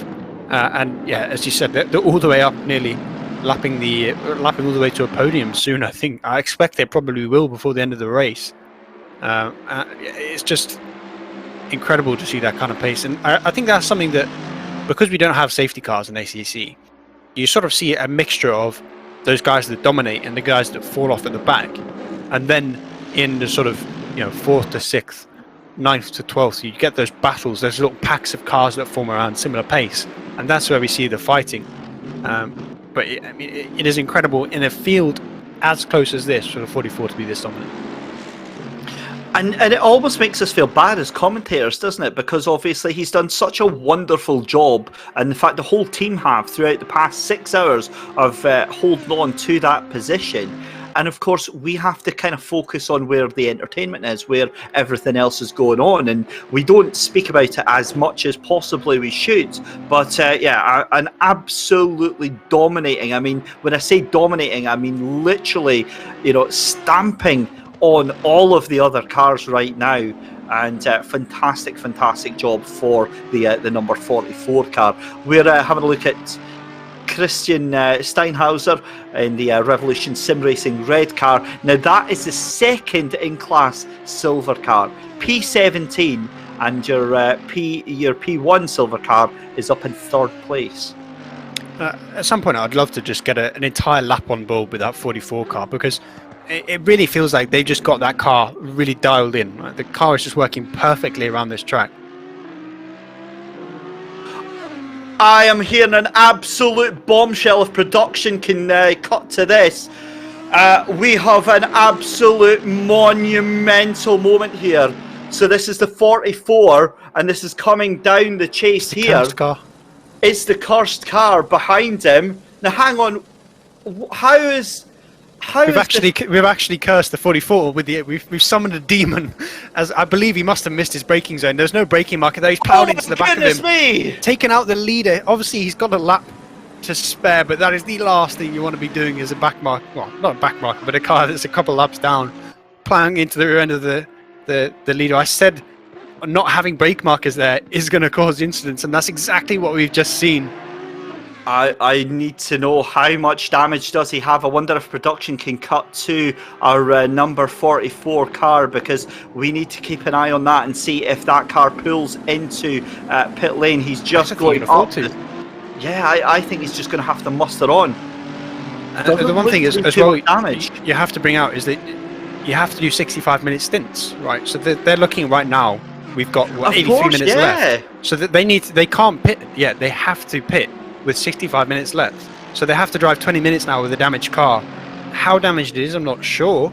I mean, there wasn't massive amounts of contact, but it was enough to send that car around. And that usually means, at least a bit of rear aero. That car's going to be very leery, and you have to be terrified that the car, especially in a front engine car like that, where already coming downhill, it can get a bit wobbly. If you're losing some of the rear aero because of damage, places like the Dipper are terrifying. Wow. Well, I was literally about to say anything can still happen, and they're reporting that the car is okay, but we'll just have to keep an eye. And that's another thing that I've seen quite a few times. I've made a couple of comments on that before. A couple of cars getting just the two wheels on the grass into some of the fastest parts of the circuit. I'm never a fan of that look. Yeah, it's especially in a GT car, just sort of changing the traction between the left and the right hand side of the car can just suddenly pirouette it, and if that kind of thing does happen, we saw it coming out of the pit lane with that Audi earlier, where it got two wheels on the grass and instantly just spun out, instantly went straight into the wall. And if that kind of thing happens to you during the race, let's say coming to some place like maybe Griffin's Corner, and you plow into the wall there, that's going to be race over.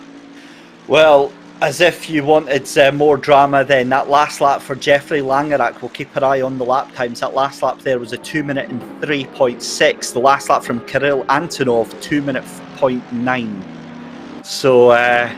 I think now we look at how big that gap is that they've pulled, and you say they are lucky that they've done that. Now, obviously not lucky. It's a testament to how fast they are, but the fact that they've been able to pull that gap means now with this bit of damage as the car temporarily phases into a different realm. It's back now. But the fact that I think they're about a second and a half off the pace because of this damage, maybe a little bit less once they get more confident in the car.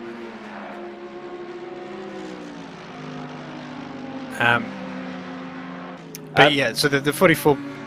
Look, do you know what that is? That is the number 8 car. The number 8 car has cursed the server. What's going on? The 8 car has taken over. Blame the 8. It's the good smart car. The Mercedes. It's a Mercedes helicopter. We're literally witnessing magic on the mountain right now. So yeah, I mean, look, apart from the obvious the connection issues that we have to the server, as long as the server's working fine, that's all that matters. We can kind of gloss over the odd little bit of netcode here and there, but yeah, some heart and mouth moments for that car, and we're on board with the number 56 car as it goes off to what a brilliant the Netherrealm. Now, but look at that, spins off and actually gets affected by that. The 8 car sent it to the Shadow Realm, and I don't know if it's going to recover. But luckily, I think most of that sort of server issue is actually on our end. It's a bug that I've been seeing more and more recently on ACC. We had it. I was helping some people practice for a separate Spa endurance race. I was just in the server with them, and we had this moment where we were coming into the what's it called? The double apex left-hander that goes downhill. Is it Puon? Yeah. No, yeah, Puon. And instead of going left, the cars all turned right, because the server had broken. And they just phased through and just came into the pit lane on the other side of the track. It's fine. I think the whole server was just watching it confused, because for everyone, they were the only car that wasn't doing it. So suddenly you just see all these cars just deciding that physics doesn't matter anymore. But that is a wonderful feature of sim racing. Obviously, we don't have mechanical failures in this. You have damage, but there's no mechanical failures in terms of, the engine can randomly break. But what we do have is technical failures that result from, being online, connection to the server. Maybe your wheel breaks or your brake has an issue, it comes loose or something like that. And I think that's a way where, although sim racing is very different from real life in terms of which mechanical failures you get, it's kind of almost cool to see that unknown element stay in, because I think sometimes it just makes for, in real life, those mechanical failures makes some really exciting races. I think back to Toyota's DNF at Le Mans, right, where they were leading. I think it was the 7 car at the hands of Kobayashi, and then the engine just blew up on the last lap. Having that sort of thing in sim, obviously relating to your connection issues, I think can make for some fun and very scary moments. Fun is not the word I would use to describe it, but I know I'll absolutely give you that. We're watching Kirill Antonov for the Lancashire Racing Team, car number 56, with just 1 hour and 17 minutes left to go. We are well and truly into the final chapter of this race. If you've just joined us, a very warm welcome to you. This is live coverage of round 2 of the Sim Grid World Cup by Thrustmaster, and it is none other than Luke Rogers and myself, David Christie, bringing you live coverage of the final sections of the race. And look, we've had everything so far, but this past 45 minutes, this past hour and 45 minutes have been something else, haven't they? Yeah, I mean, we were saying before that we team pretty much everything in terms of sim racing, and that obviously wasn't right, because now we've seen cars flying, cars going through walls, cars going underground. Seen a couple of submarines racing around Bathurst for some reason for a couple of moments. So it's been crazy. I think the last 45 minutes, especially in terms of overtakes, incidents with the 44, server issues, it's wild to see. We're just trying to, I think, to lighten the load on the server by limiting the amount of people in the current server. But I do know that this is a bug that, especially on the recent patch, has been happening more often just in general. As I said, I had it yesterday in a server, and there was only 6 people in the server at the time. So it's unfortunate to see, I think, for some of the drivers who, when the server does have that sort of blip, if 2 cars crash sort of during the blip, they don't actually crash, but the game thinks they have. Yeah. And then, spins them out or gives them a bit of damage for no reason. And it can really mess with some guys' drives, and it's a bit of a shame to see. But like I said, in real life, your engine could blow up at any moment, and there's nothing you can do about it. So sometimes you just have to take it on the chin and move on. This is nothing compared to back in my day on a set of Corsa competition. So shortly before, it used to be a lot worse. Yeah. Shortly before I stopped, I just sort of hung up the sim steering wheel. There was that bug on the start line where some of the cars would randomly spawn about 10 feet in the air and just destroy some of the cars before the race had even begun. And yeah, that was fun times. So the kids have got it easy nowadays, Luke. Yeah, we're getting rid of as many of those mechanical issues as possible. But yeah, I mean, sometimes you can't really do anything about it. It just happens. I think we're lucky that, as you said, we're not getting the race-ending ones that we used to have. It's just your car spins out for no reason, and then you lose a couple of seconds, or well, you move on. It could be a lot worse. As I said, it could be an engine blow-up that we don't have in ACC. So, it's not the end of the world. But moving back to what we're seeing on track now, the 888 and the 995 are getting super close. I think the 995,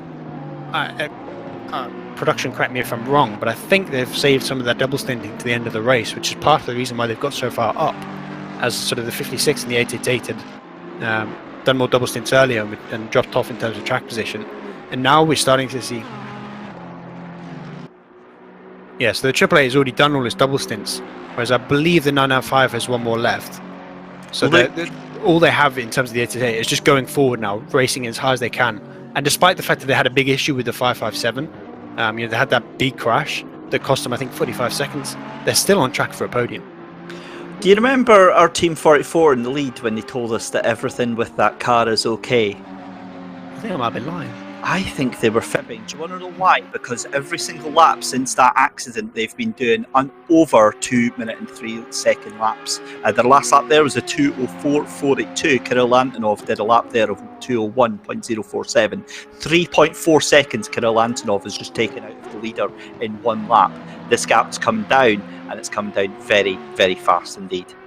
Yeah, and that 44 Mercedes still can't pit for another 8 minutes, because if it does, it has to come in again due to the way we have our pit time is worked out. So they need to just keep going. I think it's going to be about 4 or 5 more laps before they can get in, depending on the specifics of exactly when they cross the line. And that's, you're looking at maybe 15 seconds worth of lap time there. Yes, they're quite far in the lead, but if they also need to get their damage fixed in the pit lane, they're probably going to lose another 30-40 seconds. And all of a sudden, that big gap there at the front becomes a very little gap. Especially when you consider that cars should have been light on fuel. And yeah. Yep.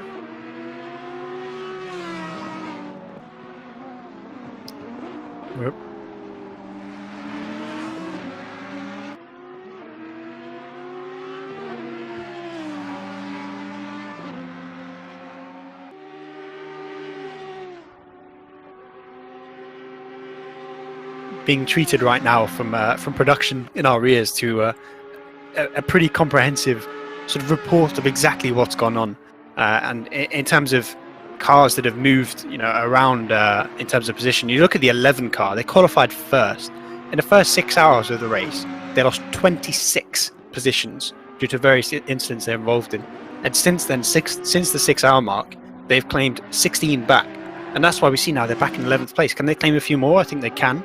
Another car that really had a big issue at the start, the 12 car, lost 24 positions in the first 6 hours. They lost 27 positions overall so far, but they've gained 10 back.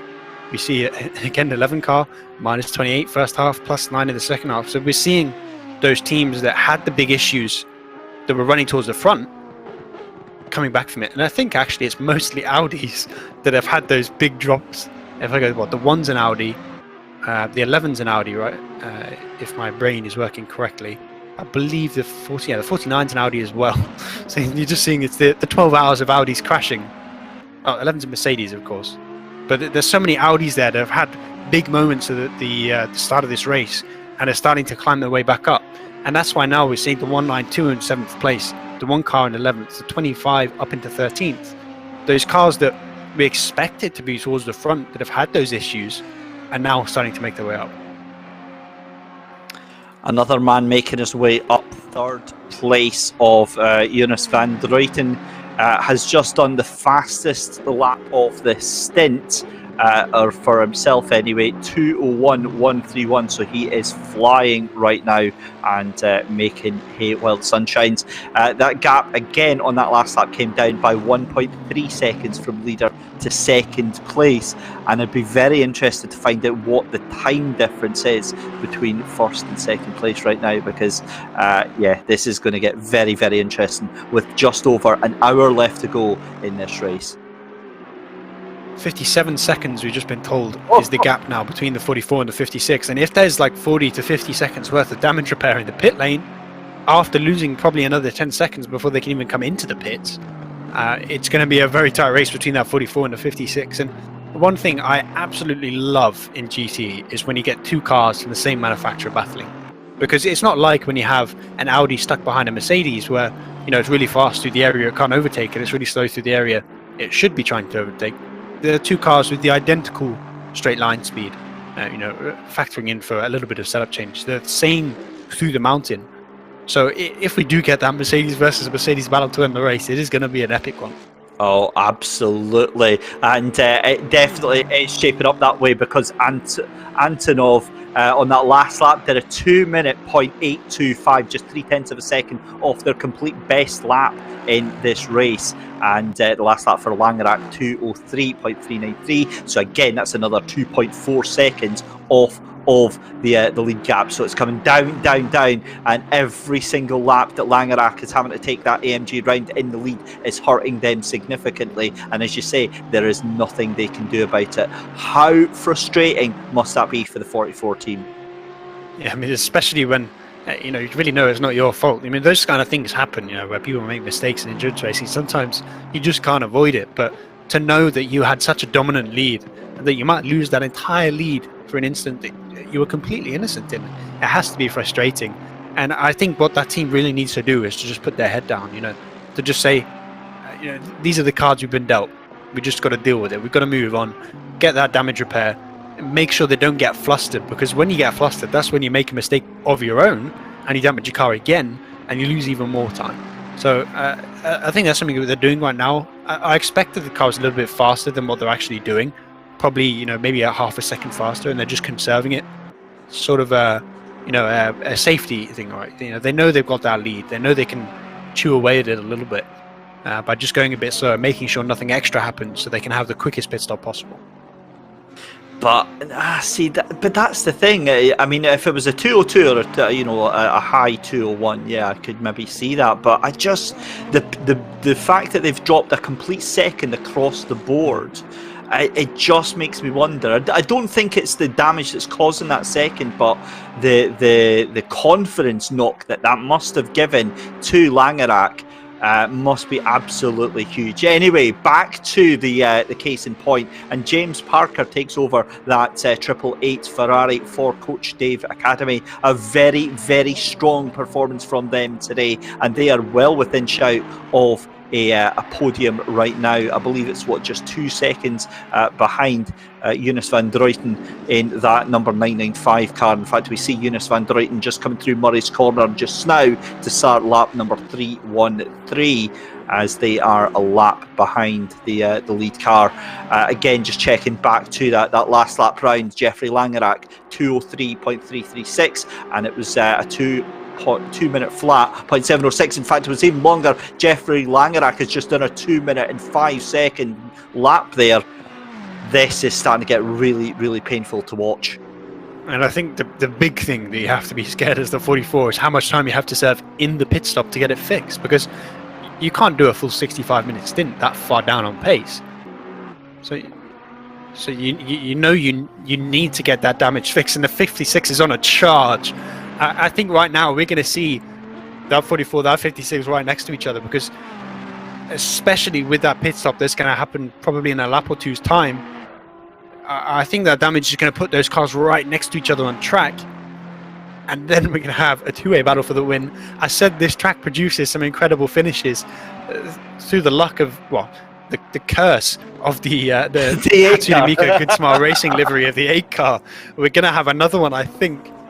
Even if really we don't necessarily see the side-by-side racing, just the drama that this has caused has made it such an exciting race, and we haven't even got to the last hour yet. Can you imagine being on board with Kirill Antonov and seeing that relative time? It's 1 minute 6. Wait, what? It's 1 minute 3. Wait, hang on, it's 57 seconds. Oh, here we go, boys. Let's get this on the go. And every single lap, that gap is coming down and down and down. So the gap was 57 seconds. It's now 47 seconds. Drive through for car number 8 for avoidable contact. And I'll get an ID on that car in just a second. That's the cursed car. Yes, that was right, for the contact with the 44. Yeah. But I think now, are they going to break the pit lane when they come in at the drive-through? They're going to curse that as well. It's just going to be. It's such an unknown now. But how much time is this 44 going to have to lose in the pit stop getting the damage fixed? It's not even able to pit there. There's, I think, 16 seconds too early as they cross by the lines. They're being forced to do another lap, forced to lose another few seconds to the 56 car, and that lap is just dropping and dropping and dropping. And they've got Yaroslav Honzik in front. This is getting awesome. 1 hour and 5 minutes left to go. And that is a big moment for the pink car. That is a Mook Motorsport car of Phil Vitt has come a cropper in the chase. And a drive-through for number 2. That's the second Ferrari. And that is Eamon Murphy getting a drive-through penalty. And that is a huge disaster. Another one for the Ferrari team. So it is all starting to kick off. Ladies and gentlemen, welcome to your final hour of racing. Oh, you couldn't write this. There's so much going on all the way through the field. We've got drive-throughs, we've got overtakes, we've got crashes. The incident report form is just collapsing under the load of all these incidents we're happening right now, but yet again, another Audi's having a mistake. I think it's had a moment in McPhillamy. Oh, actually, is it going to be all the way down in Skyline? I'm not quite sure. We haven't been told where the crash is, so I'm just sitting here dreading the moment that it's going to happen because it's coming soon. There it is. It just loses it in the dipper. Smacks into the wall. That's going to be a fair bit of front end damage. Aero, maybe even a bit of steering damage that we're going to see on that car. Wow, wow, wow. Drive through to car number 2 then. That is for avoidable contact. That is Eamon Murphy. Confirmation of what we saw earlier on. And we are still watching your race leader, Jeffrey Langerak. It should be We were talking about beads of sweat. We were talking about floods of sweat. This is going to be an absolute monsoon of sweat right now for Jeffrey Langerak. I think this is where now the pit lane is going to be packed. You can already see on that track map. On the pit lane straight is absolutely packed. He's not into the pits. Oh, he's going on for it. So hang on. Just had confirmation that another bombshell is about to drop, and that is your class leader, your silver class leader, Jonas van Druyten in the 995 car, is under 2 separate investigations. Yeah, I mean, we haven't seen what that's for, but I can only assume there's been a bit of contact, and there's a Porsche off the track in Hell Corner trying to get down into Hell. We saw some cars doing it successfully earlier, the Porsche not quite managing to get down there, but it was trying hard enough. But I'm confused why the 44 didn't just come into the pits. Is there some... Are they trying to run deep on fuel, maybe, and shorten the stint?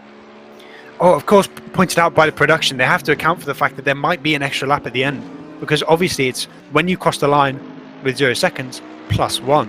So they need to get down to sort of the 103 minute marker just to avoid that and to counteract the fact that they may have to put an extra 2 and a bit minutes in. And so now, this time around, finally the 44 should be coming into the pits for its final pit stop of the race, pending more damage, of course.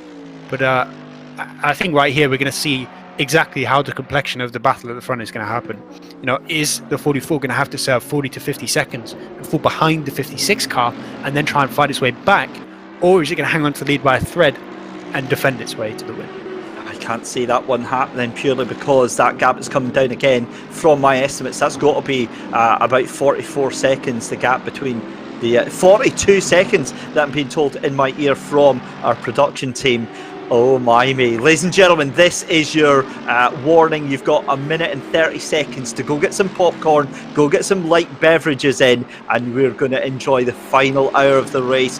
What a race we have got in store for you. What a final hour here on the SimGrid Round 2, the World Cup, powered by Thrustmaster. And wow, I cannot wait. So we're going to cut to a very, very short break as the number 44 Langerak comes into pit lane. We're going to go jump for a very quick commercial break, and we'll be right back.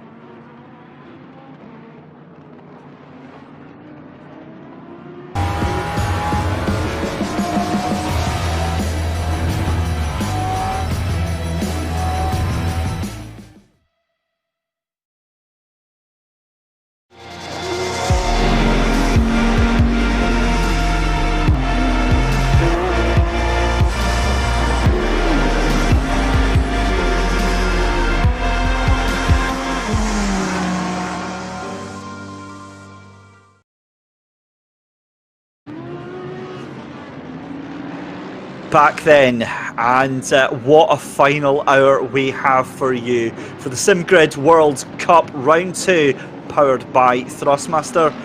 And this is just incredible scenes that we have got here. We've got just over an hour left, and what was looking like a very comfortable, easy walk in the park for Mercedes AMG number 44 team has turned into an absolute nightmare. You see the number 44 exiting the pit lane for potentially the final time, and we wait with bated breath to see where the number 56 car. So there's no repairs taken on that car, Luke, and what is going to happen here? This has to be a mistake for the team. I mean, I think we forgot that the 44 was actually a lap behind, right? So it's unlapped itself now and it's closing. But I mean, over an hour, losing multiple seconds per lap, you have to think that the 44 is going to close a 2-minute gap, easily doing that. I look at that and I think, if you've got that gap, why not just take the repairs? It must have been a big chunk of time, and they must have just been thinking that they would lose the track position. It's going to be about a 40-second gap once the 56 pits. 40 seconds in an hour? I think that's doable. I mean, you're looking at about 30 laps, and you're looking at about a 2-second time difference between the cars. By some simple maths, 60 is bigger than 40. Yeah, but also factor in the heavier fuel that they're going to have. I just don't understand why they've done that. I really, really do not understand that at all. Michael Moroz then jumps behind the wheel of the 44 car. It's still Kirill Antonov behind the wheel of the Like and Subscribe Racing 56 car. And wow. Currently showing in the lead, but of course still got to make their final pit stop. And we see with the 56, it's extending its penultimate stint, right? You know, because it's able to run a little bit later, owing to the fact that it has a bit of strategy. Or is that a DT? I see next to the 995. Oh no! Oh no! The class leader in silver. I think they might hold on to the class lead, owing to how far up they are. But that podium overall that they were going to have, it's going to be gone. I mean, they're not going to be up there anymore. The drive-through confirmed for the 995, and we also have to remember they were under investigation for 2 things. So it's perfectly possible that they could get 2 drive-throughs. Aggressive driving is the drive-through penalty for car number 995, Jonas van Druyten in the Keck Sim Racing silver effort. And wow, that is an absolute disaster. They were looking so strong. Oh, and a bit wide. I bet that's just been noticed that the drive-through is going to come through, and it's been a little bit of a distraction. The voice chat is going on, and you can tell they are not happy right there. Have a look at the gap though between first and second place. That is 25 seconds. Your Triple 8 car, the Ferrari of Parker, jumps into the pit there. And yeah, this is now where the dominoes start to fall, Luke. And that 888 Ferrari is essentially going to inherit third place, right? Because of that drive-through with the 995. And Antonov is flying in that 56 Mercedes, the undamaged of the 2 at the front. He's doing 2-minute flat 0.6 faster than I've ever gone around this track in a Mercedes. That is incredible race pace to have, albeit towards the end of a stint. But I mean, that is ridiculous to see for that car. And it's really going to push that car now. Obviously, they have the pit stop to serve it. In fact, they're going to serve it right now. But those seconds that they've just gained there, they're going to bring them, I think, to about 30 seconds behind the 44. And I think it's a question of when, not if now, that the 56 will catch that car. They've potentially also got less fuel to put in as well than that Moroz car that's going to go through. But my goodness me, you wanted a firecracker of a finish to this race, and we certainly have got one right now. Jonas van Druyten, though, getting that drive-through, I am absolutely devastated for him. He has done so well in that Aston Martin, and like you say, I think he's safely going to hold on to the lead of the silver class. But again, having another penalty that he's under investigation for right now, I mean, that's massive. I wonder if we can get a picture-in-picture of Moroz in that second place in that Audi, in that Merc.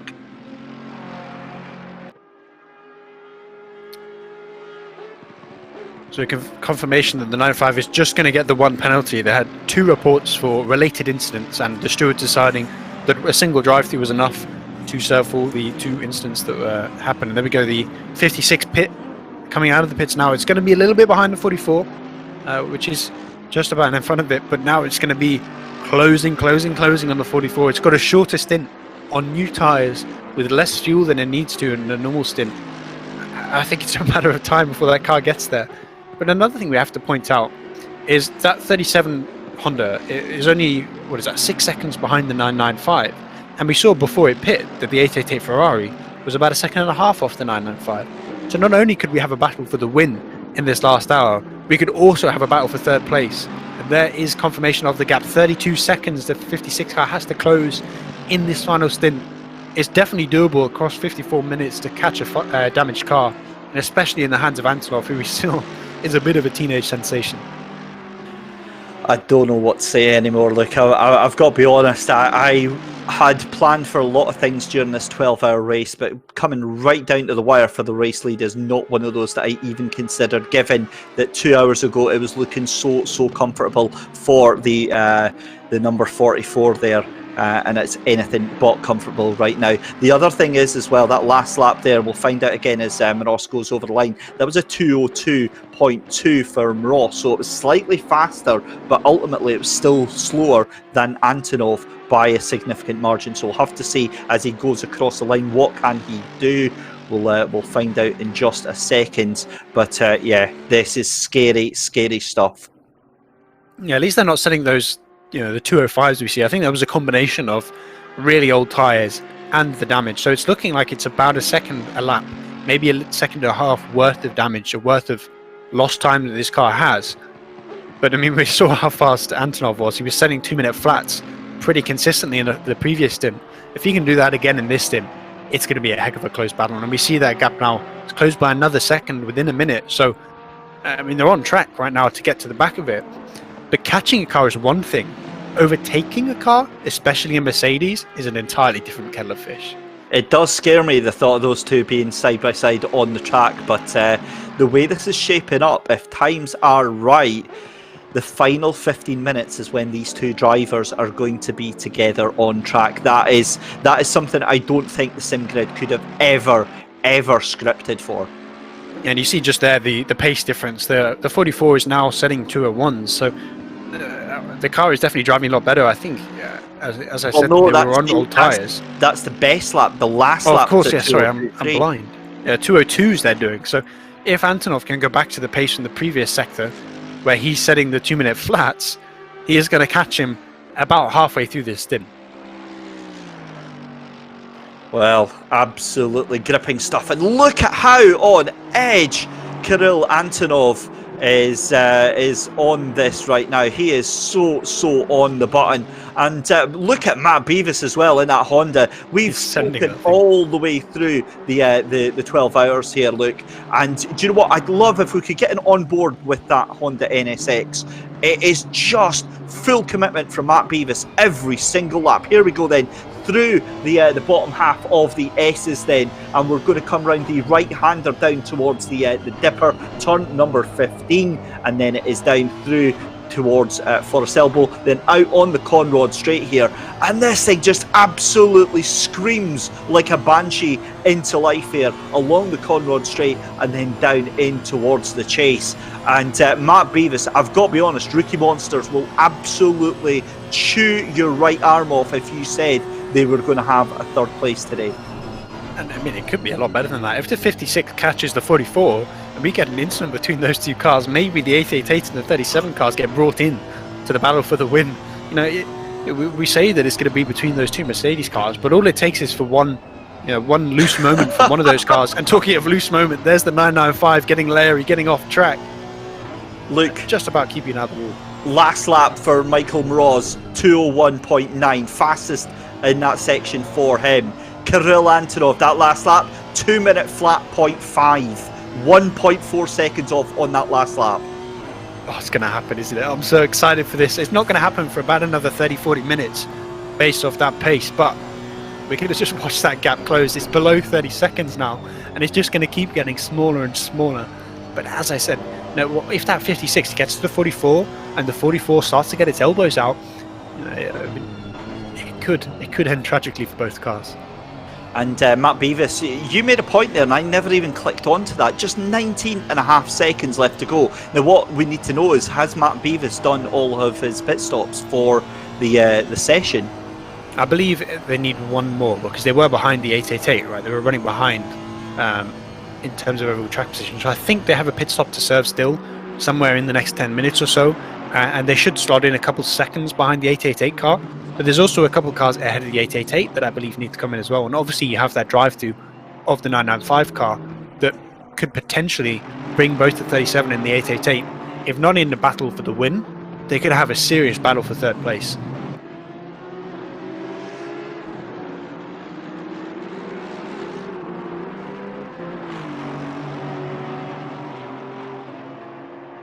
Yeah, so the three cars currently in front of the 888 car. all the way up to that 37 Honda NSX, all need to come into the pits again. So right now, in terms of overall position, the 888 is tracking for that third place. But we still with the 488, which I believe has already served its final stop, it's only 4 seconds behind. The Honda was only a couple seconds behind before the 88 pit. And, you know, with that sort of low fuel run, it's potential that the Honda is actually doing better lap times. I feel like I need to Look just at Kill's time. at Look your at Kill's shoulder. time. Unbelievable. 2 minutes, 0.357. Fastest lap of the race, reserved for the final hour. You could not make this up, ladies and gentlemen. We are on track for an absolutely storming finish right now. Antonov, he can see that time coming down. 28.173 is the gap, and he is seeing how quickly that is coming down. Oh my goodness, this is awesome. He's 16, but he's driving like a guy that's been in racing for 20, 30 years. The consistency that he's showing, the maturity in terms of keeping the car on track, keeping it safe, that is right on the edge of those curbs, though. The fact that he is so confident in terms of riding those curbs, in terms of getting all the time out of the track at this stage in a race, at 16, that is mightily impressive. I was playing blooming FIFA at 16. This lad is absolutely destroying fields. Oh, that was a little rub of the wall there. We'll just ignore that. And this is fascinating here. I mean, if you wanted to have a tutorial, never mind Coach Dave Academy, we need to get Kirill Antonov on this as well. This is just sensational pace right now. Right, we're going to hold with bated breath because this is going to be a huge lap for Kirill Antonov. As we see, again, another 2:01.9 for Michael Moroz going across the line. What is Kirill Antonov going to do as he comes across the line? Luke, it's anyone's guess, is it? I thought it was a 159 for a second, a 2:05. But you just see, in terms of his lap time, how much he trusts the car. Because he's getting right out to the edge of the grass. He's getting right up towards the wall and the curbs, up in the mountain section, and he just knows that the car will stick. He knows that the car will do that. He's a second and a half faster than the car ahead. He's tracking for that position right now. It's going to be a tight battle at the end because obviously once he catches up to the 44, he needs to find a way past.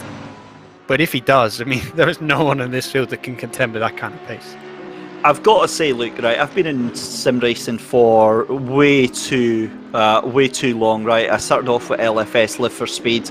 I've done iRacing, I've done R Factor 2, you name it, I've been in it. I have never in my life seen anything as exciting, as nail-biting, as tense, as potentially explosive as we are watching right now. Kirill Antonov is absolutely hammering away at that gap that Michael Moroz has got. 26.7 seconds, and he is at about a second and a half faster each lap.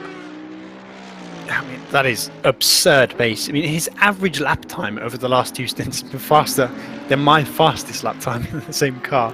That is absurd kind of pace. And I think a testament to just how good he is. And I'm just so excited to see if he can keep that up and close the gap. This is going to be one of the best endings I've seen at this track.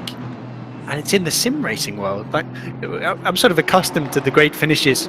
You know, as I said, sort of early on in the race of 2019, of 2015. You come into the sim racing world and we're having finishes that are just as good. I think that's a great sign of things to come for the rest of this World Cup by the Thrustmaster. Certainly is absurd. Michael Moroz picking up the pace a tiny little bit. 2:01.8 that last lap round. We're waiting for Kirill Antonov to go across the line. We'll bring you that time. 2 minute flat 0.6. So the pace is still on. That's 1.2 seconds off this lap. It's just absolutely absurd to think that this is all coming down to 25 seconds. The question is, can Kirill keep this pace up? I mean, I think he kept it up basically the entire last stint, right? He was setting below a 2 minute 1 second. So if he can do it for that stint, I think he can do it for this one on fresh tyres as well. And I think going back to that onboard we have, I see people talk of body language in a car, right? You can sort of see based on how a car is driving, you know, that it is a good car. And you just saw how close he gets to the wall, you know, how much he trusts the car in the braking zones, you know, on the downhill section where Mercedes are traditionally very scary to drive. He just has complete faith in that car going through the corners, and that's why he's able to extract that lap time, because he just knows the car will turn. He comes down into Skyline knowing that the car will be able to ride that inside curb a little bit, knowing that in the dipper he'll be able to take it through in a certain gear and a certain speed. And because of the consistency that he has from his own skill and the faith he has in that setup that the car is running, that's why we just see this kind of pace. This Audi's going to hold him up a little bit, but it's not going to be long, I think, before he's passed. So we've got somebody watching the live stream from the second place man just now, from Kirill Antonov, and apparently Kirill is on board, and every lap he's like, it's not enough, I need to push harder, which is just absolutely incredible to see that. Moroz goes past and goes cross line 201.824. Kirill Antonov, I think, is going to be a little bit slower on this this next lap, but still, I mean, this is just craziness right now. Yeah, and you get traffic karma in endurance racing, right? So although you lose maybe a second of a lap getting stuck behind a car, how did Kirill just do a 2:02.5? How is that actually physically possible? It's absurd that he gets stuck behind traffic and he puts a lap in like that anyway. I mean, I guess he gets a little bit of tow down Conrad, but still, what an absurd lap time. But you get, I call it traffic karma, right? Where I'm going to lose a second here to this Audi, but I mean, the 44 is going to have the exact same issues at some point during the race. So it all balances out, and that's exactly why if you come into that and you can remain sort of level-headed when you do lose that time, and you can avoid getting flustered, that's when you avoid making mistakes, and you can keep this kind of consistency up in terms of pace. So I think just from the way he's driving, you can see that as a sim racer, he has incredible mentality. Especially for his age at 16. What I've got to say as well, though, for Michael Moroz, in his credit, right, he is absolutely giving this car everything. We obviously know this car is broken. It's significantly damaged. He is trying to nurse this home. He is dealing with all the pressure of Kirill Antonov breathing down his neck and taking second after second after second out of these laps, and he is still performing absolutely flawlessly. Yeah, and we've been focusing on this battle at the front, on this sort of the closing of the 56. But if you look back to 21st, the 125, the 17, and the 137, after nearly 12 hours of racing, are within 2 seconds of each other, racing for P4 in class. And really, that could have championship implications, because the 125, I believe, is currently, it's the current championship leader in silver class. If it loses another 2 positions, it's going to lose a ton of points compared to the 995 car, which is currently second. So in terms of championship implications, looking down the field, it's going to be incredible. And I think we're actually going to be able to go watch that thing, because the 23 position car, the 137, is trying to get by. Here we go. Those 3 cars are all 4 position, racing for 4th in class. Absolutely incredible. Oh, and there's a big moment there, side by side, as they come down through the chase there, down into turns 21 and 22 there. And that is car number 17 of Harava, Lubomir Harava for USB Drivers 3.0, making the final corner into Murray's corner. And what a fall from, in fact, no, it's not actually, because that Nissan GTR is not in position, still in P18, I think it is. But no, I stand by my comment. What a fall from grace from the GTR. Was in the fight for the top 10 and is now down in P18. Yeah, it's really fallen off in terms of its overall track position, but you have to point out that it's still going to finish the race as things stand, and that is an achievement in itself for a lot of these guys. They had a couple incidents, I believe, that have pushed them back. I don't think it was necessarily their fault, but overall there's been pretty great pace. But we look at this battle that I pointed out, the 125, the 17 Astons, and the 137 Porsche. 11 hours 20 minutes into a race, and they're nose to tail, 4 position with 3 cars. Like, you just could not write that, and it is so incredible to see, especially in a sim series with no safety cars, as I pointed out, and I love to point out. These guys have been racing non-stop for 12 hours, and they're still right on top of each other. Yeah, absolutely fascinating to watch. We'll keep an eye on your leader now. That was a much better lap there for Michael Moroz, 2 minutes and 1 second, 0.6, and then it's 2 minutes, 0.6 And let's have a look. So Jonas van Druyten has done his pit stop, and looks like that is going to be a fight then, as Josh Martin in there as well. So yeah, it's all kicking off. We got fights all the way through the field, fighting for 5th and 6th place, fighting for 1st and 2nd, even all the way down to 21st place. They're all fighting for that singular position. And obviously with this battle we're seeing here, although it is down in 21st, 22nd and 23rd, it is actually for 4th in class and for 4th place positions. And there's been so many near misses right here. The Aston finally getting past the GTR car right there. There's near misses all over the place, but this battle on your bottom right is the fight for 5th place. The 888 Ferrari, obviously not racing that car in class, but in terms of overall finish, it's racing for what is eventually going to be 3rd place. Stunning stuff here as Josh Martin trying desperately to take that 5th place away from Jonas van Druyten. And there's been a crash on the mountain. Sorry to cut you off. I think it was the 49 car. It's had an incident out of... well, where is that? It's actually, I think, down in Skyline. I think he hit the wall. I'm not sure if it was the 49 or a car it passed. But I just saw the yellow flag up top. I looked to the track map and there's a car stopped in Skyline. So sorry to cut you off, but I'm interested to see exactly who that was. And in terms of implications. But it was one of the cars around the 49. Yeah, I think it was actually the 49 has hit front first into the wall in either Skyline or the Dipper. A car that's had a fair few issues this race. At one point thought it was DNF'd. But it's actually managed to survive. I think we're going to see a replay here. Oh, and there we go. That's the Yaroslav Honzik car stopped right at the top of Skyline. And that's a terrifying place. That is the Yardier roadblock.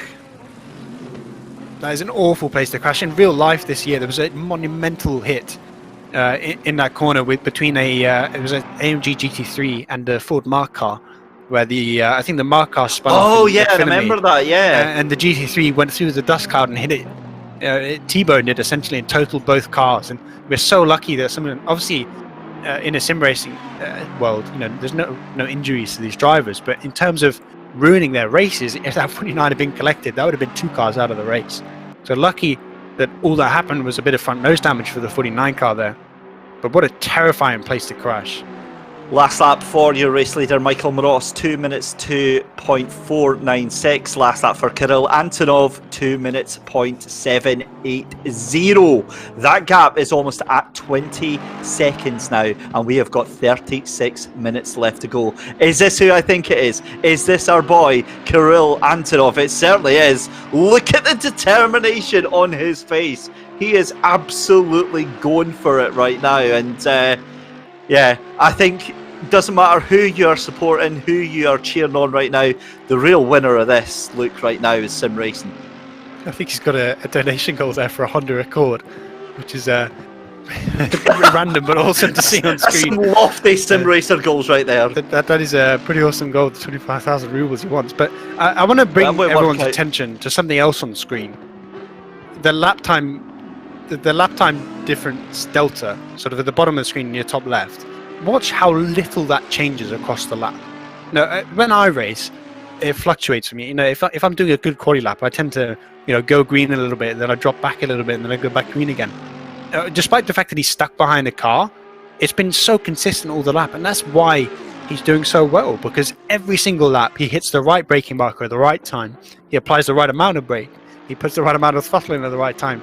That consistency is incredible to see. Hey, hang on. I've just done a conversion of 25,000 Russian rubles to GBP. That works out as £250. It must be a part for it. I was going to say, that's a very cheap Honda Accord.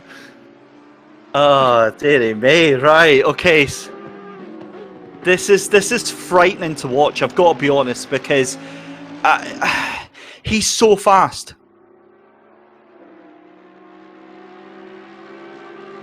Having a bit of a moment there, almost hitting the wall. We didn't see it on screen, I don't think, but admittedly I was looking at Honda Accords on Google, but trying to work out what it was that he was trying to get. But the 888 almost ending its own race. It's worth pointing out that the 995 is on old tyres, and the 888 is on fresh ones, so that's why you're seeing it being able to ride so close. And we know that the Ferrari is a little bit faster on a straight line, so you're looking at a matter of when, not if. In terms of getting a run maybe on Conrad Straight. This might be the pass right here for what eventually will be third place.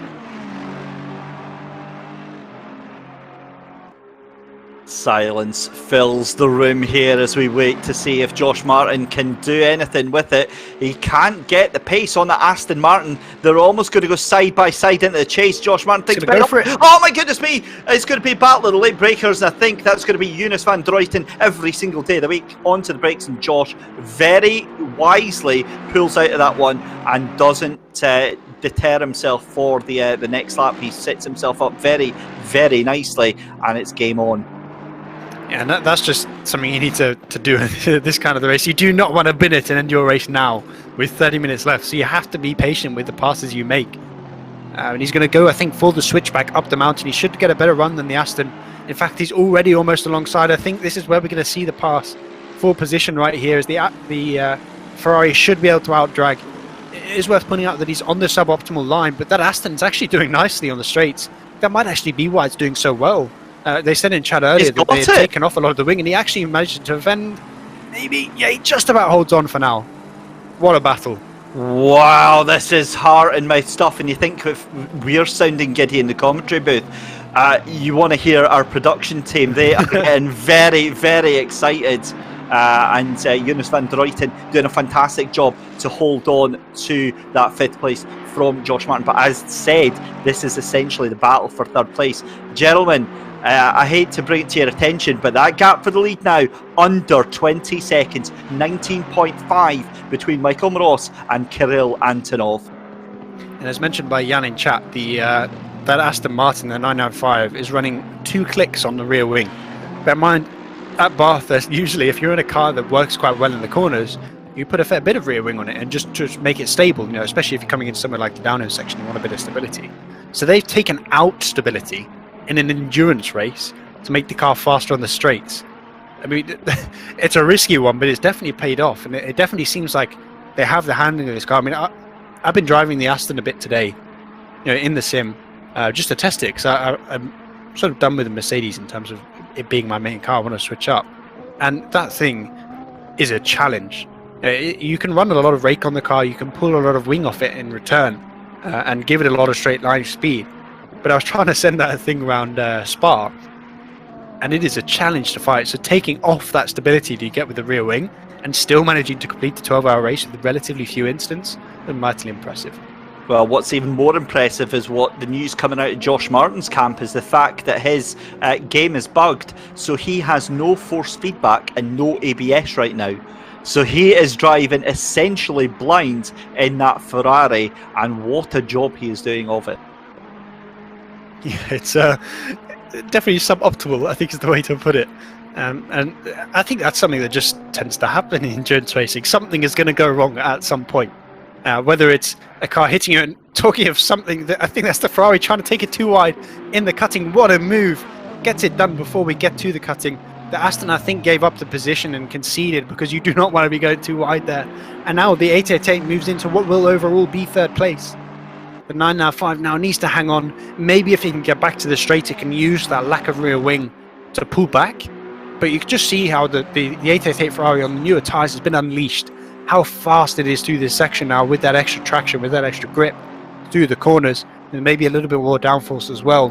And I think it's just going to pull off. Back to Antonov's screen here. 56, he's closing once again. Look at that delta in the top left and how consistent it is. Just through this lap, it's very rare to see that change by a couple of tenths, even when he's in traffic. So it's a really impressive, and I think an understated skill to be able to put such consistent laps in. And the gap is just closing. He's having slight touches with the wall, but you can get away with it in ACC if you just brush it. As long as you're not properly smacking it, it doesn't really do anything to the car, like it would in real life, where you might knock the toe out on your wheel. And he is pushing that car to the limit. He has got that thing flat out. Is he going to take it too wide on the 49? We saw the 49 with damage. It might be bad through here because of it. Whether it's got fixed or not, I'm not sure, but a bit of patience, erring on the side of the caution for the 56 car here, and I think he'll get him on the Connall straight.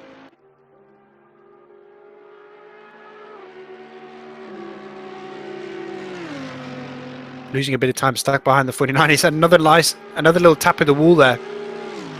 If you look up in that delta in the top left, he's about 1.5 seconds down this lap to his time running now about the pace of the 44 because of that traffic, and there's really nothing to be done about it. There just wasn't really an overtaking opportunity to be had on that 49 car before the 49 concedes, hands over the position to the 56 as you should do as a lap car, and unleashes him once again. He's got a bit of green, a bit of open air right here. Right, he's got a couple of seconds up to the next car. It's only 3 seconds, so given the pace he's doing, it's only going to be about 2 or 3 laps before he closes it. But that's 2 or 3 laps where he can do a low 2 flat and pull the gap up to the 44. Look, do you want to know the scary thing is? That regardless of him getting held up, he was still 4 tenths faster than Michael Ross in first place. That is insane. That just shows you how fast he is. And I know I've said that like 5 or 6 times in the last 10 minutes alone, but it's because it just genuinely is true. He's such a rapid driver, and you're about to see now the split time and how close his cars are. It's just closing and closing and closing. I think, there we go, 17 seconds. He's going to make it before the end of the half hour we have left. But as I said earlier, getting to the back of the guy is one thing. Passing him is an entirely other thing. And if that 44 is still good on the straights, it's going to be difficult for the 56 to get past. At one point, that gap was over a minute. I think within about 45 minutes ago, we had a minute gap between those 2 cars. So he is putting about a second a minute, not a second a lap, a second a minute on that 44 car right now. Absolutely frightening stuff, and yet you can't take your eyes away from it. It's just amazing stuff. And the thing is remember back, I think it was with 3 hours to go, the both of them went into the pits at the same time, and they both exited at the same time, and Antonov absolutely legged him on the run up to Mountain Straight. I mean, sometime after I joined, that 56 was a lap down on the 44, and now coming back from a lap down to be within 17 seconds, it's a mighty pace that this car has put on. Getting back, I think, about a 2.5 minute gap, it's pretty much unheard of in a game with no safety cars, or a race with no safety cars, with no full course yellows. The only thing really that has separated this is the fact that the 44 has that rear end damage that they decided not to take in the pits, which I think will prove to be a controversial decision, because it basically they're relying on Antonov not maintaining the pace and catching up in time to overtake, which I think we're seeing might be a mistake. Now, we don't know exactly how much damage it was and how many seconds they would have spent in the pits, but if they had got it fixed, they would have at least been able to defend or attack. This is incredible stuff, and YouTube chat is doubting that it is a second a minute. It is probably more. So that last lap, that was 1.5 seconds over the 2 minutes. So maybe 1.5, we'll say, per minute. So yeah, 3/4 of a second every minute is safe to say. Still absolutely scandalous times going in from Kirill Antonov, and that gap now 16.8 seconds. I'll tell you what, there is going to be some severe excitement once that gap goes down under 10 seconds. Yeah, and once it gets to 3 or 4 seconds, 56 is only going to get faster because it's going to start to get a bit of slipstream down up the mountain straight and down Conrad. So it's only going to close quicker and quicker as it gets closer to it. And one thing it's also worth pointing out is when you get close to a car for position, it tends to also mean that there's not going to be any traffic between you, right? So there's not going to be a slow-moving Porsche like we see with Malinowski right now in the Black Falcon in P19. You're not going to get stuck behind cars as often because the gap is too small. You know, both of you will get stuck in traffic, and both of you will be able to make that pass at a very similar time. So it's only going to get quicker and quicker, smaller and smaller, rather, that gap as they get closer together. I can't be the only one that was slightly worried about Masik Malinovsky sending that Porsche to the moon. Yeah, there was a moment there when I thought the chase was going to become a catch for the Mercedes, but it didn't quite work out. Well, as I said, it didn't quite work out. It did work out in terms of the fact that they all survived the corner, which is always something you want to be doing in a race. Yeah, there's definitely a strategy that you should be following, I think, in sim racing. And obviously this isn't for position. The Porsche is, I believe, it's a lap ahead, or at least 1 lap ahead, if not 2. It's up in 11th place, but I think maybe the 225 has to recognise that it's not their fight. And actually, was that an Aston in the wall behind It was. The 404 has just hit the wall. It stopped working. The P20 car is going to have a bit of damage, and there's 24 minutes left. It can't afford to pit. It's going to have to go to the end of the race with whatever damage it has right there. Oh, now look at that. That is car number 25. That's Phil Vitt, isn't it? In the Audi. In the Mook Motorsport, Audi has got a 10-second penalty. That car has just had so many incidents this race. Its last lap at 2:06. Did that get touched by the number 8 at all at any point? Because it's definitely cursed. I think it's touched a car that's touched the 8, but not touched the 8 itself. So I don't know if it's transmissible, if we've witnessed the good smile virus, I guess, we're getting in this race now. It's just spreading through the field as the 8 curses more and more of the, especially the Audis. But the Audis themselves are just around this track.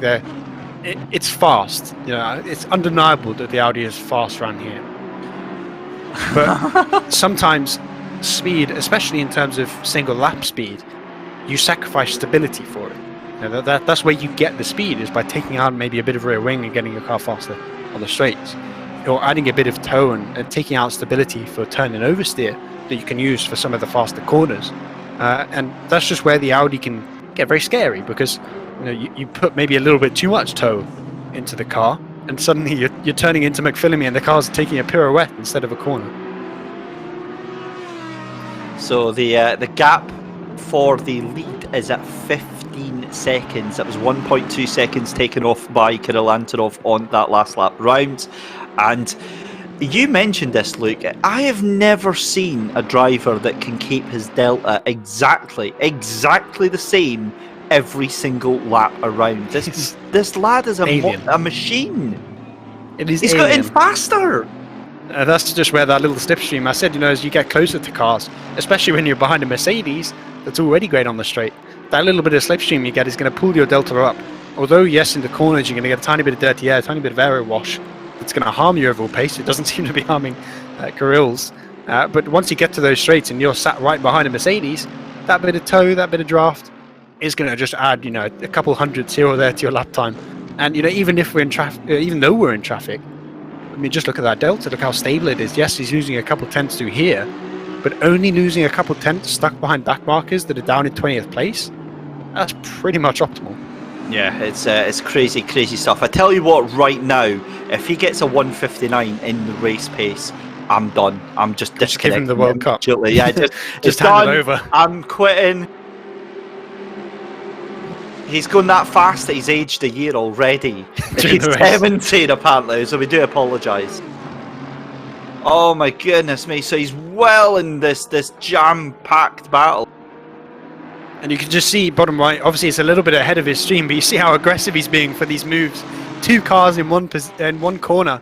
I think the Audi and the Mercedes, that is a bit of a tight squeeze. He does not look happy right now as he's fighting through. The focus on his face, the body language is that of aggression and anger and rage that he's in second place, and you can just see that in his lap times. He is flying through the field, but all the time he's stuck behind these guys, he's losing lap time to the 44, or at least the laps are becoming a bit more stable. He lost a whole 1/10 of a second.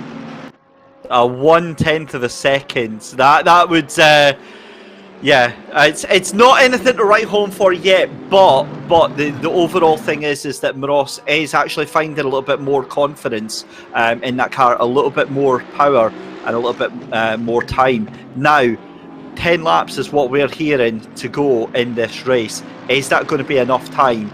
I think it's going to be the last lap.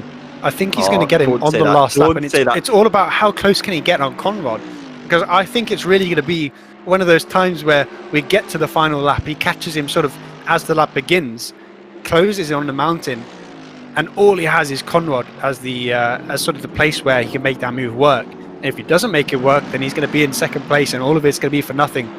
The 44 here, Michael Moroz, in the Revolution Sim Racing blue car, is now stuck in traffic as well, and because that car has damage, it's going to struggle a little bit more than the 56 did.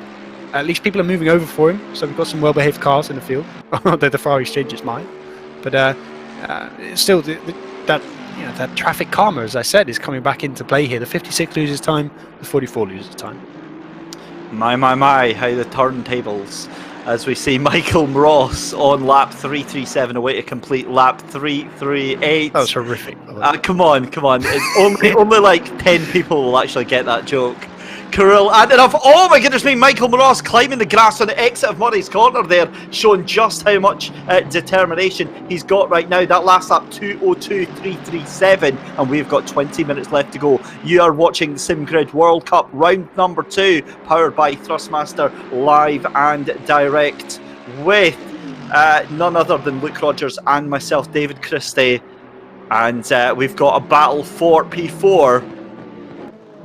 Eamon Murphy trying to stay ahead of Josh Martin for the podium, because Matt Beavis has still got to pit in that Honda. So it is kicking off, Luke, all over the place. And 2 tenths between 2 Ferraris right here, the 888 and the 2 fighting for that position.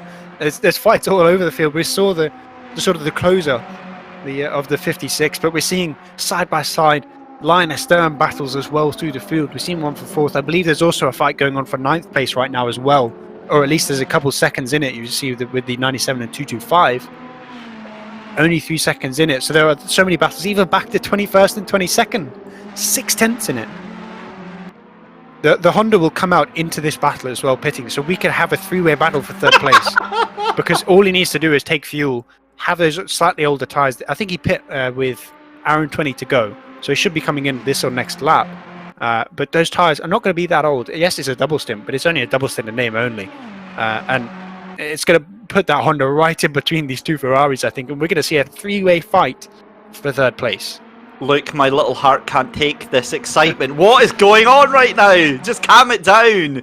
This is absolutely absurd. Do you know what I love is the fact that if anything goes wrong, Race Control have got to try and pick the bones out of this one. As we go with, let's have a look, that is Matt Beavis, the number 37 Honda NSX for the Monsters team, and doing a great job there for the rookie Monsters. But it's going to be, I think, too little too late. I think that it's going to be all over to Eamon Murphy and Josh Martin. Josh Martin has the slipstream now, side by side, almost coming up Mountain Straight with just 8 laps left to go.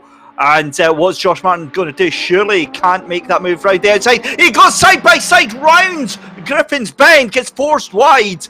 Oh, well, that is a marker if ever you want. Eamon Murphy is not giving that place up. And you know who's loving this? The 37 Honda. The more these 2 Ferraris battle, the bigger that gap becomes between 3rd and 4th.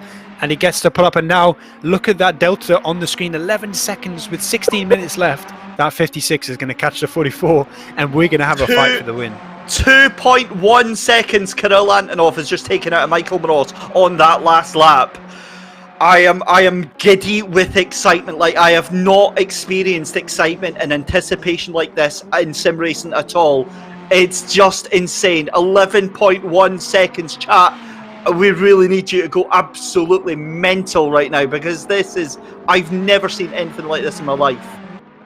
And just putting out, this has been 12 hours of non-stop green flag racing, and at the end of those 12 hours we're going to see a 2-way battle for the win and a 3-way battle for 3rd place.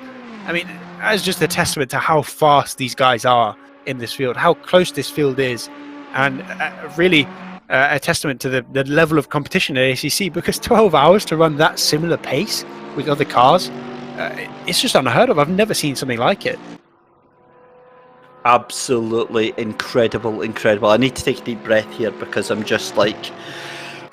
Right, he gets past one of the backmarker Porsches there, makes it look so easy, and has lost quite a bit of time on that lap there, loses about a second on his best delta, but 10 seconds is the gap, Luke, and we have got a race on our hands. 15 minutes left to go. I just don't know what to say. And you just see with that toe that he gets behind the Porsche. Yes, he lost about 1.3 seconds through the mountain, but he gets a bit of time back because of that draft, right? So he pulls it back a little bit. And yeah, I mean, even doing 201s, it's still a second faster than the lead car. So he's closing the gap. He's got about 7 laps to close a 10-second gap, and he's doing about 2 seconds faster per lap. Oh, so, and Eamon Murphy into the wall there. So that is going to hand it over, surely, to Josh Martin around the outside. That was definite contact with the wall on the right-hand side there. And P3 looks like, P3 looks like it's going to be pitting anytime shortly. So, this is not happening very, very well for Eamon Murphy. And Josh Martin has been held up as well massively. This car doesn't need to take tyres in this pit stop. It can come out in front of those Ferraris. And I think it's all on the 88, whether it can get past the 2 car, which now has that damage, because if it gets stuck behind and the 37 comes out in front, I think it can sort of hold on for 3rd place. But if the 888 gets past on those fresher tyres, then I think you have to make that favourites for P3. They're coming down the Connall straight now. The Honda is just leaving its pit stall, so it is going to come out in front of these cars by about, I think, maybe 10 to 15 seconds. If they're lucky, I think maybe a little bit less it will be, because they're right at the start of the pit lane. But still, they're going to have that lead, and if the 888 can't make the move soon, if the 888 can't make that move, I think on this lap, I think the Honda is going to secure that position. Obviously, there's slightly older tyres on that car, and also we're at Bathurst, where you could crash on the final lap very easily. So it could be all sorts still to play for that 3rd place. But I think right now the Honda is in good enough position, provided it has no incidents, to hold on to that spot. Yeah, I think those two are going to hold each other up, fighting amongst themselves, and that's not going to really work out. Look, I've got to ask you one question, my friend. How is your heart rate right now? I think I'm about to collapse, if I'm honest. I'm in a chair, and I'm still going to collapse, because this is an insane final hour, and the last 10 minutes are really going to live up to what this final hour has been promising. We've got battles everywhere. There's 8 tenths between 9th and 10th. Battling between the 2 Porsches. We got 3 tenths between the 4th and 5th. We've got that ever-closing gap between 1st and 2nd. And you look even further back, 21st, 22nd in silver class, battling for 4th in class. There's only 3 tenths in it, so there's battles everywhere through this field. Well, do not adjust your sets, ladies and gentlemen. This is the final 12.5 minutes left of round 2 here, and we could not have asked for any more. It's still Michael Ross in the number 44 AMG in the lead by just 10 seconds. That gap is going to come sub 10 seconds this lap, you better believe it. Kirill Antonov, the absolute sensation from Russia, just 17 years old, in that number 56 car for Like and Subscribe Racing Team, has been just stunning, and the pace is absolutely amazing. Meanwhile, Matt Beavis in 3rd place looks to have secured it for the NSX of Rookie Monsters. A great effort from Hinsey, from Matt Beavis, and from Dan Long as well. But it all comes down to these final 12 minutes. Look at that delta. Look at that delta in the top left. It's just flickering between slightly green and slightly red. It's so consistent. I know I've mentioned it loads, but it is almost unheard of. And now we go to the battle for P9 between the 2 leading Porsches, the 225 and the 97, leading the way for their manufacturer. 3 tenths in it with 10 minutes to go for 9th place and 8th in class. There's an opportunity for some big points for these cars. That was 10 seconds.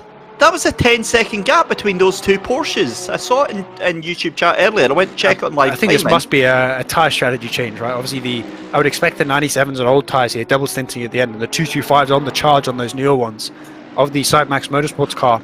A really good finish as possible. And look at that time by Kirill. A 8.9 seconds. 8.9 is the gap with just 6 laps left to go. Oh, what? You've got a Porsche battle going on here. You've got the Ferraris fighting it out for 4th place. What more could you want? And I find it incredible that we've got those sort of pairs of the manufacturers. You've got the Mercedes at the front, the Porsches diving side by side with each other, the Ferraris, as he said, fighting for 4th place. It's incredible to see 2 completely different teams with completely different drivers with completely different setups racing to such similar lap times overall across a 12-hour race in the same car.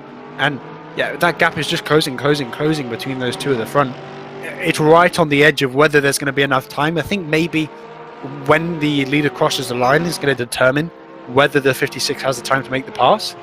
But all it needs is for the 44 to catch some traffic and to lose a couple seconds to that, and the 56 to get a slightly better run, and suddenly that gap, it means it would be like 3-4 laps whether Antonov can fight for that position. Absolutely unbelievable stuff right now. Look at Makowski on the tail of Van der Velde right now. This is the battle for the Porsches. This is the battle for 9th and 10th place respectively. And we've got a Mercedes in the background as well there. They're on the run down the Conrod straight here. That battle for Eamon Murphy and Josh Martin still raging on. They're just a second between them two as well. And is it going to be a move here down through the chase on the inside moves? Thinks about it. Is that the 44 that's right back? Yeah, let's go. Let's just try to take off it. Who is it? I can't quite see the number, but it's the same colour as the 44. Or is it the Black Falcon? I think it might actually be the Black Falcon. Yeah, because the 44 is further round the. Because I just saw across one sector the 44 lose a second. Kirill Antonov has just went faster still. 2:01.38. How? He's going to get below 2 minutes at some point in this race. Are you kidding me? The Porsches are side by side as well. It's all kicking off. They're going to go side by side up Mountain Straight. Maybe not quite, but the draft now. And that Mercedes behind wants to come through as well. We're going to get some bump drafting to end the race, maybe. These battles all the way through the field are absolutely incredible. Awesome stuff as we see Tinko van der Velde trying to hold on the inside of Griffin's Bend here and hold on with all of his might in that Porsche. He has got Mikowski in 10th place behind him, and this is not over yet because they come up through the cutting and there's only, about 4 laps left to go in this race. It's so scary that you just don't know where to look with only a couple of laps left to go. Yeah, and I think if you're a Porsche fanboy watching this, or one of those teams, and you're watching how hard these guys are fighting, the next best Porsche down in 22nd, this could all go wrong in a matter of moments. If the 225 goes for a move that's not quite there, or the 97 goes for a block that's a bit too aggressive, this could go from a battle for 9th to an absolute catastrophe, and bringing that one number Audi that's just behind them, only a 4.6 second gap. Actually, that car's been closing quite consistently, the one car. There's a potential that if this fight gets a little bit more leery, if there's some more rubbing, which of course is racing, and these guys get side by side through a lot more of the lap, there's a genuine potential that the one car could find a way into 9th place. Just an update on the lead. You know how you said about the 44 car coming up to traffic? The 44 car has 3 cars, 1 car in front and then another battle in front of it. This is incredible. What a race by these Porsches though, as we see from one side to the other. Van der Velde having to hold on with everything he's got, forcing round to the outside of Murray's Corner, and it's almost side by side across the start and finish line here, Luke. It's just so awesome to see these two cars. They're so identical in terms of straight line speed. You really need to look for the sort of the perfect run out of Hell Corner, right, by maybe slowing down a little bit and going for the switchback, and it's just not quite on so far for the 225. It's not quite got the straight line speed to get past the 97, and the downside is when you're fighting another Porsche, you also can't beat it in the braking zone because it has the same brakes as you. Wow. Up through Griffin's Bend then, and this is a real slobber knocker right now as we see Tinko van der Velde having to give every single ounce of concentration and determination right now to hold on to the lead from that Porsche. The Porsche tries to sneak it up the inside of the cutting. No such luck. They're up through Quarry Corner and then it's going to be in towards Reed Park as well. And look at how close that Porsche behind of Maskowski is to van der Velde. This is just moments away from going all wrong. Is there any chance we can make this the 13 hours of Bathurst? Because I do not want to stop. This is such a good race, such a good finish and climax with 3 separate battles in the top 10 alone for position right in the final minutes, the final laps of this race. I really want to see just how aggressive this 225 is. And you know what I said about the one car closing in? Well, it's a 3.7 second gap now. They're closing it over a second per lap. There is a potential here that one car could sneak into this battle and get involved for 9th place. That gap for the lead is now starting to become a little bit out of reach now, I think, for Antonov. You still want to believe as the cars go side by side down in towards the chicane, and he just cannot get past him. He's throwing everything but the kitchen sink as Mikowski, and it's just not going to happen. Might try and go around the outside for Murray's Corner. But yeah, this is just madness, absolute madness. The gap is now 6.1 seconds. And this is where the 225 just needs to get that good switchback. Brake a little bit early for Hell Corner and get a really good run out. And it's actually going to go around the outside. And it gets a bit of contact, gets a bit of help onto the grass by the 97. But the 225 tried to overshoot the braking zone and just get around on the outside. And it didn't quite work out. And I think causing a bit of contact behind. Right here, we see Antonov very stuck in a bit of traffic. He's behind another Mercedes coming to the cutting. How aggressive is he going to be for first place? You would just see here, they sort of got side by side, a bit of a bump and run. And he just shoots the gap, he brakes as late as possible, and there's just the slightest bit of contact that unsettles that car. And the 225 goes off into the gravel and loses out in that battle with the 97. I don't think either car did anything particularly wrong. Antonov, is he going to go side by side? Not quite. This obviously isn't a move for position, but if he can't get past this car, he's going to lose seconds of time over the mountain. And that's where maybe the 44 can get it. And the traffic karma may be coming to bite the 56 in the rear right now. At least he's going to get a little bit of toe onto the Conrad straight. And he's going to touch the wall. You can see how much he's pushing right now.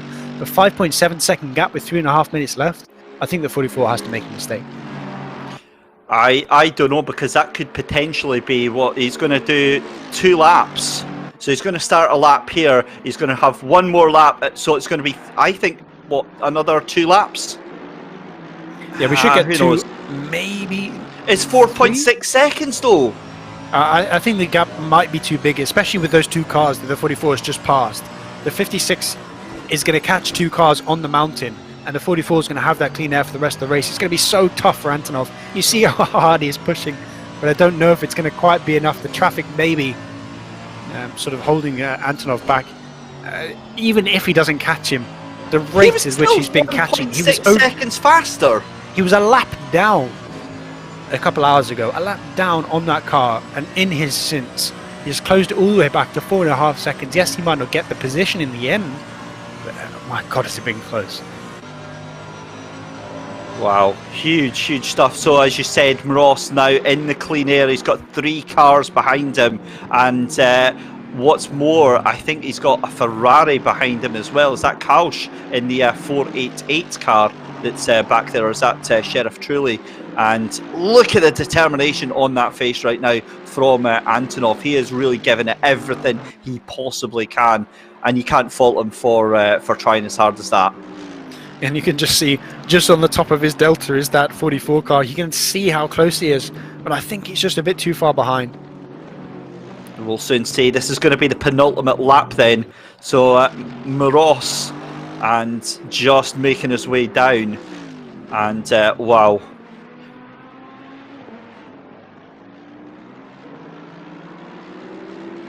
Shout out to some of our cars, the last 2 cars on the grid. You know, we spoke about the spirit of endurance racing. Meanwhile, Antonov is rubbing that Ferrari all over the place, trying not to bump him. He has to be careful he doesn't ruin his own race here. Yes, he's quite far ahead of the guy behind, but if he gets involved in an incident here, he could throw away the 2nd place. So maybe it's a time of consolidating what you have instead of trying to push. He's still going for it. 1 more lap to come as he crosses the line, I believe, as we're getting told from behind. But yeah, the shout out to the 2 guys at the back of the field, or the 2 cars. Despite the fact that they're, I think, 28 and 35 laps down, they've got all the way to the end of 12 hours. They've pushed towards the end of the race. And despite the fact that they've had all those incidents, they're going and embracing the spirit of endurance racing. And that's something I love to see. But talking of endurance racing, there's no more endurance left. We've got 1 more lap left of the race. You can see him right there. The gap there. is 4 seconds. I think we have to see a mistake from the 44. There's no way Antonov can pull 4 seconds in 1 lap.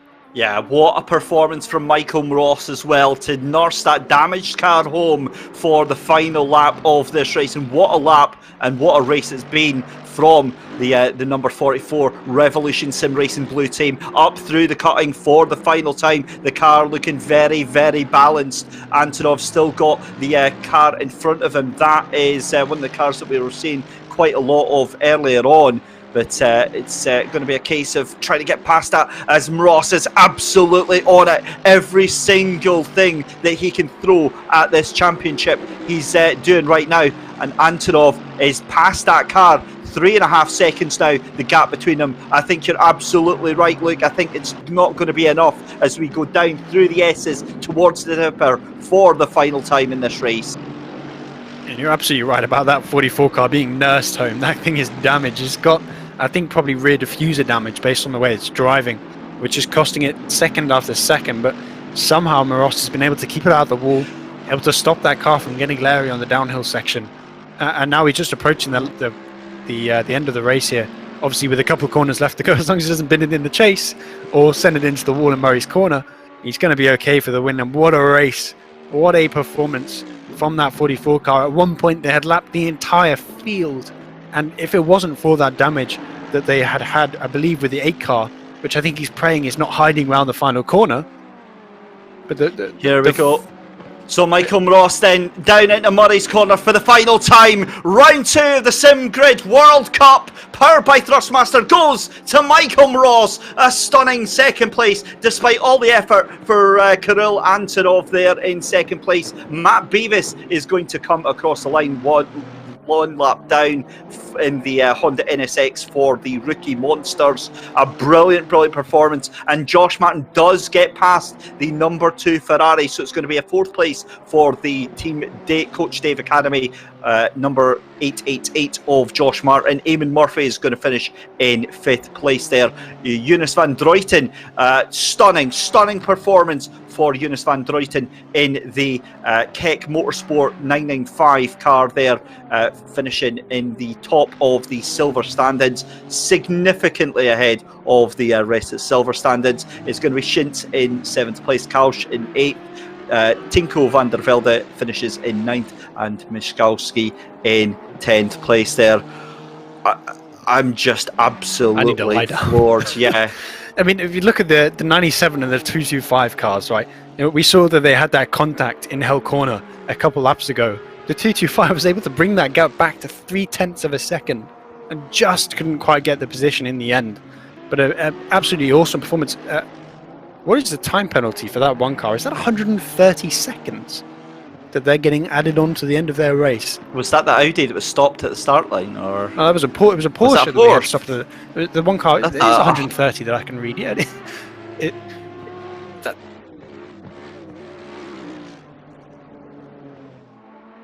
There we go. So we're hearing from race control that one of the one-car drivers didn't do a stint in the car. So 130-second time penalty on top of that. I'm not sure how that's going to change the overall finishing positions. In fact, I don't think it will. Actually, no. It's that gap, Mr. Race Control, Mr. Michael, in our ear. Is that 56-second gap before or after the 130 seconds? I would imagine that'll be after. The obviously I'm speaking to Race Control chat, but the gap that shows on the Delta, is that so will be applied, and the one car will lose, I think, 3 or 4 positions, if not more. So we're going to see obviously the final standings in terms of crossing the line, but it's not the final standings in terms of penalties. Some cars are going to drop down, and the one car losing a couple of positions at the end. 13th in the end, 2 positions lost because of the time penalty. It's not the end of the world, but I think for a car that qualified on pole to finish in 13th, and really when we were watching the race, it was really down to mistakes they made. It wasn't down to other cars really hitting them.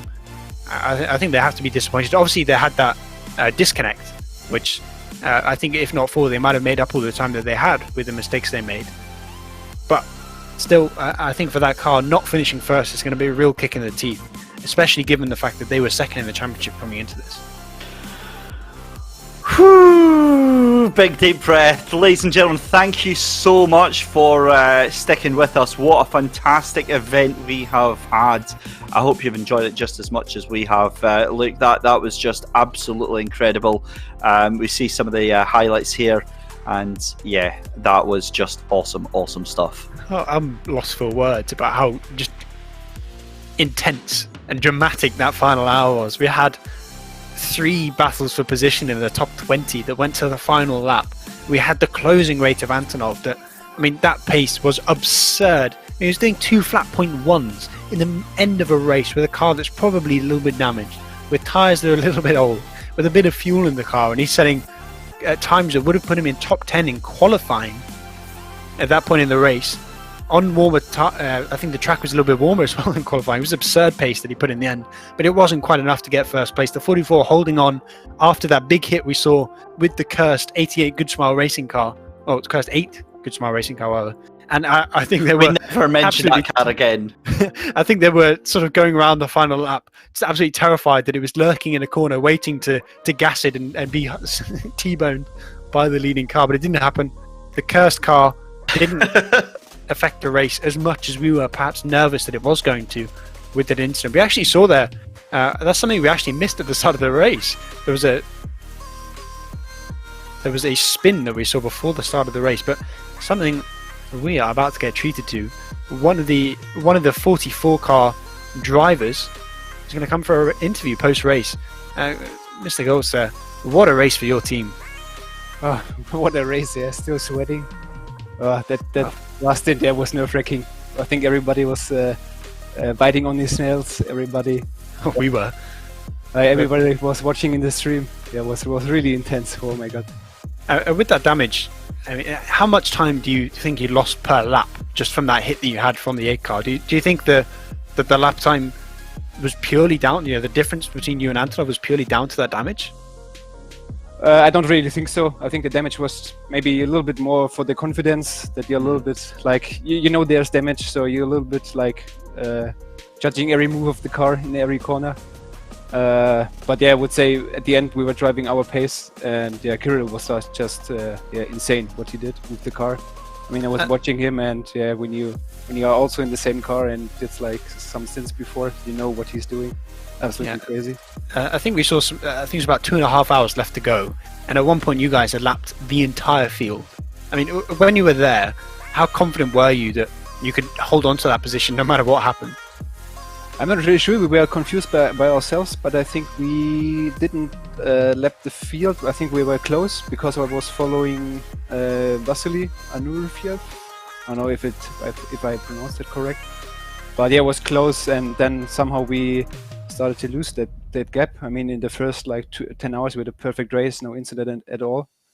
And yeah, in the last 2 hours it got a little bit messy for us. We had, I think, 2 or 3 incidents with back markers, and that's where the time went by. And that crash with the 8 car, where it missed its braking zone into the chase, so it was almost the race ender for you. I mean, you chose not to take damage repairs in the pits, from what we saw. How difficult was it to make that decision? I think we did, but it was surprising. There was only 5 seconds of damage, so yeah, it was fixed quite fast. But yeah, I have no idea how Jeff held that in that moment, because he was sliding all over the place. He was like Colin McRae in that moment over the grass. But yeah, at the end, if we would have spun there, I think there would have been too much time loss to make it at the end. But yeah, we did fix the damage in that point. No, I would blame race control for lying to me. I mean, it's hard to see from the outside, isn't it? You can't really see what's especially when it's 5 seconds. I mean, the car was not driving, like it only had 5 seconds worth of damage. So I wonder if maybe there was some unrepairable damage. I'm not quite sure. I always forget exactly how it works in ACC. But David, do you have anything to add?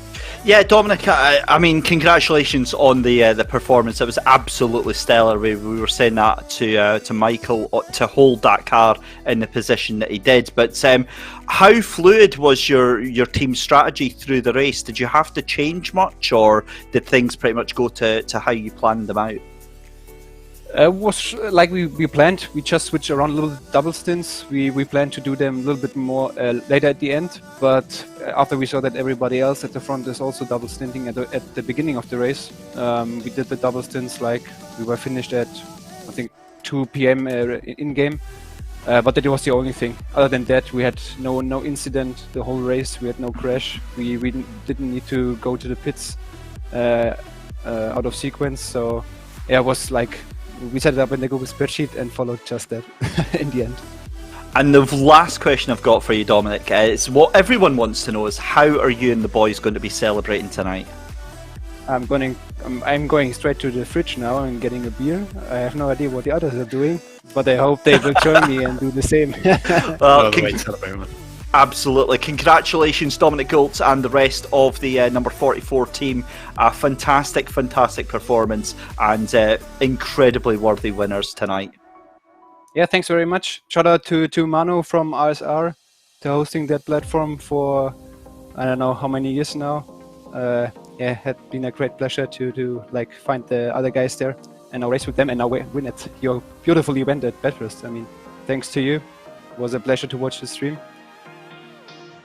Excellent, thank you so much. Let's get somebody else in because look, we've got loads of people to have a chat with tonight. Next up is the Ferrari driver from the number 2 Ferrari of Yas Heat, Eamon Murphy, fresh from having a scrap with Josh Martin. How did you enjoy that one? Oh man, I pushed maybe a little too hard. So after all the penalties and stuff, we knew it was going to be really close, and I think I came out like after the refuel, like 0.4 in front of him. But heading up through the mountain, the tight left-hander, I think it's maybe turn 5 or 6. I just clipped the wall on the inside and gave myself about a minute's worth of damage. But yeah, it was. I tried my best to hold him back, but I couldn't. I had no top end. Now that race was a complete roller coaster for the number 2 Ferrari because you were up and you were down and you were all over the place in the standings. You must be absolutely delighted to get the position that you did get. I'll tell you what I'm more delighted about, that we finished in the lead lap. Because, like, you see at about, I'd say it was the 5-hour mark, it looked like we were going to be about 2.5 laps down, easily. But that's just the thing about endurance racing, you know, you never know what way it's going to unfold. Absolutely. Luke, have you got anything to ask? This is a track that I think it's fair to say, especially in ACC, doesn't necessarily favour the Ferrari, right? It's not the Ferrari's best track. But we saw a lot of Ferraris after an okay qualifying performance really charge through the field. Do you think that maybe with the new hotfix, with the slight balance of performance change, that the Ferrari is more competitive around here and maybe more competitive overall? I think on single lap pace, the Ferrari isn't as quick as the Audi or the Merc. I was very surprised at that NSX. That was insane. But it's not that good at single lap pace. But you see over a long stint, you see being able to hold on to your tyres.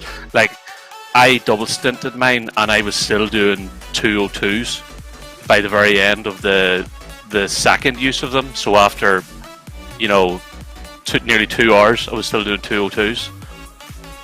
That's what made the Ferrari, you know, I think, climb up through the standings through that race. And do you think that's something we're going to see at Spa? Because obviously it's just about a month's time until we do our 24 hours. I think at Spa there's going to have to be a lot of aero taken off, so it's going to be a bit sketchy and tyres might suffer a little, but you know, look at today, anything's possible.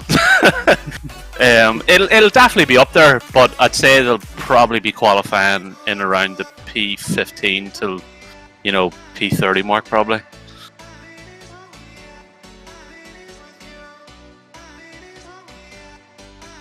Awesome. Well, thank you very much for your time tonight, Eamon. We hope you had a brilliant race. We certainly enjoyed watching you scrapping towards the end there. No worries. The broadcast was brilliant. I literally watched it all day. So top job to you guys, and it was a really good event. So looking forward to Spa. See you next time. Excellent stuff. Thank you very much, Eamon Murphy there from the Yas Heat Ferrari team. Next up, Luke, we have got, I believe we've got 2 drivers from the same team, and I really want to pick their brains. I don't know about you, but it's the number 37 Honda NSX team of rookie monsters, Matt Beavis and Hint Sai are away to have a little chat with us in just a second. There we go. Hello, Hint. Hey, is there anything more funny than bringing you in mid-conversation you don't even realise? Oh, sorry, yeah, guys. Hi, guys. So, the number 37 Rookie Monsters team of Hintsai and Matt Beavis, guys, Right, firstly, how the hell did you guys get that Honda to be that fast? Setup. That's all And- hint. It's a very strong car on this track. It's possibly its strongest track. Just to give you a number, like this track is difficult for traffic. Overtaking is not that easy. Our top speed was 287. For us, we just had to wait for Mountain Straight or Connall, Yeah. and we had DRS basically. I think that's something we saw, especially for cars like the Audis, right? Over one lap pace, they were really fast.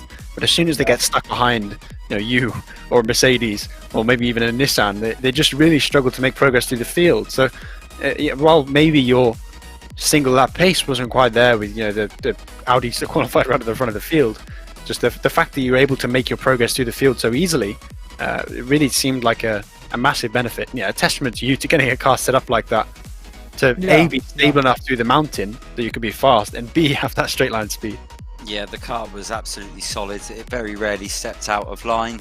It was great. I mean, early on my towards the end of the race, I was able to do flat 2 minutes, lap after lap after lap after lap. I think I did it 7 or 8 laps in a row before it started tailing off a little bit, but that was only by a tenth. It's a great car around here. It's a lot of fun.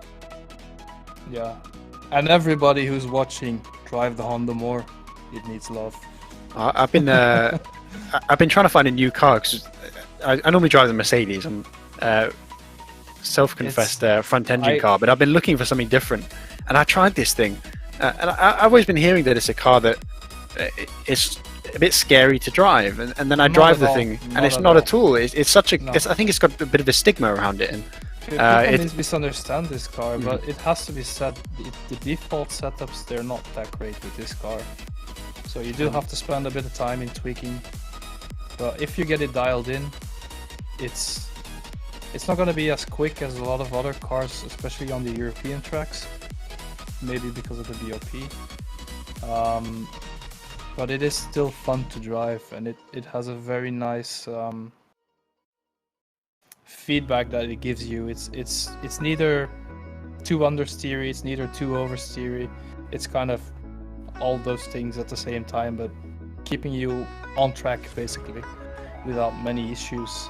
And even I'm quite amazed by how good the tire wear on this car actually is. Luke, did I just hear you saying you wanted to try the Honda, but you were a little bit intimidated by the setup? yeah, and that's convenient, isn't it? Because next week, I believe the Coach Dave Academy setups for the Honda NSX are being released.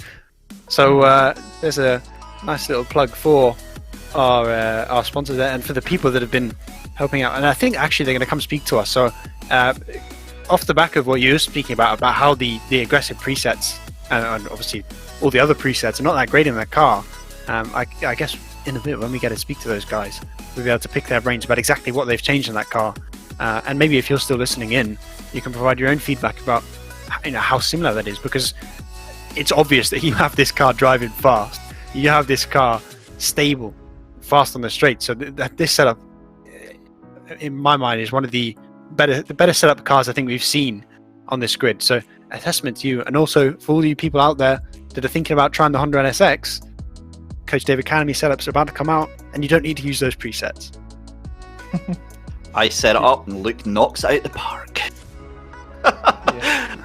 Hensai and Matt Beavis, thank you so much for your time tonight. It's been an absolute joy watching the Rookie Monsters machine heading round Bathurst today. All the best, and we'll see you next time out in Bathurst.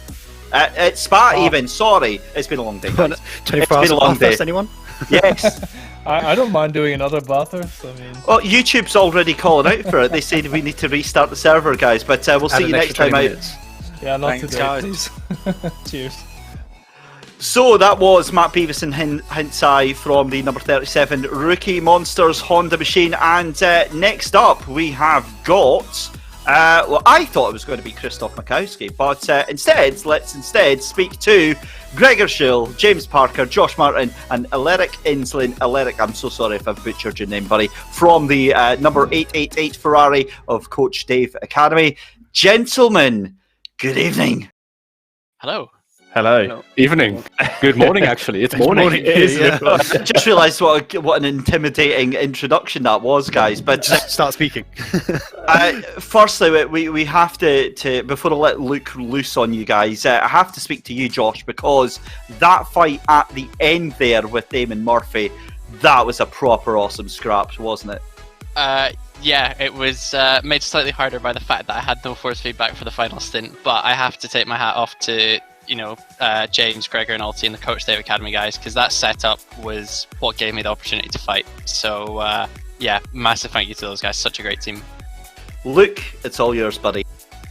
Talking of setup, we've just spoken to the Honda NSX guys, and they were speaking about how the presets on that car aren't great, and obviously we were able to mention the fact that the Honda NSX setups are about to come out. So I want to pick your brains from you four about exactly what it is that you've changed with that car compared to the presets, and I think what people who are maybe considering trying out that car can expect over the coming weeks. Well, Gregor's the best man for this because he is head driver on this project. So you can take it away, Gregor, and explain exactly how you've changed the car for the better. Yeah. So basically, the standard aggressive setups, they're so difficult to drive. You suffer from lift-off oversteer, lack of traction. And it's really, really not a joy to drive, but with our setups, which we created with our engineers, you just can pick the setup, load it, and just feel instantly comfortable around the track and just do lap after lap, and you feel very safe. And yeah, we just tried to improve the car in every aspect where it was possible and to get it as close to the other cars as we could. And that was something I spoke about with Hind, because for me, the Honda has always been this twitchy, oversteery car that is absolutely terrifying to drive. And then they come in and say, well, this thing was planted, this thing was nice and smooth through the corners, it was completely stable all the way through, despite the fact that they were in the 280s on the Conrad straight. So there is definitely a lot of potential in that car, and I know a lot of people are wanting to try it out. So being able to see that the setups you're about to bring out, that people can just load up and drive without having to, maybe like me, I'm not great on the technical side of setups, so that I can just load up those setups like I've done with the Mercedes, and use those and immediately be fast and stable in a car that I love. It makes me very excited. I mean, it's a very specialist car, the Honda. It has its BOP is very track dependent, so obviously Bathurst is probably its strongest track, and it's probably the best car on the game round here. So if you get it dialed in, it's going to feel amazing. But if you take it to somewhere like Spa or Monza, where it struggles with a weight penalty in the BOP, it's much harder to dial in because you're fighting that as well. But yeah, I know Gregor and the engineers have been working really hard on it, just trying to dial in some stability into the car and trying to understand how its aero platform works. But yeah, I think release date will be very, very soon, so guys can look forward to that. I have to get it myself. Dave, you got anything to add?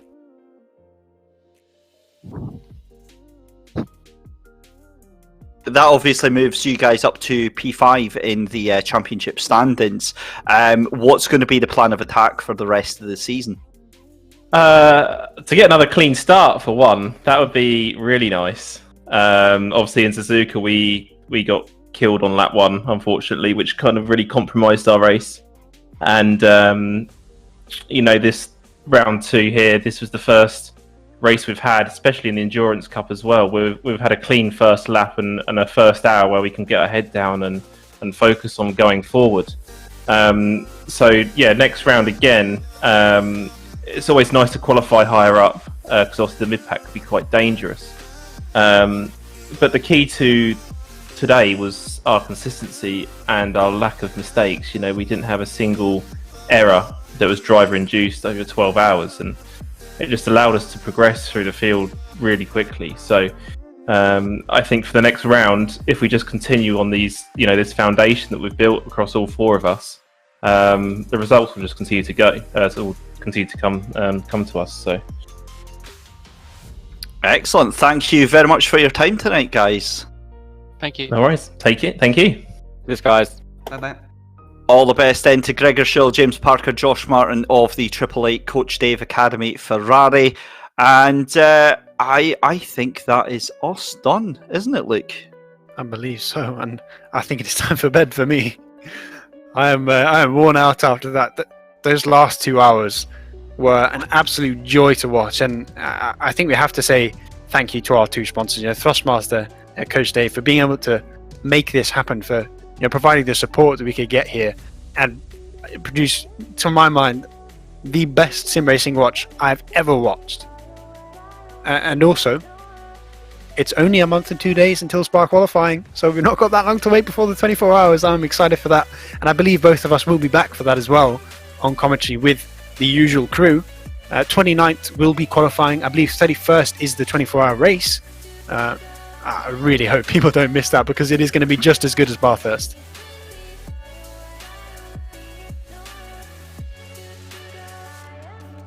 Also, we're going to be debuting the Super Bowl feature for the top 10 on that Thursday. So we're going to have a completely new format for the longest race on the calendar, and also, I believe, the most difficult challenge in endurance racing, because to me, these Spa 24 hours, in terms of the way that the weather batters you, you get everything. You get all 4 seasons during the race. In terms of the track and how difficult it is to lap after lap, it is going to be such a monumental challenge for our 40 teams, and it is going to be incredible to watch. Twice the length of this, Luke. 3-4 times the excitement and intensity. My little heart can't take it. I mean, mine might not be able to take it either, but I'm still looking forward to it. If that's the way I go out, so be it.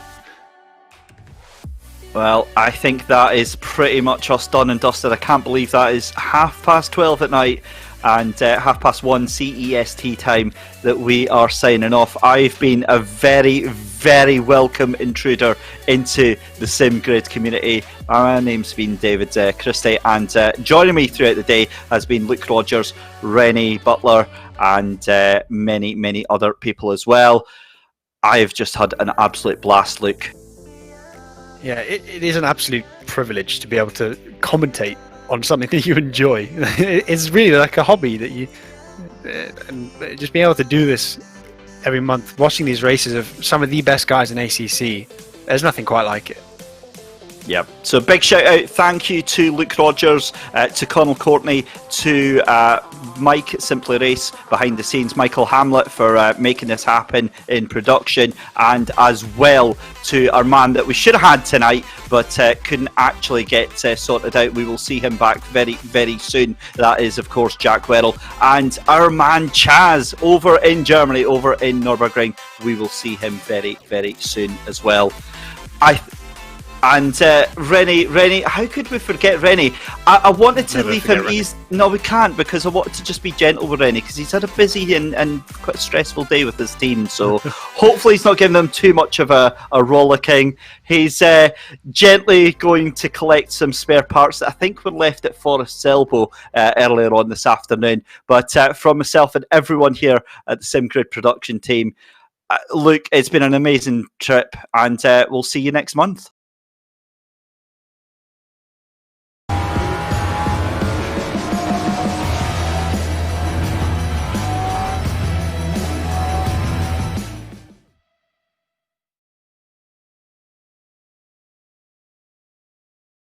All right.